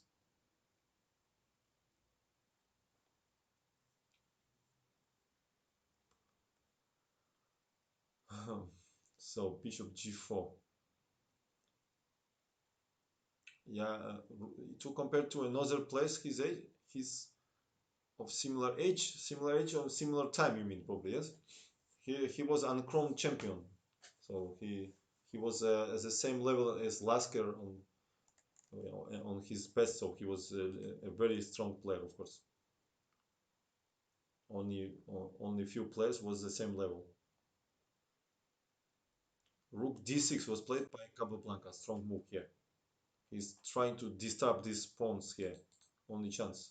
Rook E1, Rook E1, Rook E1, and Rook B6. We see the Capablanca doing the best what he can. And now from white, they need a really precise play here. Rook b1 was too passive, and b3, Rubinstein declined due of rook a6 move here. But maybe it's not so dangerous because rook e5, rook a2, rook d5. Knight b3 is loses now because of check on e6. King h8, there is a mate. In case of king f8, there is a check on f5, and then this bishop takes this knight here.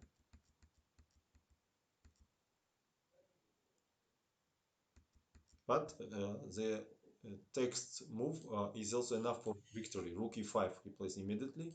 Rook b2, rook d5, attacking the knight. And knight c6 is forced.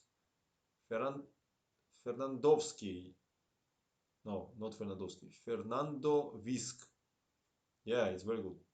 Knight 6, bishop e6 check, king f8, rook f5 check here. Rook d7 was not super clear because of knight e5 controlling this square, and also this is protected.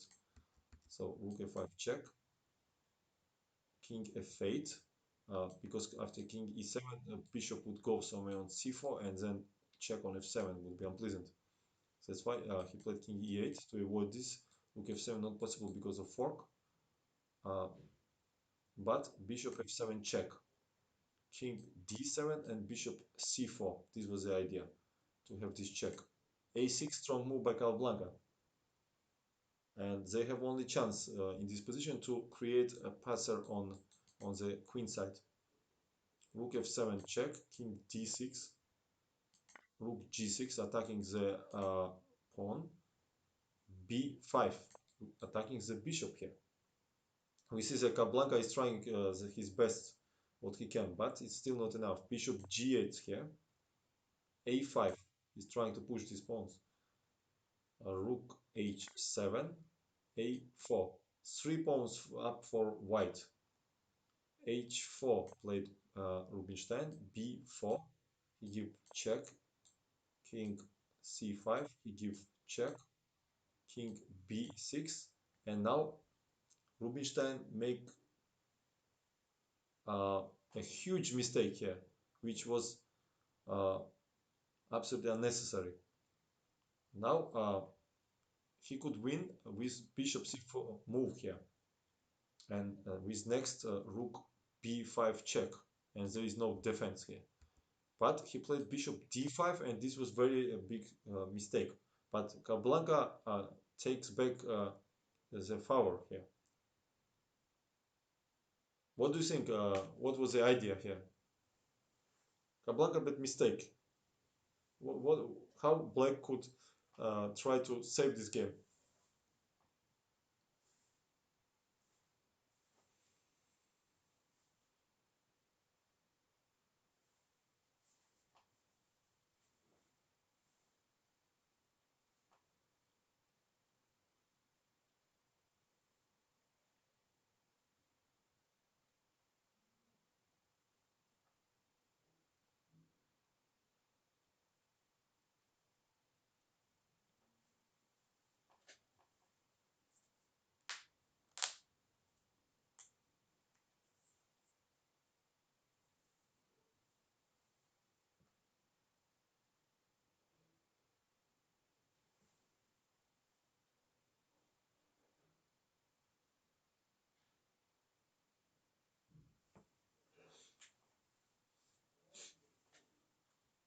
The b3 is loses. Yeah, we take ab, and then after ab, rook h6, attacking here, and then after rook c2, we take a3. Also, after rook h6, you simply lost. Because I'm attacking the knight, you have to play rook c2, then I push this pawn, and just no, you cannot play b3. Yes, rook a2, double exclamation mark. Look at this sacrifice, what Capablanca missed. This was a genius move here. b3, he played rook a2, and after this, he had chances to save this game. Because, for example, bishop a2, b3, uh, it's not easy to stop this pawn. How to stop it? For example, bishop b3, b, b2, b1 is the idea. Rook e5 we cannot play because of knight. The white is losing here. Maybe not losing, but yeah, looks like they're losing. And after bishop b1, there is a3, a2, same. So after rook a2, Rubinstein would be in shock. First of all, he needed some time here to come back to the ears, and then it would be very interesting variations here. Still with chances for white to win, but yeah, yeah, rook a2, super move. For example, white has two options here. First was, uh, hello, Sergey. Hello, welcome. By commentators of that time, it was suggested bishop c4 move here, with idea rook c2, rook b5 check. If white will manage to sacrifice this bishop for these two pawns, they will have four pawns, three connected, and against knight it will be winning. But king c7 and bishop g8. This was suggested by commentators here to avoid rook c4 idea and a3 a2.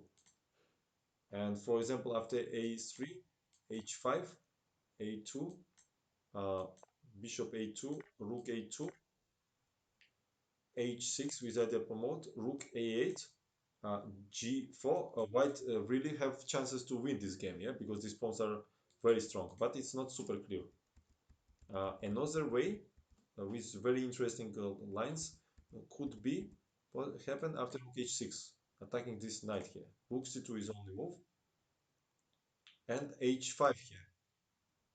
And now black has two options, or b3 or a3. In case of b3, there would be rook e6 move, free the road to the pawn. B2, bishop a2, not rook c1, of course, rook e1 because of rook c1 here. Bishop a2, bishop holds this pawn. Rook c1 now. In case of king c5, there would be h6 move. Knight b4, attacking the bishop. Greetings from Brazil. Hello, Brazil. Obrigado. Rin Rodriguez. Nice to hear, man. Say big hello to Brazil. I've never been in Brazil, but one day I hope I will visit.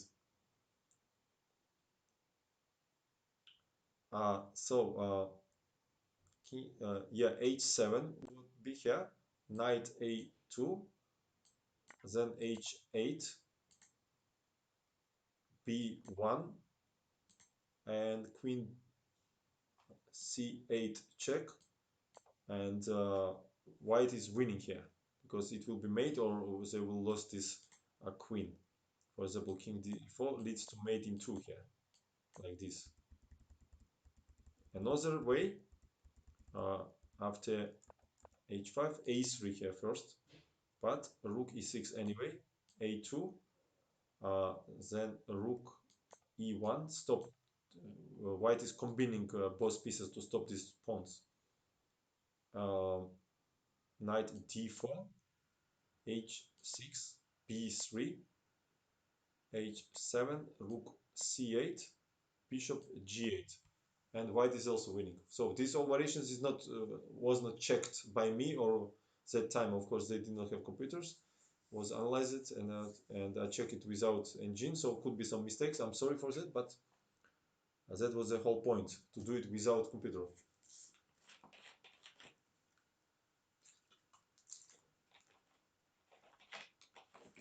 In the game, Capablanca missed this opportunity. Maybe he already thought that position is lost. He could not believe probably that there could be something more than b3 move here. He was hypnotized. Sometimes it happens and one player don't see and another player just hypnotized or just trust his calculation. And now he played AB. Was possible even bishop b3 here and still winning. But he played AB. Now AB loses because of rook h6 attacking the knight, and after this simply bishop b3. So Capablanca played a3 with idea promote, but bishop c6 strong move here. Capablanca take on b3. Obviously, after king 6 is simply lost. We play rook a5. After a2, we just push this pawn. Yeah, for example, after this, we can play b4. King cannot go anywhere. Rook is pinned with this. After rook b4, we take here. And this pawn simply goes. Also, a2 was losing because of rook b5 check. Again, king c loses because of rook a5. In case of king a6, and it seems like a1, but unfortunately there is rook b8 move here. a1, we give check and winning this queen. So Capablanca played rook b3, controlling this square, but it's too late.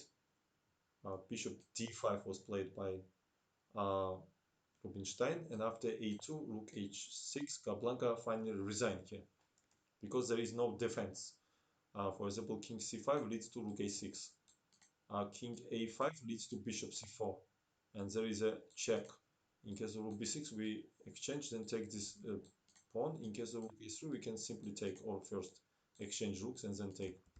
In case of king a7, there would be rook h8 move. again with this idea. So there is no defense. That's why Capablanca resigned. That was a very cool game. So Rubinstein made only one big mistake in this game with bishop d5.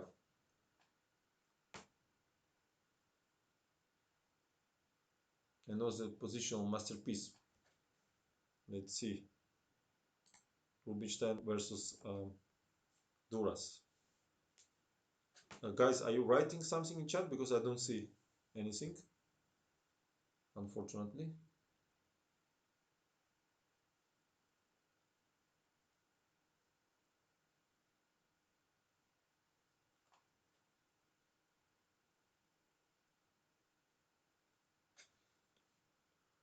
Aha, I see now. Hi, Yumito. How are you doing? Let me change the text. Rubinstein is white against Duras. It was played in Carlsbad. We know Carlsbad system, right? Thank you for following. I think Carlsbad is written like this. I'm not sure. Maybe through K. Okay, I will risk it. I will write like that. Knight 11. Yeah, Duras variation in Spanish. Carlsbad. Did I write it correctly or not? Okay. So Rubinstein with white. He played c4. Normally he played d4. e5, knight c3. The English system. Knight f6, g3, bishop b4. Very common system nowadays too. Knight f3. Another possibility is e3, knight g2, or even e4. So knight f3. Rook e8, castle, knight c6.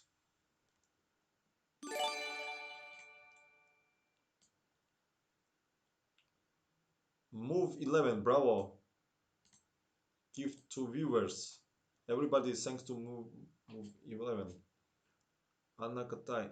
Hola James, just arrived from another stream and seems like you can have you mic louder. I can have, but I just don't have microphone. I ordered some good microphone, but I'm still waiting it from USA. Probably it will need still at least 1 week until it arrives. So till then, what to do? Zisha, thank you for following.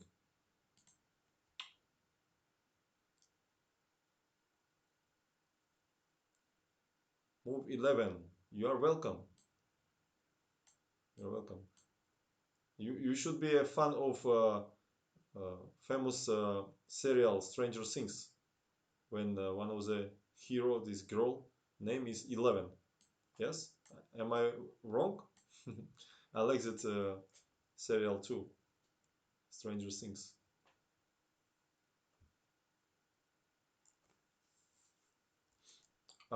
So yeah, Anna Katai, bro, good comment.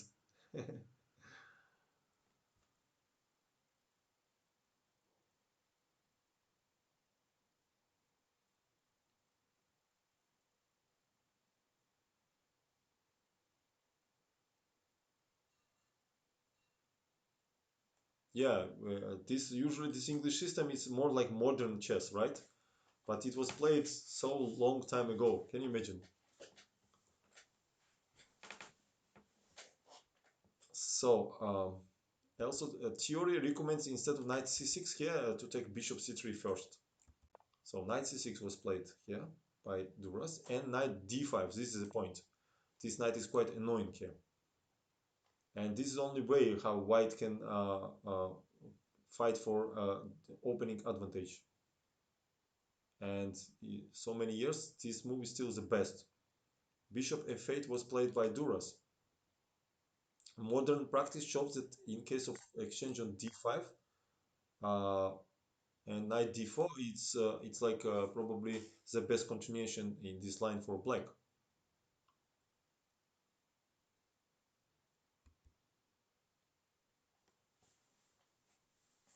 So, but Duras played bishop f5, f8 here. Aggressive system against c4 first move is probably e5, what we are just seen now, right now. But bishop c3 was good move. With black, it's always hard to show some aggressivity, or you get risky positions or dubious openings. So d3 was played by Rubinstein. He's preparing bishop g5, very unpleasant threat. So hc6 was played, and b3 played Rubinstein. And 56 years later of this game, 56 years later, it means it was played in 1967 between Petrosyan with white against Georgiou. It was continued with knight f6 by Petrosyan. Then knight d2 he played. d6 he played knight e4, queen d8, and he transferred this knight here. Then probably he started his standard ideas here. Interesting plan by Petrosyan. But Rubinstein this game played b3, d6, uh, bishop b2, and dubious move knight d5 by Duras. This was very committing decision. It's a try to simplify position, but it's not. It's only makes things for black worse. Uh, Better and more easy was simple was to play g6 without a bishop g7 here. So let's see what happens. Knight d5, cd, knight e7 attacking, and e4 very good move, supporting the pawn, also reducing the possibilities for this knight, and also d4 will come later. C5 by Duras, keep preventing d4 move, and Rubinstein takes on c6, knight 6, and d4. So now white is better prepared for the action, and bishop g4 by Duras. And this pin actually is quite useless here. Uh, but it's already hard to advise something good for black in this position. Strategically, they're in very hard situation here because they have very passive pieces. ED will lead to weakening of d6 pawn. Also, file will be open and strong pressure. Thank you for following, Levent. Thank you. d5 by Rubinstein. Knight e7 played Duras. Uh, it was better to play probably knight b8 here and then knight d7. But knight on e7, it's really maybe actually it was good idea to sacrifice the pawn for this bishop. Probably this was the best practical decision here. Using that this knight is pinned after bishop d4, ed, queen d4. Maybe I will transfer this bishop here with some chances here to survive. Maybe after I will exchange. Of course, it will be difficult, but this move it's definitely worse than that. Queen d3 by Rubinstein here. Also was good to play h3 in case of bishop f3. We take with queen, then we play h4, bishop h3, and these two bishops are too strong. Uh, Probably for black it's better to play bishop d7, but we see that the pieces are so passive here.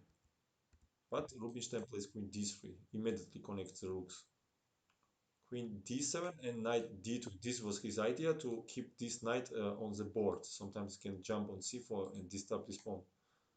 Bishop h3, a4, strong move, fixing uh, like preparing this square for the knight to avoid b5.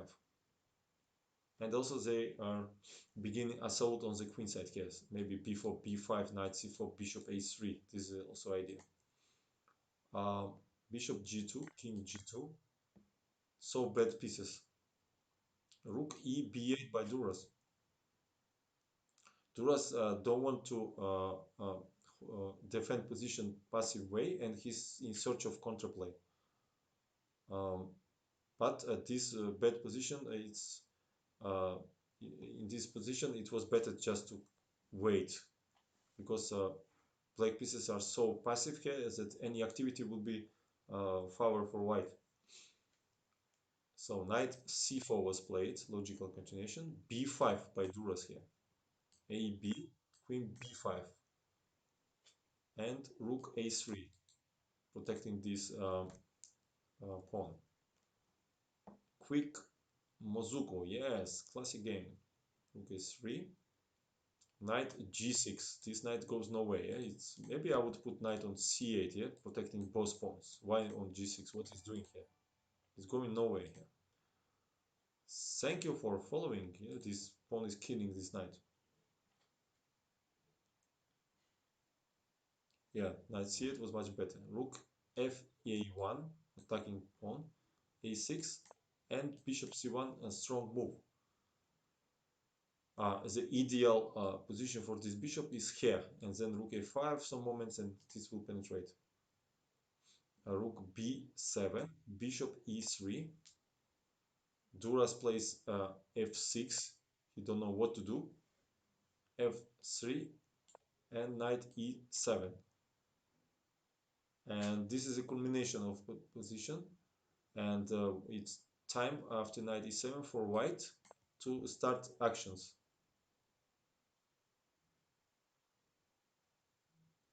But Rubinstein here finds very deep idea. So the most active piece of black is queen. So Rubinstein wants to exchange it. So queen f1, double exclamation mark. Look at this move. And after knight c8, knight cd2. This was a point. So he attacking the queen and also this pawn.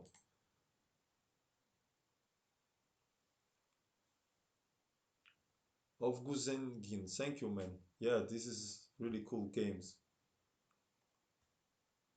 Queen b4 by Duras. He's trying to keep queens on board, but queen c4. White is insisting to exchange this, the last active piece of black.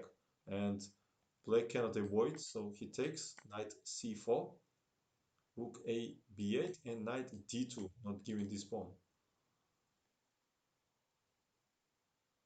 And black is hopeless in this position. They have to give this pawn. So this bishop stronger than this, knight is stronger than this. Uh, Only rook, this one rook equals maybe to this, but this rook is stronger than this. So position is just really hopeless. Rook c2, rook a2, and he eliminates this strong force from the board. Bishop e7, king f2, king f7, king e2 here, king e8. Is this too late? Yeah, king d3, king d7, king c3. He wants to push this pawn. Bishop d8, maybe try to exchange. And knight c4, not allow bishop b6 move. Bishop c7, b4. We see how passive are all pieces here. He just waits, rook a6. Bishop waits, h4. Without h5, fix these pawns on the black squares. I think h5, now Duras should play h5, of course, here. But he continues just wait. Probably he just uh, play by inertia. Could not believe, he did not believe that he can save this game. So h5, bishop c7, g4. So white absolutely improved position for the whole board and ready for the actions now. Rook b7, rook a8 was played. King d8 and king b3. This king goes here and then pawn will be pushed. Rook b8. So this is already the desperation. He exchanged the bishops. Now it's hopeless position. b5 and knight e7 by Duras. The creative idea, but it can change anything. X now. Friend, nice to see classical from the past. Rubinstein, Smith, Okabanga were real beasts on games. Yes, you are right. X now. Welcome, by the way. Knight e7 was played, b6 and f5. This was the idea of Duras, using that after ef, this pawn falls. Now king b4 was also enough to win, but he took. knight g8 with either knight f6, knight h5, but simply bishop f2 with either bishop h4. And unfortunately for Turas, after bishop h4, he should resign the game. This one of the game of Rubinstein where was modern openings was based on such games. Very beautiful game. This bishop is dead on b8. He will exchange this knight, and then this king will penetrate to this light squares, and game will be over very quickly. Let me choose some another cool game.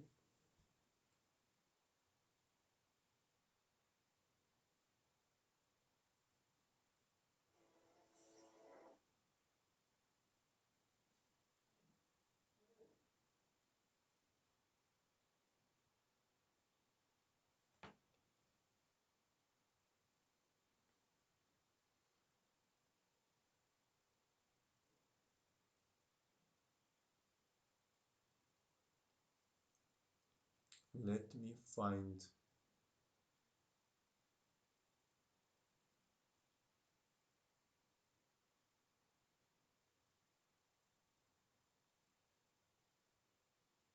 Rubinstein.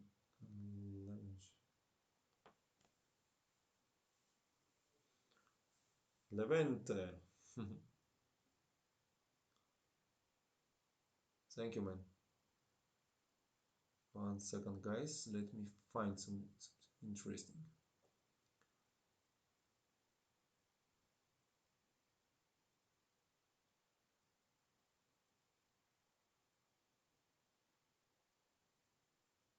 Okay, let's see how Rubinstein was playing against French system. Let's see the French system now. Rubinstein with white against Levenfish. 1 second. Let me Google uh, Levenfish name.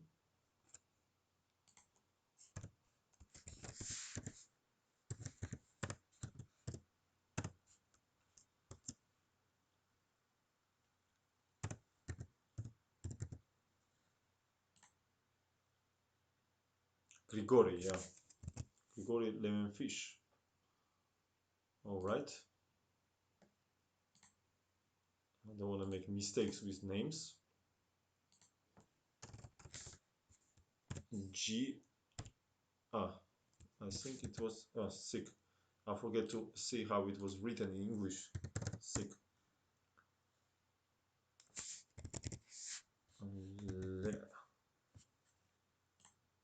1 second. Levenfish. Okay, Levenfish is Levenfish. So simply Levenfish. Oh, what the hell is Russian? Levenfish. This was played also in Carlsbad. Oh, sick.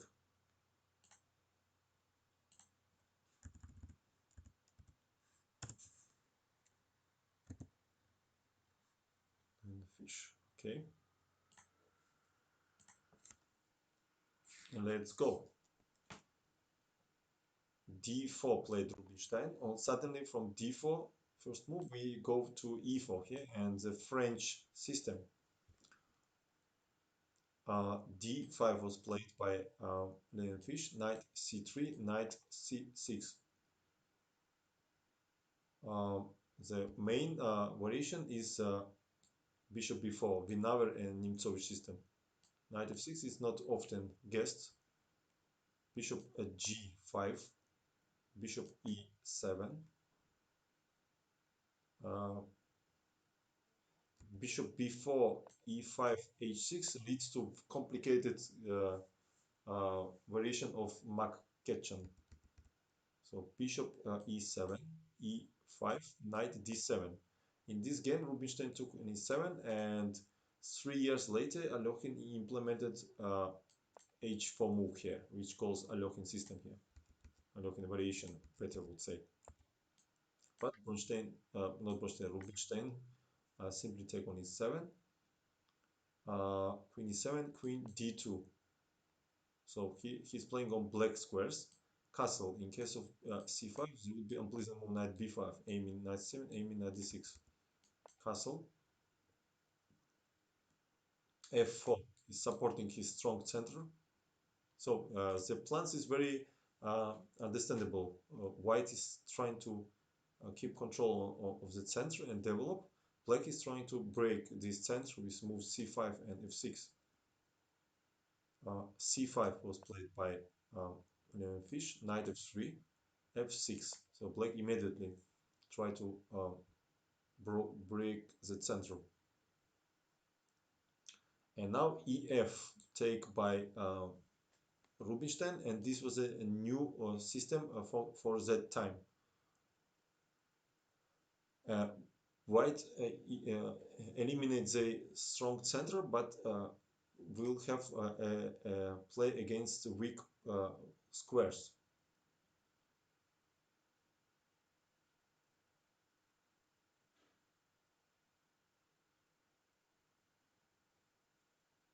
So ef, queen takes on f6. After knight f6, white wanted to take here and then play g3.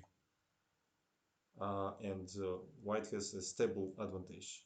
After castle, they can put bishop d3, rook e1, and these squares are weak, these pawns are hanging.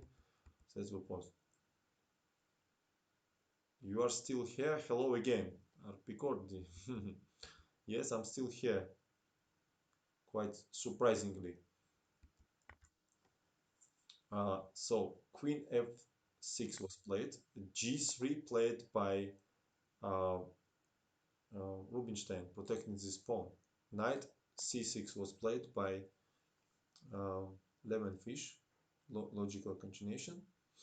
In game of 1937, between Stahlberg with white against Keres, Keres played cd here, and after knight d4, knight c6, not knight c5, bishop g2, bishop d7, and uh, after long castle rook he1, white had advantage.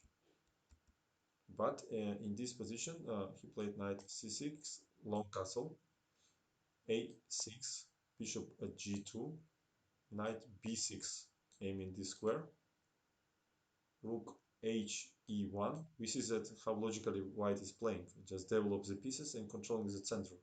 Knight c4 and queen f2. Beautiful play by Rubinstein, controlling b5. This was the idea of black. Now they have some contraplay on the queen side. And now it's a very interesting line by Rubinstein here. He plays DC in this position. He was following his plan and principles here. And this is a part of his plan. Uh, and he's not afraid that queen is and knight is looking here. So DC he took. And knight b2, dubious move by Lemonfish. The only counter chance for black uh, was attack on the white's position, king's position, and it was necessary b4. Lemonfish was writing later, and after knight e4, bishop d7. This was the best chance for black. Try to play for attack after knight e5 and then attack this knight here. But he took immediately here, king b2 and played b4. And knight d4 move. Strong move by Rubinstein. And black's initiative will disappear very quickly. B-C and king a1 strong move. This was the idea. Now is a threat knight e6. For example, if black plays bishop d7, there is knight e6, bishop e6, rook e6, queen e6, bishop d5, and wins the queen. Layla's Symphony, thank you for following. That's why Lemonfish exchanged this knight, but queen d4. We see how stronger this bishop over this one. So rook a b8. He want to play rook b2. Yeah, quick Mazuko. King a1 was a really cool move. Rook e3 by Rubinstein. He wants to eliminate this pawn. And g5. Uh, in hard position, black is trying to complicate the matters here. But rook c3, gf, gf, and bishop d7. Queen f4 was losing immediately after check, and then we take the queen. So bishop d7 was played, c6, queen d4, rook d4, bishop e8, and bishop h3, attacking this pawn. Rook f6 he played. What else? In case of bishop f7, there would be c7, rook c6, I guess. So he played rook f6, try to protect this pawn, c7, rook c8, and rook d5. And this is decisive blow because ed not possible. We take bishop c8, and Levenfish took on c7, but after bishop e6 he resigned. Not rook g5 because there is rook g7, but simply bishop e6, rook c7, and game is over. It was very cool.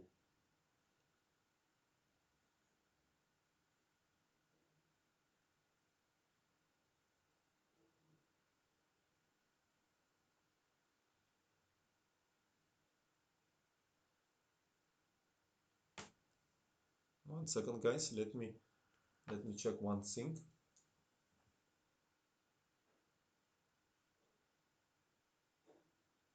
Let me check if one person is streaming. I want to make raid.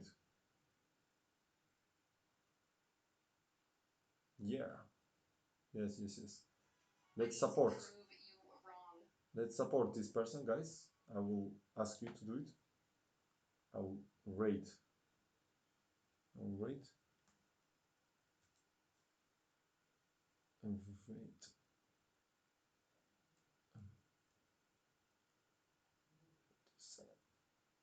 Please do it if you can. I will appreciate if you follow Ruches, our mutual friend.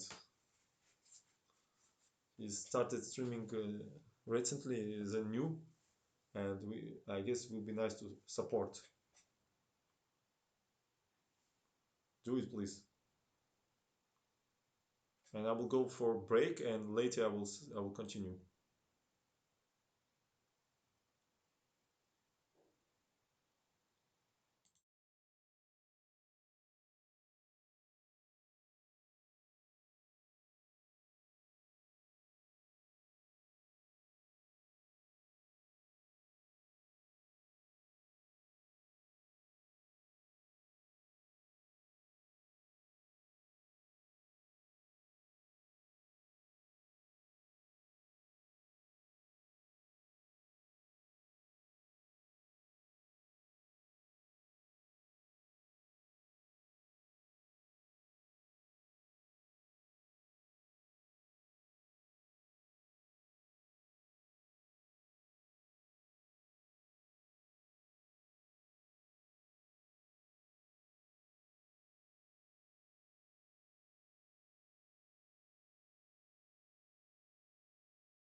Anybody in the chat?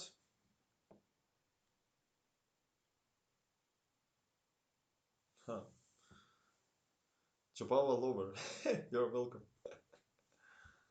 Okay, let's continue Rubinstein games. Another cool masterpiece by him against another very strong player, Karl Schlechter, in that period. Rubinstein started with d4, d5, knight f3, knight f6, c4, the Queen's Gambit, one of the oldest classical line, knight c3 and c5, played by Schlechter. This is a Tarrasch system. CD, ED is a classical direction, then G3 would play Rubinstein as usually, but knight D5 was played by Schlechter. And E4, the most principal line. E3 is also possible. And nowadays also this is very popular.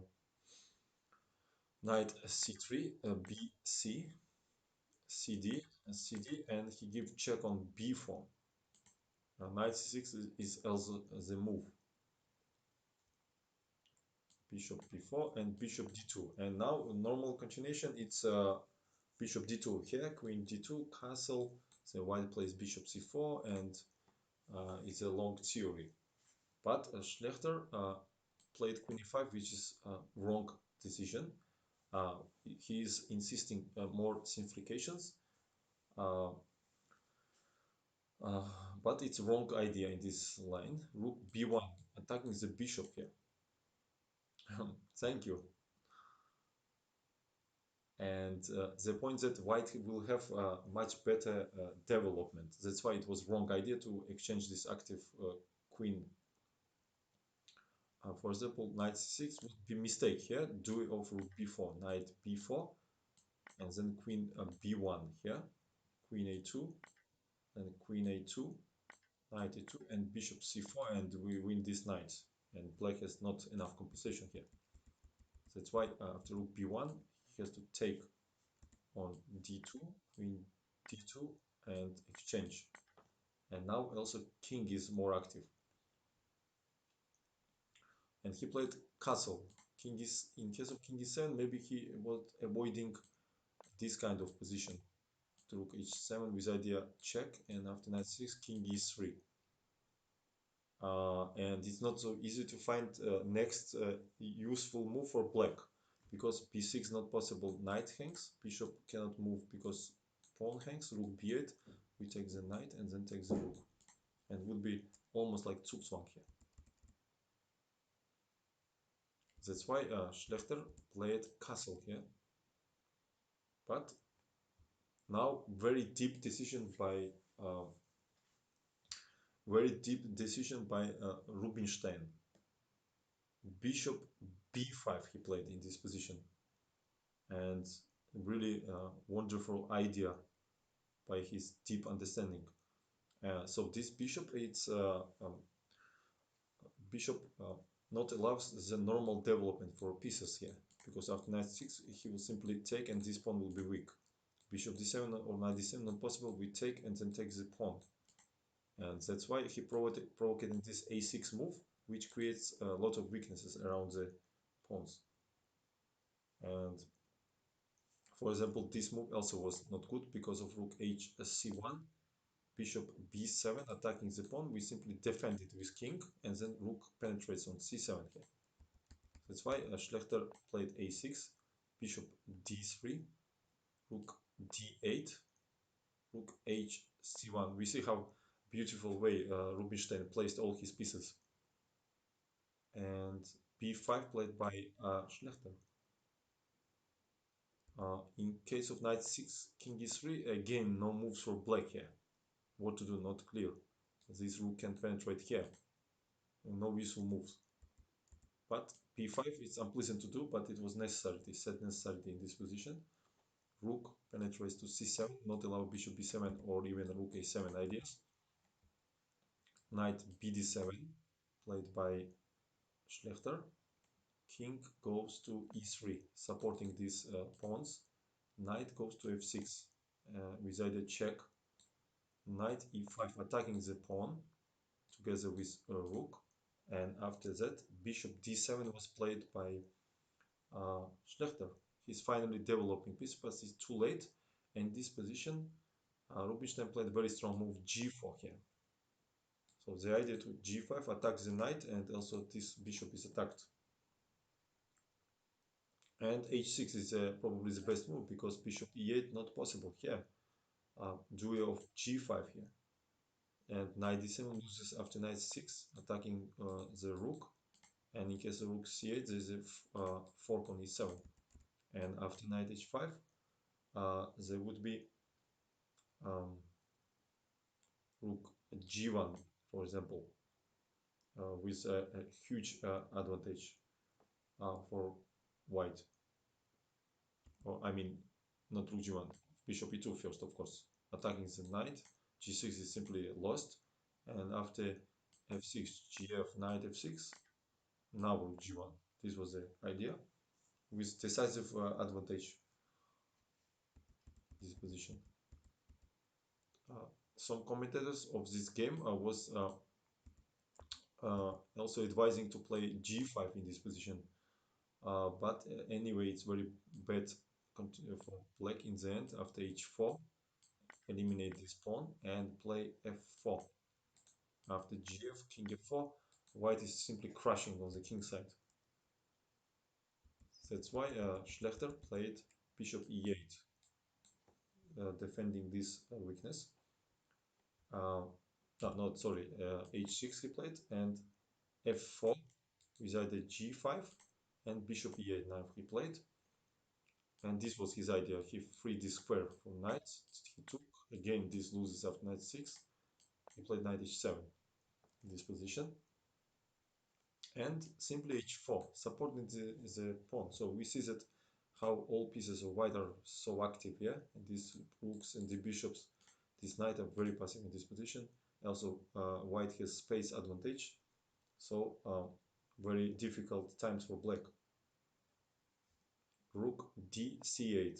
He at least trying to eliminate one active rook.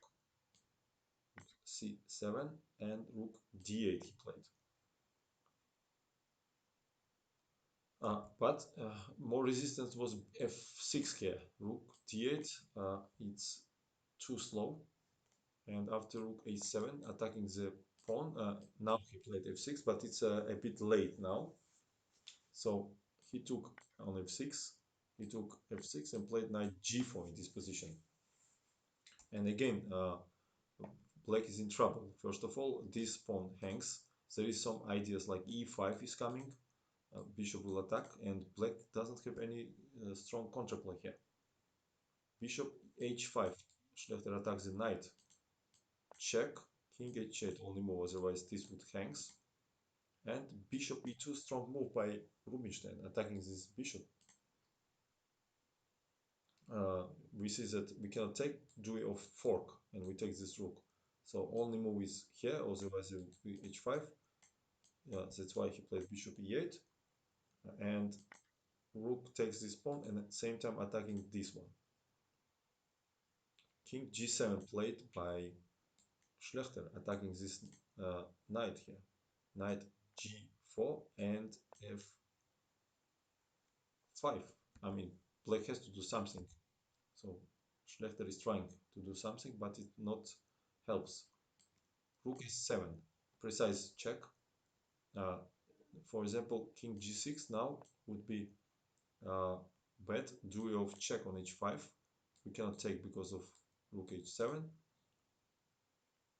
And in case of king g7, king g5, there would be rook g7.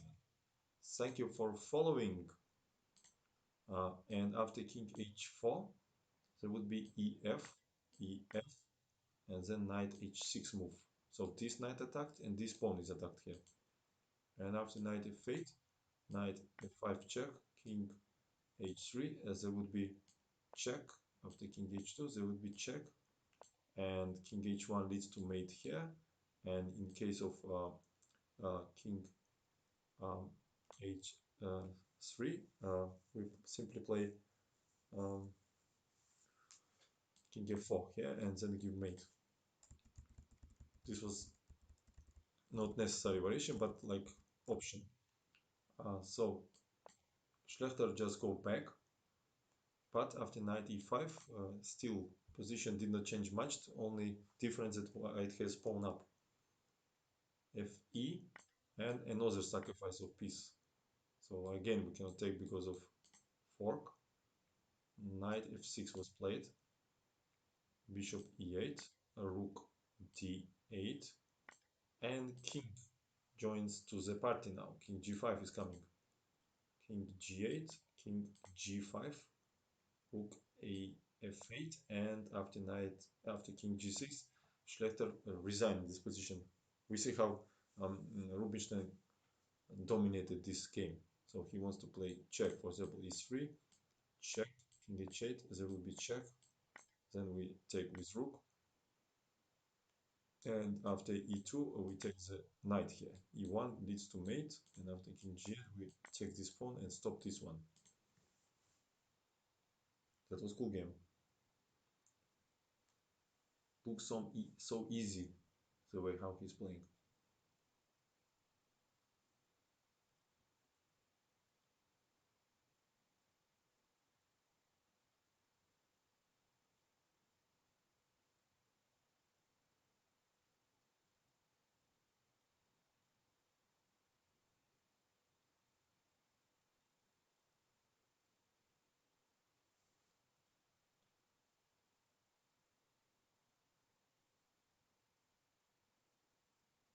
Let's see the game against Alokhin.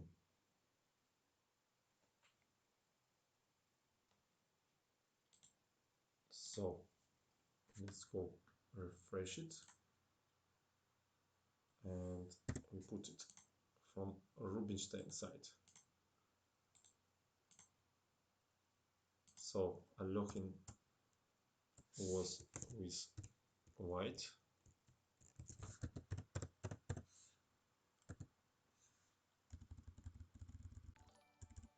Thank you for following, guys. And Akiba Rubinstein.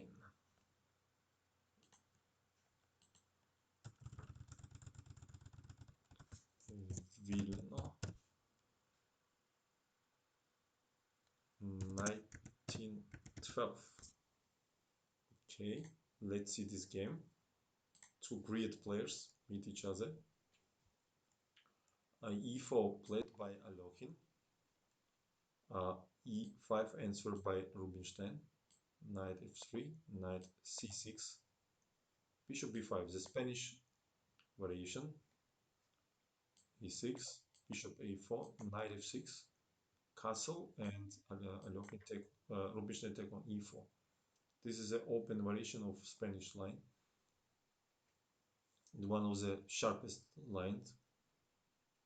Still not clear what is the evaluation nowadays of this line. So let's see what happened. Bishop b3, d5, d. It was many often guessed in match between Karpov and Korchnoi, if you remember. Bishop e6, c3, bishop e7. Also bishop c5 is the line here. Bishop e7, knight bd2, and knight c5. So black keep this square for the knight. Bishop c2, of course, white not gives this strong bishop, and bishop g4 played by Rubinstein. Also castle is possible here, but d4 is not enough for good play as that time analysis shows, but computer maybe change it, I don't know. Knight e4 here, and in case of dc there is a knight c5, bishop c5, then bishop e4 attacking this knight here, and after queen d7 there is queen c2 pinning the pieces, and after bishop d5, bc, rook d8, bishop g5. This is like example, white has some edge. This was a game actually, Capablanca versus Chayes, which is not forced, of course. Rubinstein plays bishop g4, pinning this, and also open this square for knight. h3 played by Alokhin. Better was to play rook e1 in this position, and after queen d7, white has two moves here: knight f1, for example, and then knight e3, or knight b3 here. And after uh, knight e6, he wants to play h3, then bishop e3. This was from Karpov Korchnoi in Baguio match in 1978, by the way. But in this game, h3 was played by Lokhin, bishop h5, and queen e1, a dubious move. More natural was to play rook e1, of course. Queen e1, knight e6 was played by Rubinstein. One second, let me refresh this chat. One second, guys. And knight h2, another dubious move. This was the point of Alokhin idea. He wants to push forward his f, uh, g and f pawn and attack these two light pieces. But it's too late. I mean, too slow. Bishop g6 played by uh, Rubinstein, bishop g6, and now a super idea. So it seems like natural move is hg, but in real fg is a double exclamation mark. Why he go against the general rule that usually pawns has to be go closer to the center side. The half open line uh, guarantees for black the counterplay. Uh,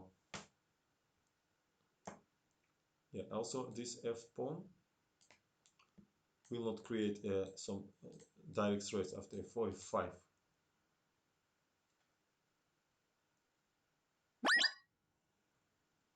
So knight b3 was played by Alokhin.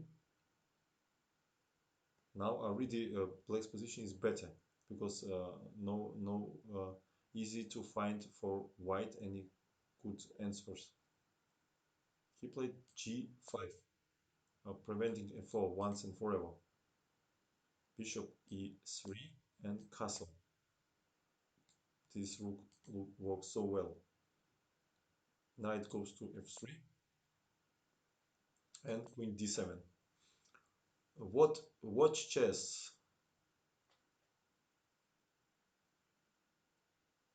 looks so different today? Must be the new hair? No, I did not touch my hair at all. If you mean if you mean me, of course. And now even this position was very interesting to play. Rook f3, already here. But Rubinstein is not in a hurry to do it. So he plays first queen d7 and uh, connect these rooks. g5 was obvious move for a GM. Not too hard idea, of course, to prevent f4. I'm not sure it was best move. Maybe castle also was possible. But definitely interesting move to avoid f4. And when f4 is not possible, this pawn becomes more weak, right, without support. And here, queen d2, careless play by Alokhin. And it was absolutely necessary to put it on here, support this knight. But he played queen d2 and blocked by Rubinstein here. It's not hard, but beautiful. gf, knight e5, attacking the pawn. Queen e2, rook f8, attacking the pawn. So very bad play by Alokhin. Knight d2 and knight g6. So he's aiming d square and then take here and give mate. Rook f1 was played and bishop d6. So position is hopeless for white. And he tries to sacrifice pawn and try find some activity, but doesn't work. Knight f4, queen g4 not possible because of check, and we take the queen. He played queen f1, knight h3. Alokhin looks so hopeless whole game.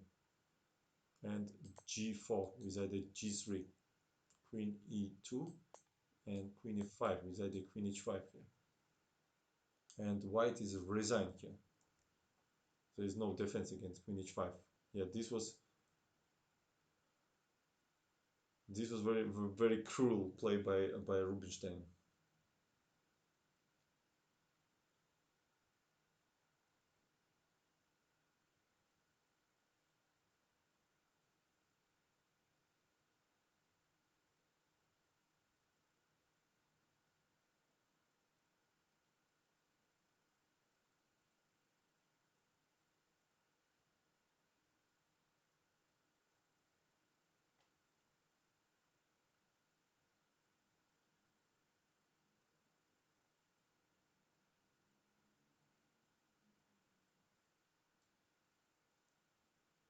Let's see how Rubinstein crushed Schlechter one more time.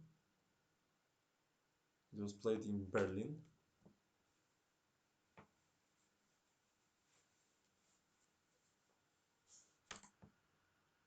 Let me refresh.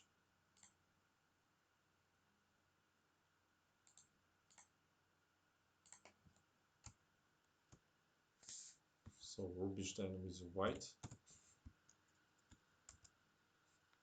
against Karl Schlechter in Berlin. Berlin 1980.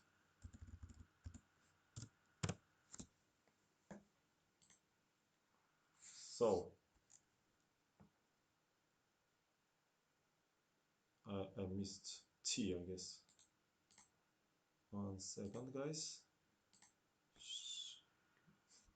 Schlechter, like this, of course. All right, let's go. So Rubinstein with white, he plays d4, d5. They already played a few times like this.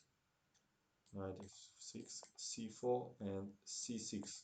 The Slav defense is really popular nowadays too. Knight c3, dc. Now main move is a4 here, preventing b5. But Rubinstein plays e3. Bishop g4. There is such a line after b5, a4, b4, knight e2, or knight b1, and white will regain this material deficit, but this is not the main line for white, of course. Bishop g4 played by Schlechter in this game, which is absolute normal move. Bishop c4, and now with the threat take and check. e6 is logical continuation. Castle, knight d7, h3, and bishop f3. Inaccuracy. The positional mistake here. And bishop h5 was the natural continuation here. So queen f3, bishop e7, rook goes to d1, castle, and e4. So white takes space advantage here. He wants to play e5, then knight e4, queen g3, and so on. Rook goes to e8, bishop f4, knight f8. Schlechter tries to defend his king side. And queen a5 was maybe better option here. Knight f8, and all suddenly white has strong center and also pair of bishops here.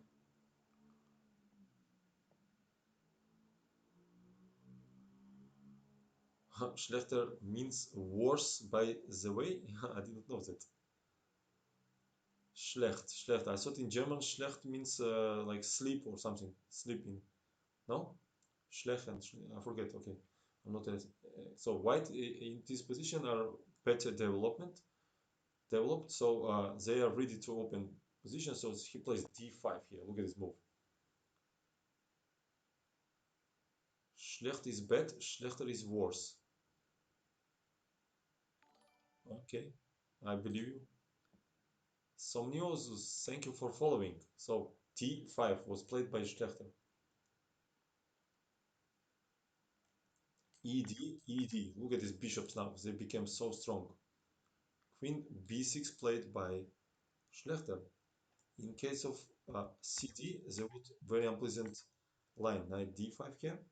Knight d5, bishop d5, attacking both squares here and here.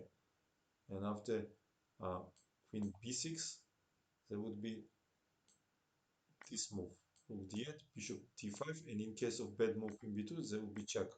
King f7, then check on e5 and take here. This is not the main variation for black, of course. That's why Schlechter play queen b6 here. d6, bishop d8.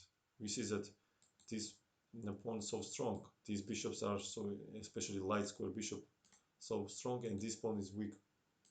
And g4. This is the idea. So Rubinstein wants to kick away this knight and then attack this very weak pawn. Very energetic continuation by Rubinstein. um, for example, h6 does not solve the problem because h4 and then g5. And knight d7 not possible because of bishop e3, and then we attack queen and pawn. So he played knight e6, try to close this diagonal. But d7 by Rubinstein, look at this, what's going on here. The beginning of fourth variation, which leads to winning of the piece. So rook e7, otherwise after rook f8 he simply catch the rook. Bishop d6, rook takes on d7, he take on e6, take on e6, and g5. This was a point. He cannot go on d5 because of mate on f8 here. That's why Schlechter is forced to take on d6, and after that rook d6 was played. Position is already lost, yeah, also this is hanging. Schlechter played queen c5, attacking rook, attacking the pawn. But simply take on d8, rook d8 and gf, and we have extra piece on the board here. A very strong play by Rubinstein. Simple and logical. Queen g4, queen f6. Uh, Only two pawns for knight, and the rest is on technique, which Rubinstein always had. e5, queen g3 attacking the pawn, rook d8, knight e4. Look at this blocking knight here. Queen e7, rook d1, rook f8, rook d6. The position is hopeless. King h8, queen g4, aiming rook d7 with win on g7. And after rook d8, he played rook e6 and queen b4. Simply played queen g5, attacking this rook here. Precise calculation. And after check, he played king h2. Of course, not king g2 because of check here. King h2. And after rook f8, rook e7, attacking the pawn. And now, in case of rook g8, there would be simply queen e5, for example. And after rook f2, there is no perpetual. We just take queen f2, queen g2 here, queen f4, king h1, queen c1, queen g1, and there is no more check, and rook, extra rook, and also mate here. Yeah, that was good game.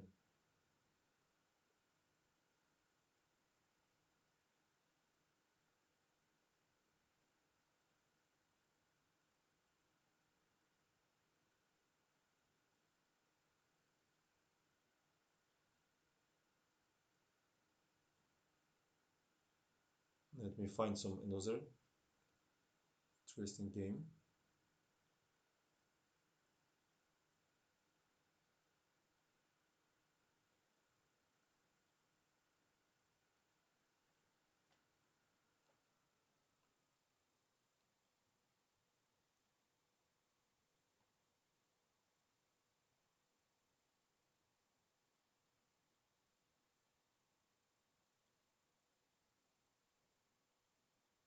Rubinstein Marozzi in Göteborg. Very cool game. In a second, let me refresh. Rubinstein with white.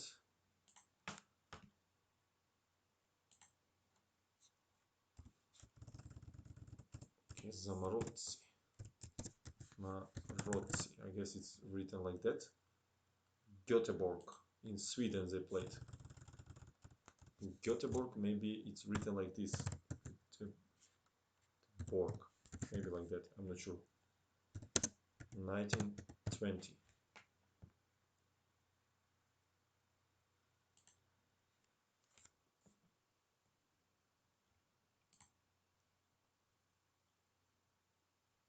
Yes, yes.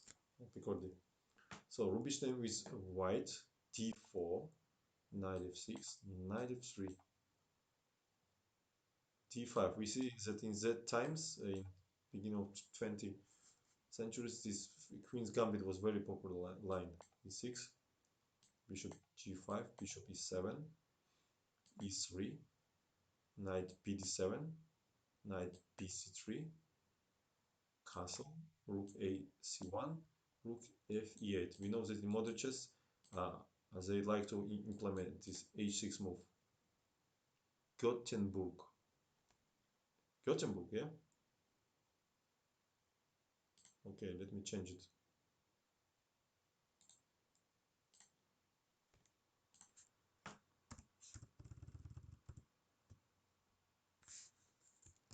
Gothenburg.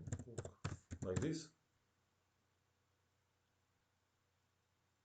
Looks like, okay.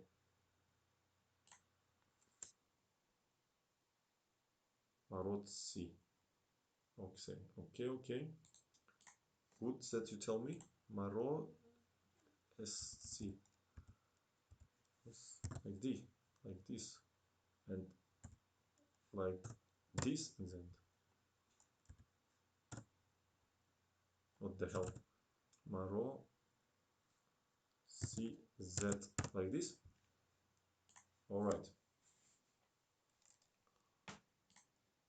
So, rook f8 played by Marozzi here. c6 or a6 are main moves here. Rook e8 and queen c2. This was the favorite weapon of Rubinstein in these systems. And he plays dc now, not waiting bishop d3 move. Usually, strong players are avoiding to take immediately. Yeah, they want to win the time. c6 or b6 even was better. For example, c6, bishop d3, and then dc, and so on.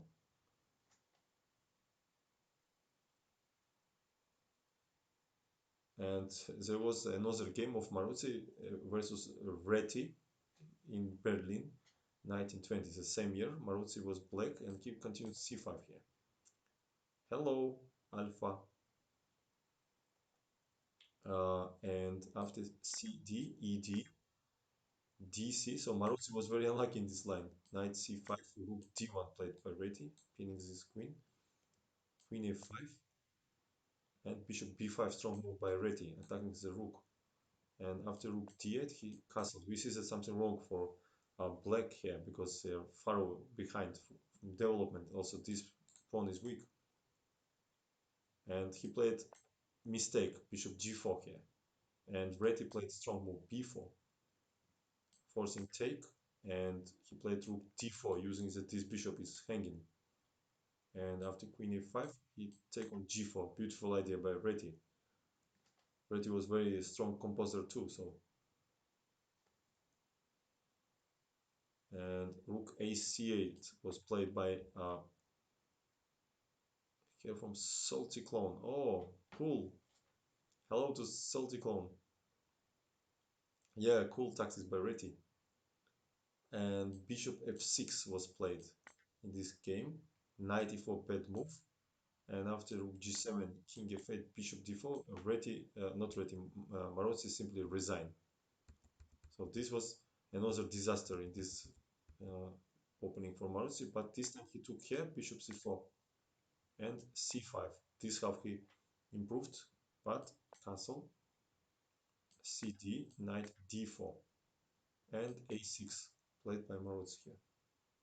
The black pieces are very passive. We see that they're too passive here. and they have to be very careful here. Uh, Bogolubov, another very strong player, he advised to play knight e5 in this position, and after bishop e2, develop like this, and rook c8, and after rook ft1, queen b6, with decent play for black, but a6 was played by Maruzzi, and he wanted to play e5 and take this square under control here. It was wrong idea, and also these two squares would be weak. Zarathustra, thank you for following. Rook f d1 was played by white. So the idea to take here with bishop or with knight, also putting very unpleasant discomfort for queen. b5 never possible because knight c6 fork. Knight b6 not possible anymore because knight e6 and then double attack. So queen a5 was played by black, attacking this bishop and same time get away from this unpleasant pressure from the rook. Bishop h4 was played by white in this position, not blundering the bishop, of course. And for black, it's not easy to find any useful move here. Knight e5 he played, attacking the bishop, and bishop e2, strong position. Sometimes it can be delivered to this long diagonal and put pressure on the queen side. We see how harmoniously all white pieces are placed, and very nice development. Knight g6 played by black, and it's too much. This knight is wasting so much time. One, two, three. For what? For only improving this white bishop's position. Uh, Maybe it was better instead to play bishop d7, finally connect these rooks. But after knight b3, attacking the queen and also aiming this bishop and queen c7, there was idea bishop f6, bishop f6, knight d5, queen c2, knight f6, gf, uh, rook c2. But this was going to simplification for position, so this was not so good for white, most probably. In real, after bishop d7 was very strong idea. Knight b3, queen 7, and not tempting for this kind of ideas, but bishop g3, pinning this knight in the center of position. And white has really strong initiative in this position. Or even play knight d5, and after queen c2, take on e7, and then rook c2, and pair of bishops. In case of knight d5, uh, there is queen c7, knight c7, and bishop e7. And in case of rook e7, there is rook c7, attacking the pawn, and also f4 is a threat, attacking the knight, and also this will be attacked. So every way is a very unpleasant position for the black. That's why he played knight g6 here. But bishop g3. This queen actually has very short way to go. For example, knight b3 is a kind of threat, and after queen b6 there is knight a4, and queen will be moved to a7, because to go on g5 it's not natural and risky. e5, for that reason he played to have this square for the queen, but unfortunately now this bishop will work, but same time these squares are weak. So e5 is like a uh, very responsible move.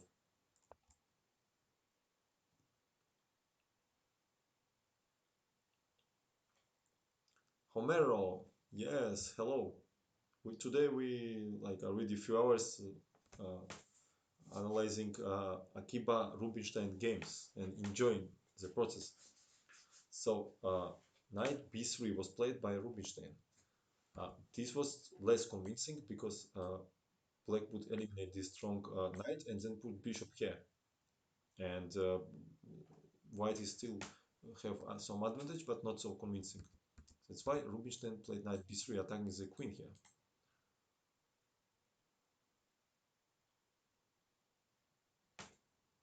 Yeah, he was extremely extraordinary strong player. He implemented very much systems and ideas which is still alive nowadays. Yeah, We can say same about Alokin, about Capablanca, about of course Botvinnik. Thank you for following. And Queen c7. This was the idea of Marozzi. He closed this diagonal for bishop, but this queen will be in very passive position after very strong move Queen b1. Look at these beautiful places for these all pieces. They are all connecting and playing together and very harmoniously. And we cannot compare with black pieces. They are in different sides of boards. Yes, Queen b1 with knight d5 and forcing black to play Queen b8. Yes, Marozzi system, of course. Uh, yeah, for example, in this position, knight d5 was not super convincing again because Queen c2, knight e7, then would be rook e7, rook c2, and bishop f5, and then knight e4 exchange this bishop. So this was a mistake. That's why Rubinstein plays Queen b1 with the idea take this strong bishop but keep queens on the board. And Marozzi plays Queen b8, did not find better square for the queen. We see that Marozzi loses so much time. First he played 3 moves by this knight, then he played 3 moves by this queen, and this was only 17 moves. So can you imagine 6 moves he played with same pieces? Bishop f3, such a strong pressure on queen side and central squares. And also this bishop is very strong because it's not allows b5 and bishop b7 and same time controls this square. So move by move, black's position becomes worse and worse. Also, if bishop goes somewhere, then will be knight a5 attacking this pawn. Queen a7 played by Marozzi. And knight a5 strong move by uh, Rubinstein. And the black's plan in this position was rook b8 and then b5. So he played knight a5 to avoid this, to not allow this, to control this square. Um, and also white wants to play b4 here and put more pressure on the uh, queen side. So Marozzi is finding only probably the solution to not get squeezed in this position immediately. He played bishop b4, attacking the knight and not allow this b4 move. And knight c4 was played in this because rook b8 will play b4 and then b5 there will be the fork. That's how it stops. This was his idea. Another idea, always have knight c4 attack this pawn. So very unpleasant move. So he provoked bishop b4 and played knight c4 here. Bishop d7 by Marozzi because he cannot play bishop e6. Duel of knight e5 here. And after knight e5, bishop a2, we take with knight. And after rook e5, this bishop hangs. This was cool.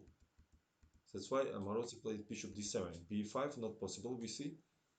So white pieces are dominating over the black now. And he played bishop d7 and get knight d5 move. And now white will have control of e4 square. Once they will exchange, then maybe queen will go here.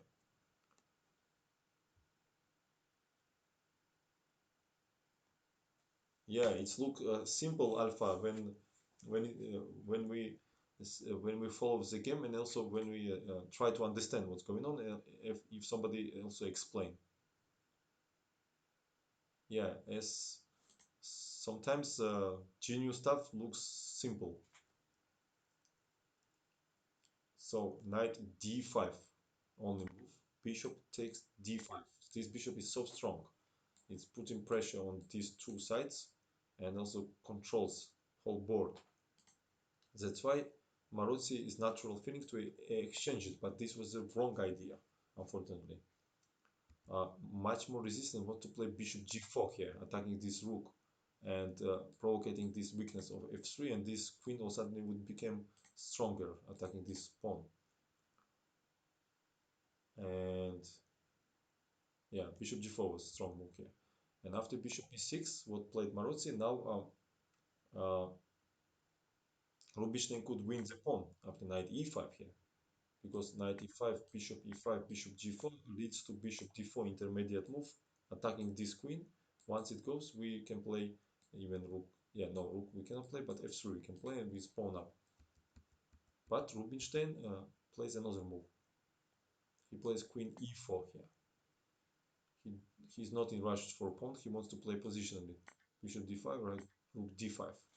This is attacked, also rook d7 is the idea here, attacking the b7 square.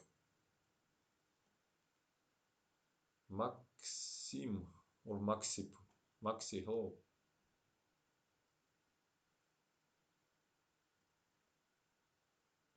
Baadur, I have a question about your style. I saw many of your games and I saw that you play a lot of interesting ideas from the past. Am I right? Do you find the ideas from the classical games? No, I'm not in search these ideas in classical games, but maybe it's somewhere in my memory, in my brain, because all my life I was growing up on this classical legacy of different players, and of course it helps you to create some ideas when you combine these ideas in your brain and create something new. Hola, hola, ¿cómo estás? Say hello to Maradona from me, please, if you meet him tomorrow. Thank you for following.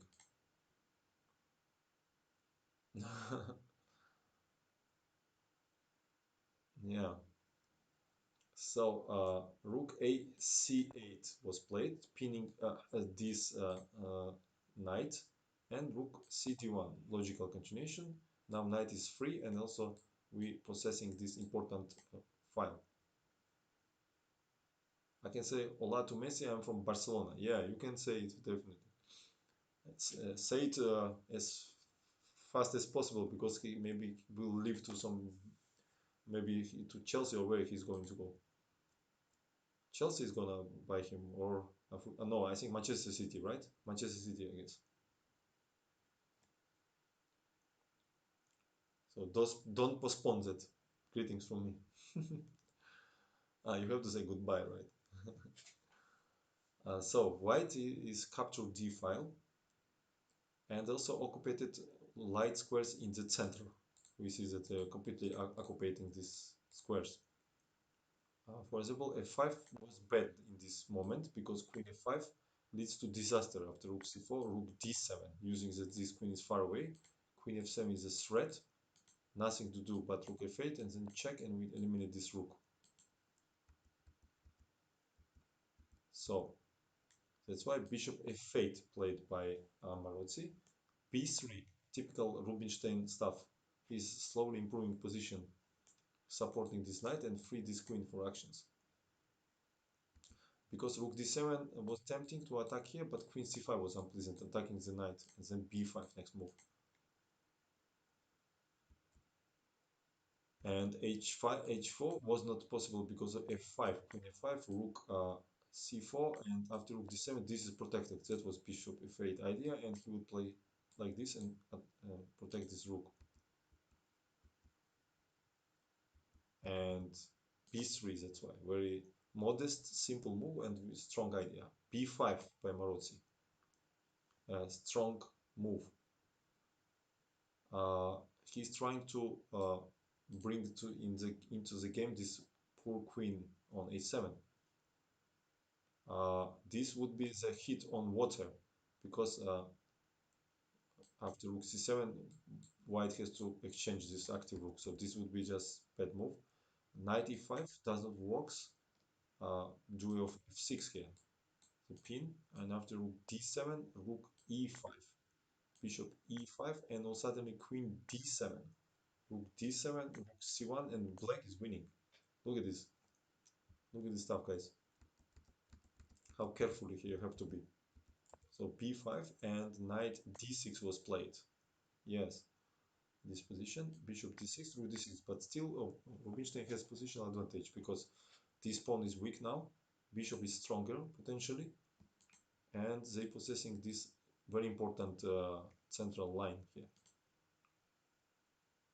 Yes. So rook c7, a big mistake by Marozzi, and they are slipping away a good chance to save this game. Pogolubov uh, said wrote that Queen A8 was only chance here. Uh, Now, in case of Rook D6 D5, there is a F5 idea, and again Queen E5 not possible because of Queen D5. And in case of Queen F5, in this position, possible to play F6, and after H4, Knight H8, beautiful move. And then this knight will go to F6 and support the defense. But still, White's position is better, of course. First of all, I'm not sure why not possible to go to endgame. Maybe we know Rubinstein like to play endgames. Most probably he will exchange these queens, and then maybe he will play E4, F3, and bring this bishop from here somewhere. Still looks quite dubious for black, but it was the best chance, of course. And after rook d6, he played rook c7, a first huge mistake. Before, what he played was inaccuracies, but now it's mistake. He wasting time. And h4, strong move. This move guarantees winning for white now. So f6 he has to play because h5 will lead to queen a5 and loses this pawn. So he played f6, support this pawn. After h5 he wants to retreat with this knight. But unfortunately for Maruzzi, there is a check. Very unpleasant check here. And he played king uh, h8 in this position. King f8 is not better. Uh, h5, attacking the knight. And in case of knight e7, there would be queen f7 move. And this is attacked. Also, rook d8 is that idea, h6 is the idea, and it's disaster. So knight f8 was played by uh, Marozzi, and h6. So if black would have moved here, they would play h6 and they still hold this position. But h6 destroys very important square here, forcing this white do something or take or go, and then this will fall. Also, bishop h4 can be joined to attack this. Knight g6 and queen e6, strong move, attacking rook. We cannot take this as a mate, and the final stage, Rubinstein plays very beautiful, very energetically. Rook f8 was played by um, Marozzi, and rook d7, another threat on g7 here, forcing to take, and another good move, bishop h4 here, attacking this pawn. And unfortunately, black resign because after knight h4, there would be queen e7 move here, and there is no defense against mate here or here. Such a beautiful game. So precisely white would put in more pressure, and then Marozzi, unfortunately, uh, did not hold much.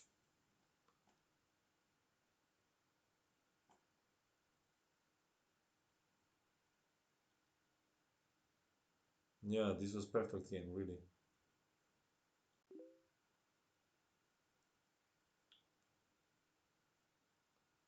Let me find some another cool game.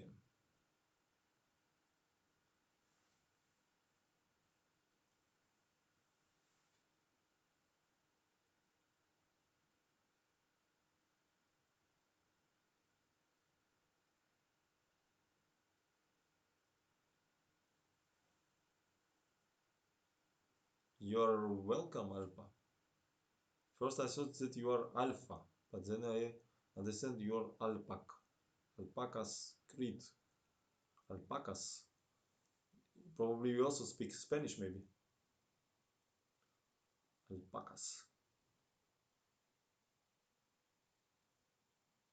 Maybe not.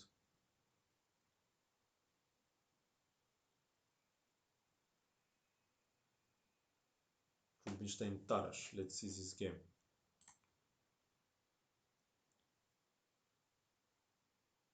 Peru. Okay, then you definitely speak Spanish.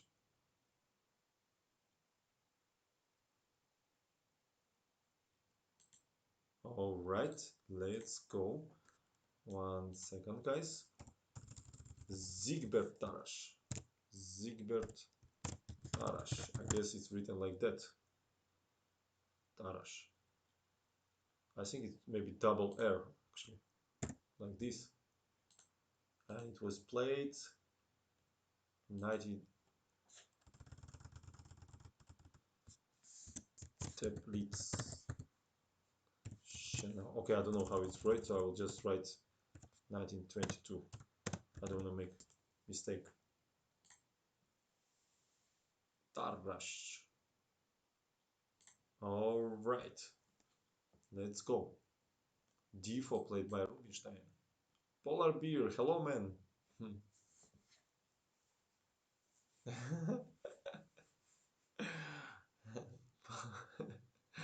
You're funny.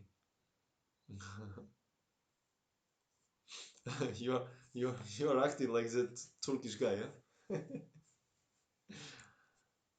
And he beat me, yes, in checkers. Welcome, Polar beer. How are you doing today? Hope you managed to sleep to compare to last day. So, who are you? God knows. Yeah, nice to hear that you're better today. Welcome. We are analyzing um, legendary players' games. I don't know how many hours I'm streaming already, but quite a lot. I cannot stop. Yeah, yeah, it was winning the checker position. Yeah.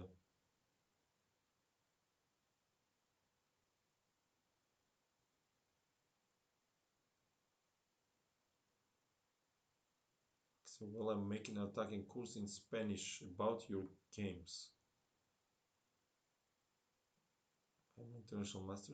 Admire your creative and all the board. So thank you for the response. It was thank thank you too, man.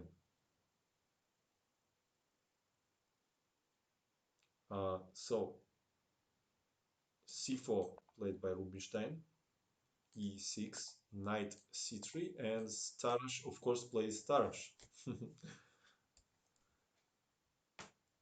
Yeah, it's a principal game.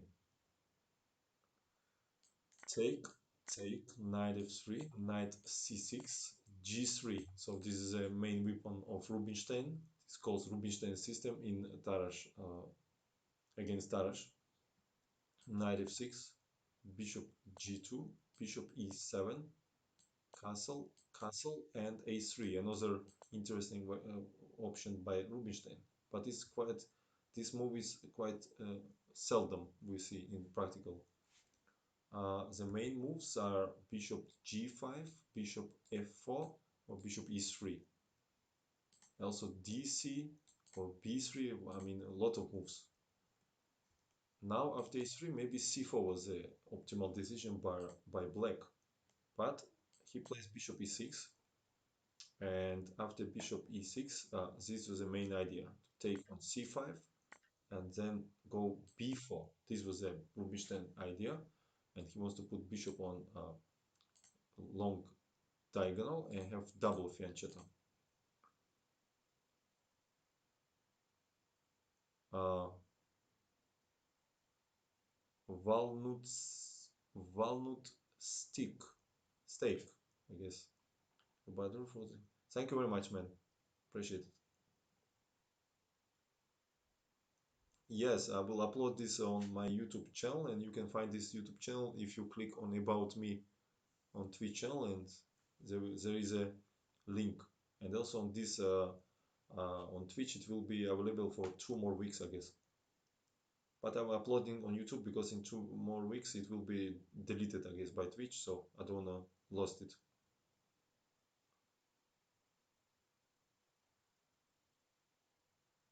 So bishop e7 played by Tarash. Um, Also bishop b6 was considerable option here to keep this bishop on more active diagonal and sometimes support d4. Okay, let's see. Bishop e7. Bishop b2 logical continuation. Knight e4 played by Tarsh here. But unfortunately for Tarsh, this obvious natural move, it's actually a mistake. And better was to play rook c8 or rook e8 here.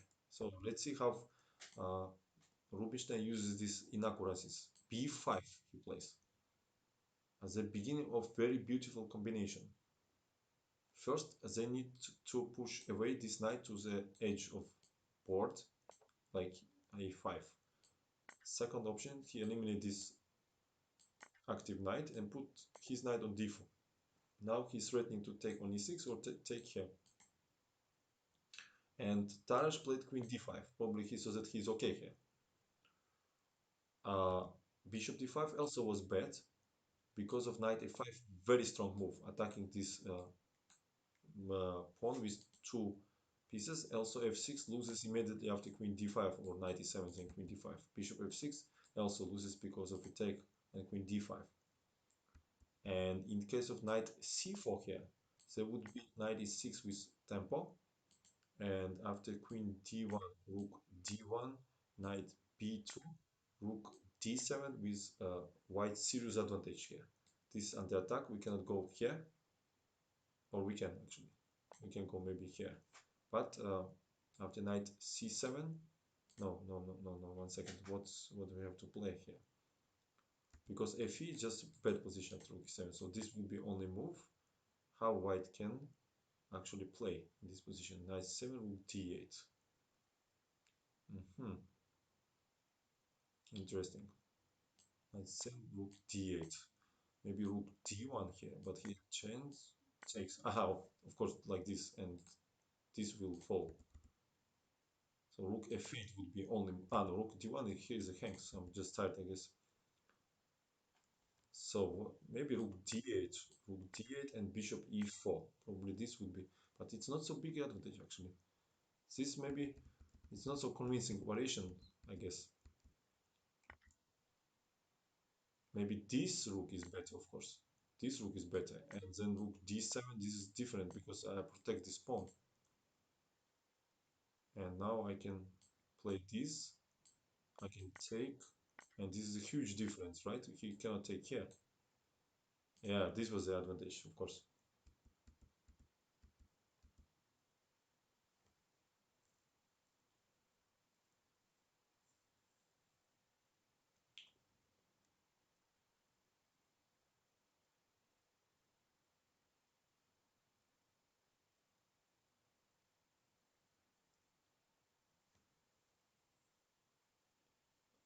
Ganni Dormali. Anyone else wonders how Badur stays so slim? Probably too late to ask this question. I was slim like, I don't know, whole my life, I guess. Okay, so after knight d4, queen d5 was played by black, by Tarash. And this was idea of Rubinstein, queen c2. So he attacking this pawn with bishop and queen, and f5 was played by Tarash. And queen c3, double exclamation mark. This was the whole idea of Rubinstein play. The point of White's idea. He attacking the knight here, also knight e6 the idea. And in case of bishop f6 here, he wants to take on e5, bishop d4, rook a d1, pinning the rook. And after bishop b6, queen c3, winning the game. Rook under attack and also pawn. This was the idea. That's why knight c4 was played in this position by Tarash, and knight f5, not knight e6, two of bishop f6, attacking the queen. But knight f5, this was the whole idea. This is attacked, and after bishop f6, queen f6. Look at this crush.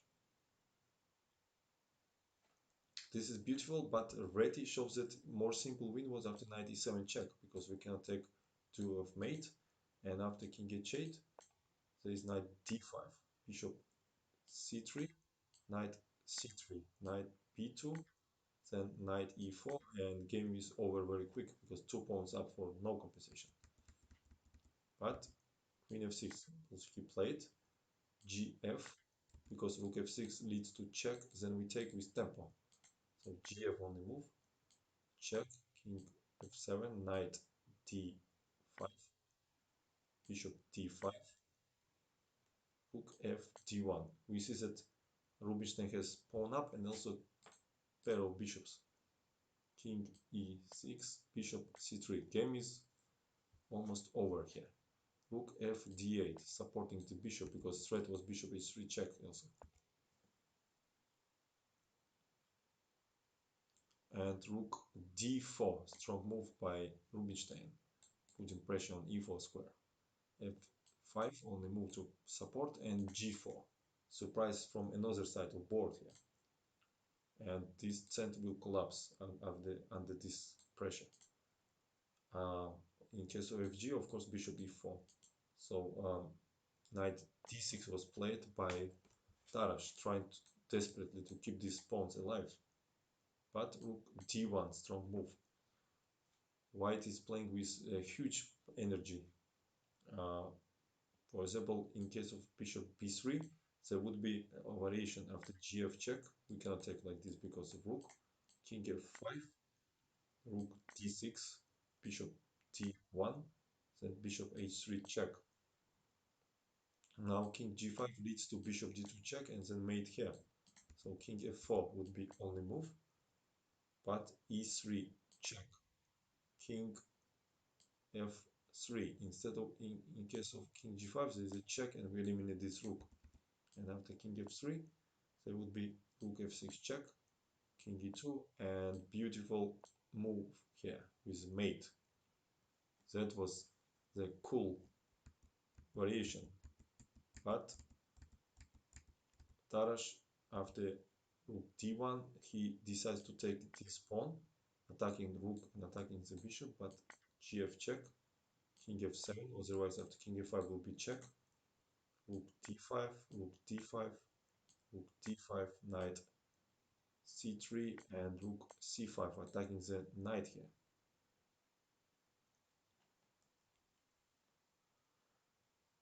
This was the worst option because of king f6, and after rook b7, king f5, and black keep this pawn alive here. That's why he eliminates this pawn, and then the bishop becomes the beast in open position. So knight e2 only move, king f1, knight f4, and bishop e4. So white has pawn up, also very strong bishop. This passed pawn, this is weak. Rook a d8 with the idea to give mate in one here. But rook, very innocent threat by the way. But check, king f6, king e1. And this pawn is very useful because after rook e8 we just support it. That's actually what happened. Rook d8, then f3. We see that this rook is very strong, this position. And knight d5, the last chance to have some counter chances. Because rook e7 leads to disaster. We just take, then we take here, two pawns up, we go back, and then this king goes to queen side, distract king from f pawn, and it's winning.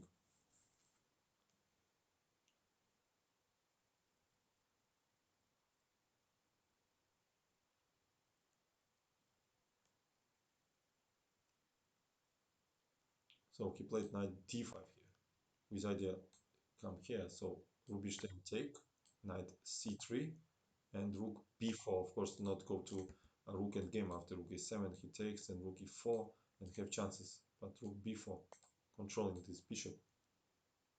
And after rook b4, knight d5 was played, attacking this rook. And this is just hopeless.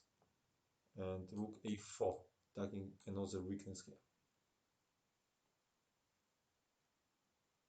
Rook e7 and king f2. So with two pawn ups, there is no any chance for black here. Knight b6 was played. Actually, Tarash could resign already. Rook c7, king g3, knight d7 was played. Rook a6 check, because after king e4 there will be knight c5 move and control the square. So first check here. King g7. In case of king e5 there will be rook e6. In case of knight b6 there will be a4 a5. So he goes immediately to g7, king f4. So white gain more and more space in this position. And h4 here. Rook 7, king g5, strong move. And white is provoking h6 check, and then this square will be weak, so we can push this pawn, and then this rook will come here. Now is a threat f6, rook f6, and rook h7. So only move is h6. It goes back, king f6, and now we push this pawn. We have to remember such a little things to provocate weaknesses in opponent's camp, and then slowly convert. It's always useful not to hurry in such positions. Rook c7 he played. A no, 1 second. In this position actually he played here. a4, rook c7, and a5. Knight c4 with idea to exchange this pawn for this pawn. But he plays f6 here. Strong move. Lazy Manates. Yeah, that's why we need to learn. We need to learn precisely such a games, and it will be in your brain. And during the game, you will not realize how it will show up. Rook d7 was played. Okay, the game is hopeless. At least Tar is trying not to give this bishop d5 opportunity. Yeah, yeah. Not only you. Believe me, lazy Manet, you are not single in these questions. Rook c6 strong move, attacking the knight. And after knight f5, he give check, king f7, and king e5. And after knight b7, because no other moves, he played bishop f5, and Tarash finally resigned. This attacked, if rook goes then check, also this check is coming, this attacked. Suddenly we are all playing like Rubinstein tomorrow. Maybe you will play Rubinstein system in Tarash, but Tarash actually not so popular nowadays. Tarash system by Black became not popular.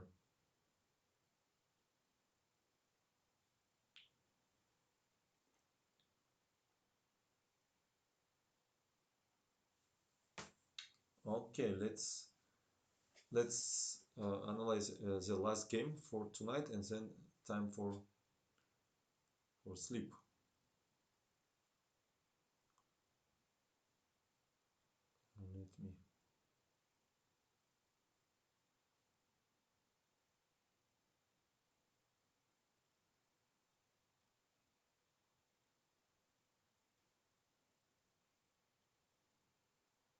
Let me find something.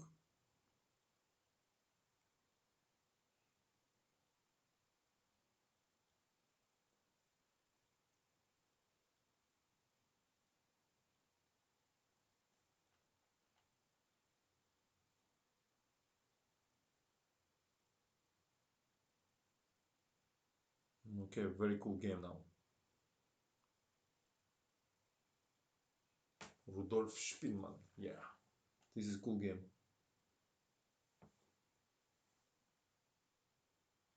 From sharp game, it leads to deep rook and game. It's always hard to play such games.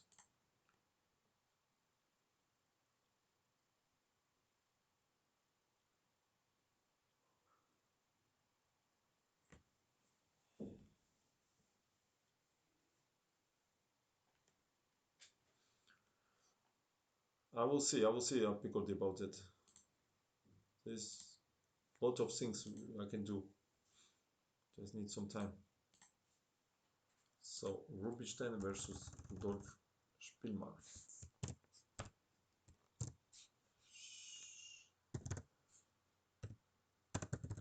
like this. I'm not sure. Can you tell me? It was in Vienna. Okay.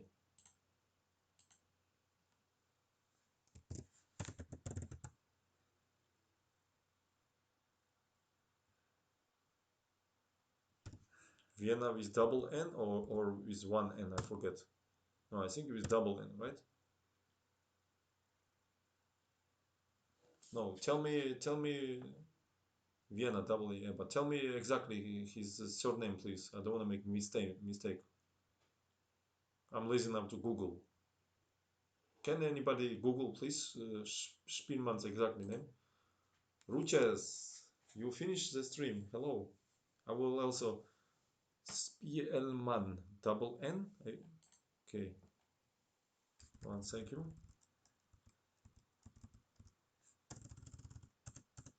I remember his name was Rudolf, right? Rudolf, yeah, name I was remember. I know how it's written in Russian, but I don't know okay. So last game, guys, for tonight, and then time to go to cold bed. Okay,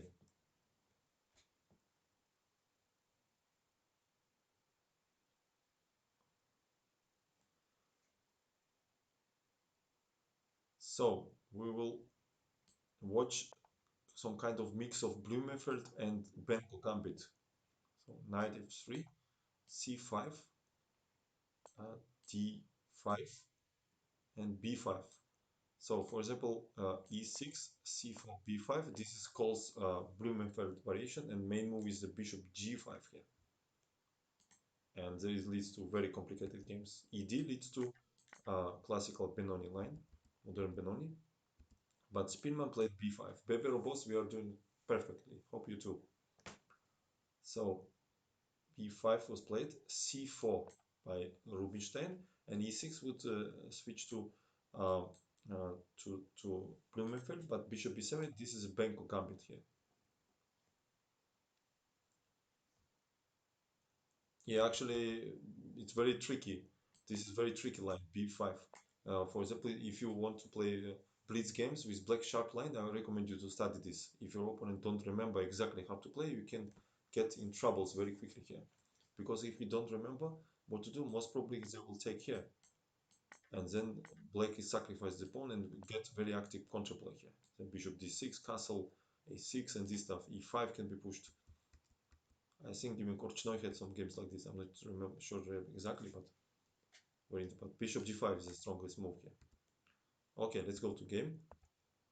Uh, b5 was played here, c4, and bishop b7 by Spielmann. a4. Rubinstein insists black to take on c4. b4 also was possible here, not allowed knight 3, but then white will build up strong center without any problem. So bc here.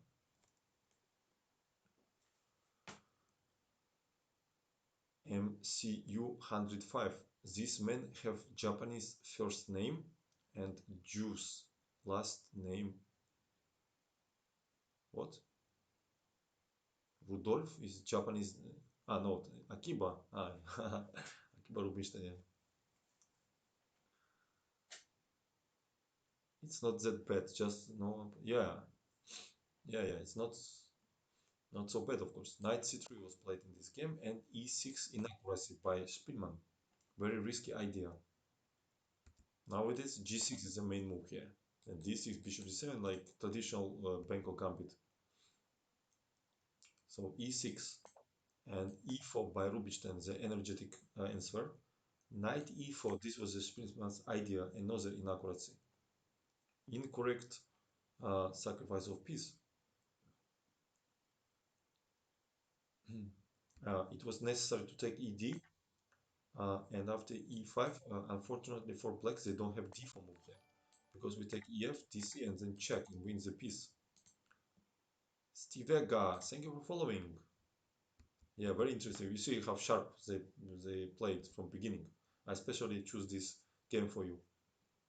But this sharp play will lead to very interesting rook game. That's why I wanted to mix it with both. Thank you for following, guys. Welcome.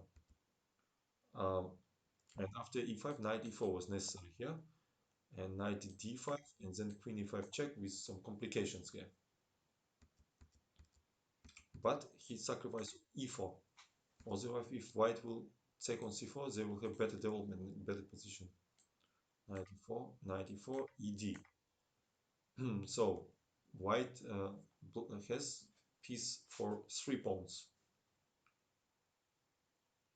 Yeah, he was very sharp player, Spinman. Knight c3 and d4 he plays. He wants to build up this beautiful center with d5 with like quadrat. For example, if we play like impotent move here, then d5. Look at this. Not often we see such a pawn structure, right?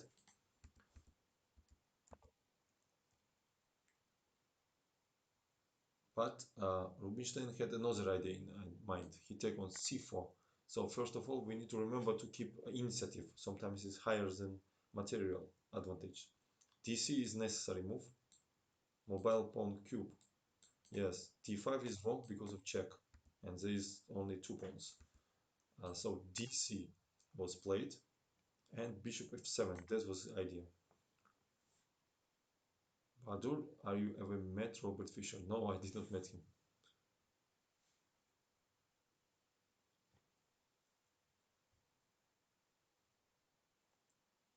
Uh, Knight e5 would lead to very big complications here after queen e7 and castle. But Rubinstein usually was uh, going to for more simple and understandable positions. So bishop f7 he took, king f7, and give check on b3. Obviously here king e7 loses in one after bishop g5 and queen. And c4, strong move by Spinman. Of course not d5 because of queen b7 check, and then we take rook, or after knight d7 we take this important pawn. c4, and now uh, not queen b7 natural move, but knight e5. So they move by move play, both players play the best moves here. And very important intermediate check. And now position will be by force simplified when white will have advantage. Yeah, king g8 played by Spinman, queen b7, knight c6. So this check to control over c6 square. Now he exchange, only check on e8 and bishop e3 here, cb, queen b2 and dc, castle. Right now, black has pawn up, but bet weak king, and also these pawns are weak. So let's see how will play Rubinstein this position. So let's conclude this position. What's going on here? So it's obvious that this pawn will fall down. Kane, hello, how are you doing? And after it will fall down, we will face another weakness here. So for example, if we double rooks and eliminate, then it will be this also potentially fall down. But black still has good potential to defend this position. So bishop d6 is played.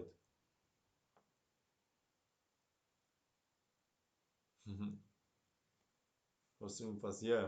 Now it's 1:40 for me, 1:40 a.m. I'm quite tired, and this will be last game, and then I'm going to rest really. Queen c3 played by Rubinstein. Of course, he's not blundering something like rook f7 with bishop e5 or even queen e5 ideas. So queen c3, he wants to take it with check. Queen e6 uh, by Spinman.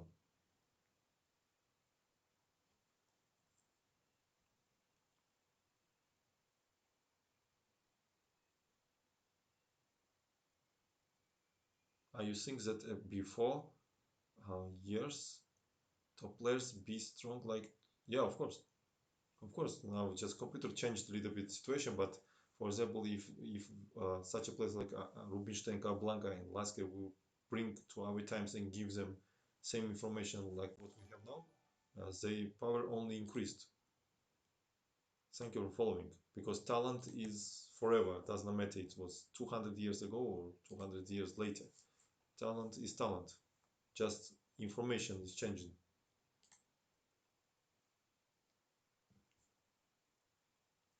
And queen e6, rook a c1, played by Rubinstein. So he wants to exchange these queens, and in endgame he will have big advantage. SR Jaime, hello man, welcome.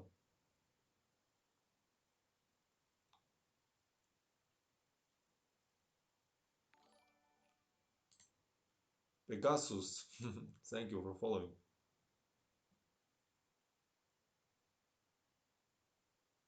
Yes, definitely. JTK.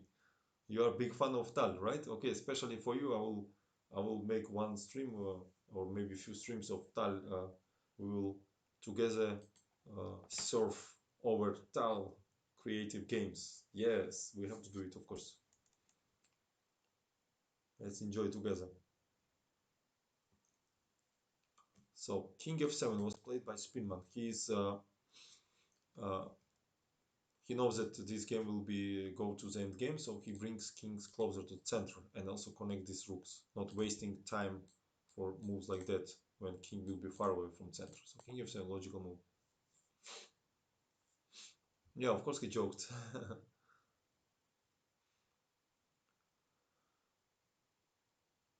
So king f7.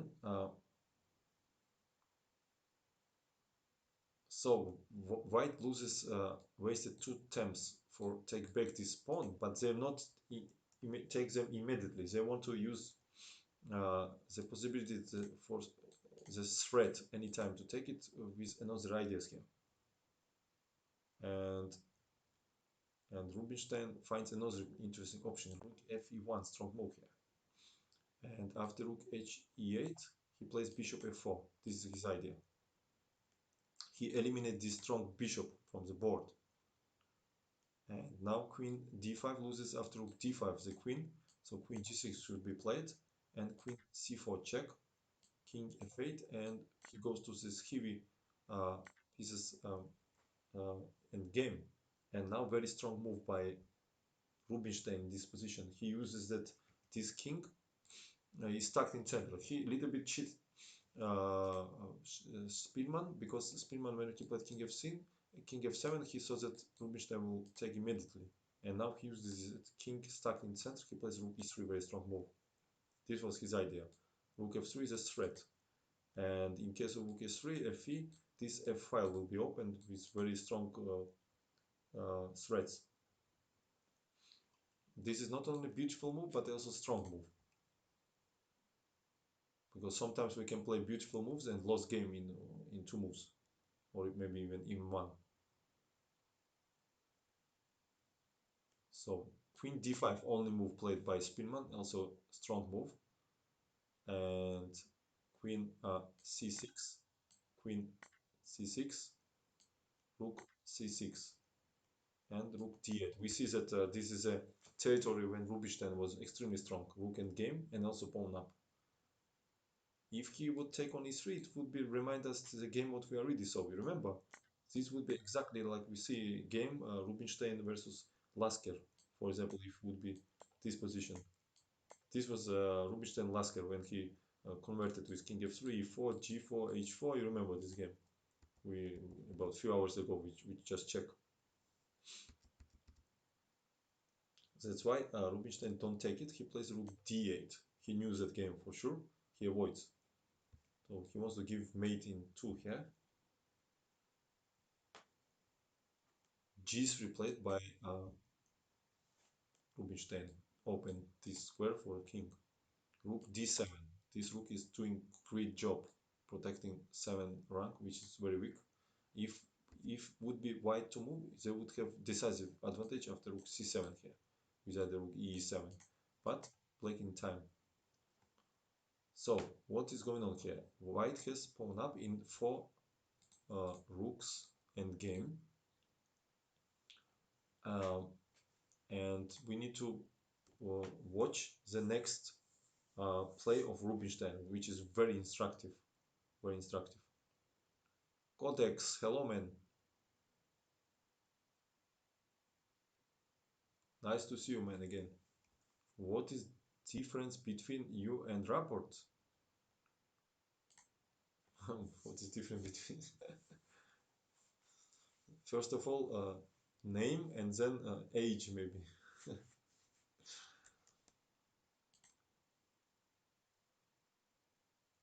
You're funny. Funny question.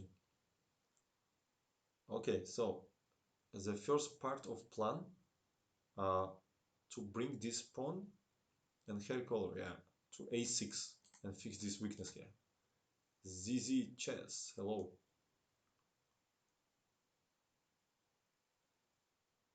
Yeah, and then yeah, thank you for following. And in case if one pair of rooks will be exchanged, then after this pawn will go here, this rook will have opportunity to go to b7. This must be very careful. Play has to be careful, not allow that. Thank you very much for following. Hello, I had decided in my game yesterday. Wanted to push till a6. Very good, very good. So he goes a5. The first plan of position h4, rook b5, a6. This is the first plan.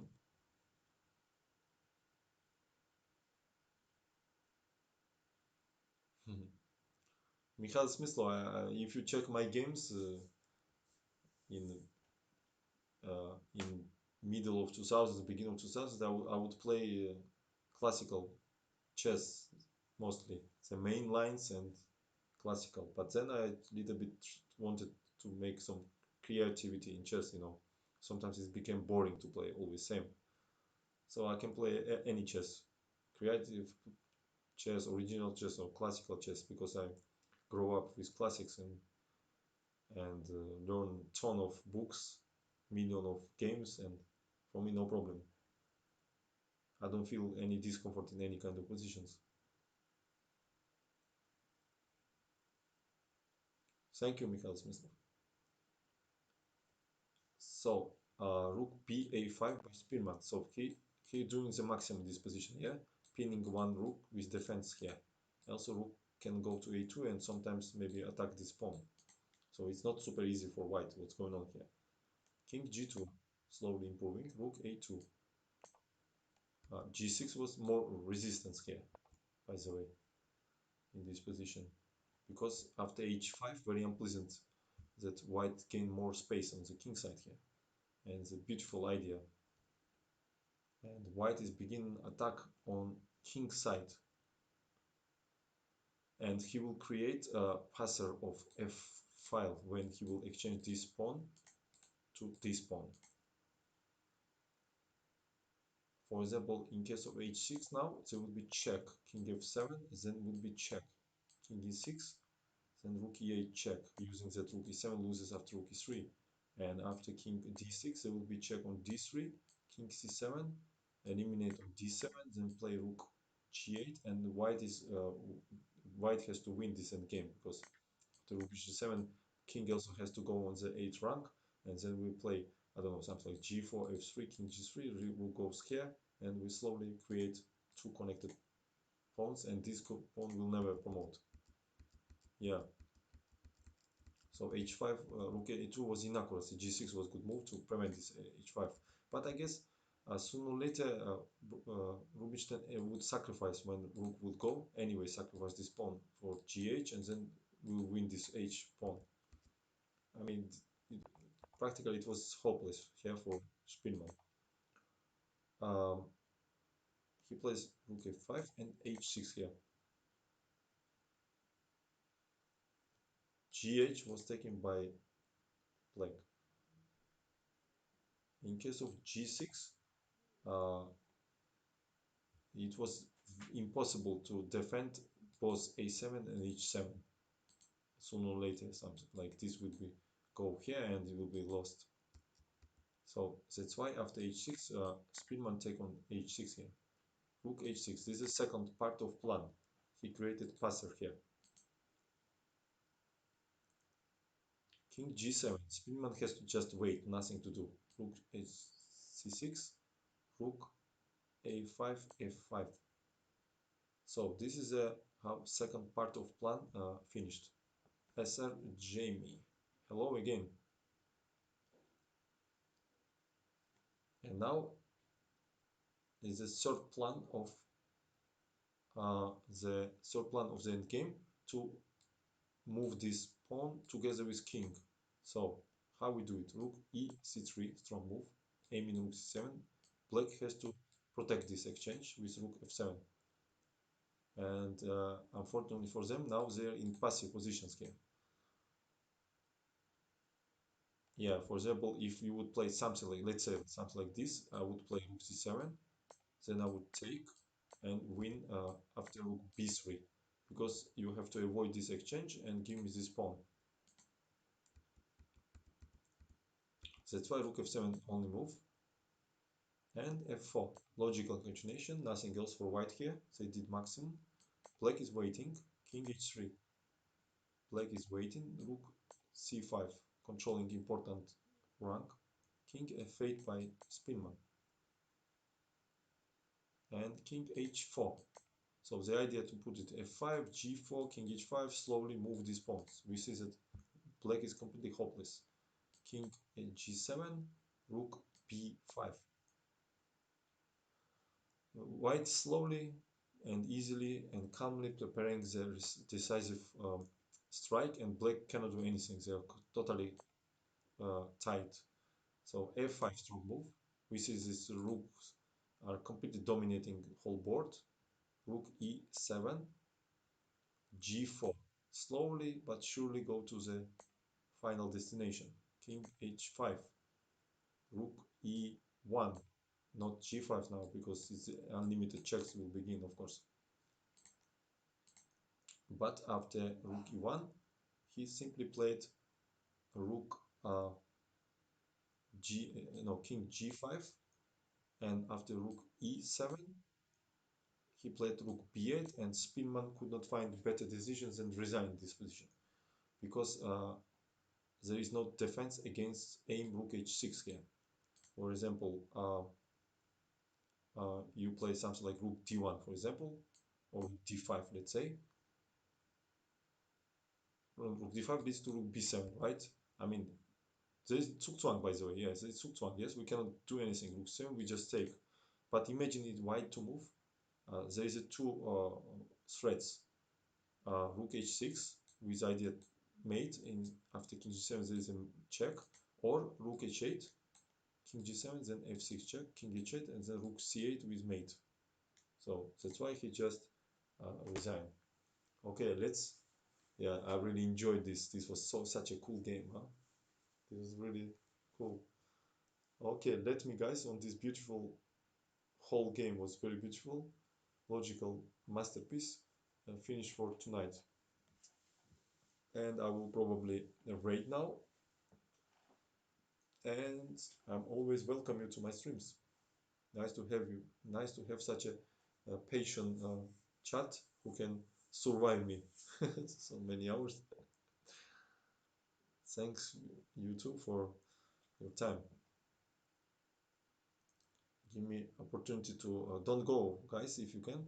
Let's rate somebody as a tradition.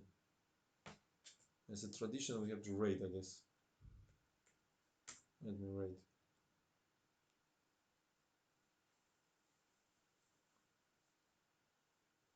You are welcome, guys. My pleasure. If you enjoy it, this is my pleasure. Yeah, I think we will rate Twinkle Toast, this young guy. He was supporting me very much, very much. So I will be glad, and if you can follow this guy, let's surprise him. Great. Don't go 1 second, guys, please. Twinkle toes. Twinkle toes. I think I did it. No, I did. Of course, I did not do it. Why I'm so untalented in this? 1 second, guys. Rate. What the hell it wants? Rate twinkle to S. And now? Yeah, now I did it, I guess. Okay, guys, thank you very much and good night to everybody. You are from Vakko Lakers. Cool, Swedish, uh, uh, cool team. And by the way, I was in Vakko and I meet in some bar the coach of Vakko Lakers team. That was very cool. Okay, good night, guys. Good night.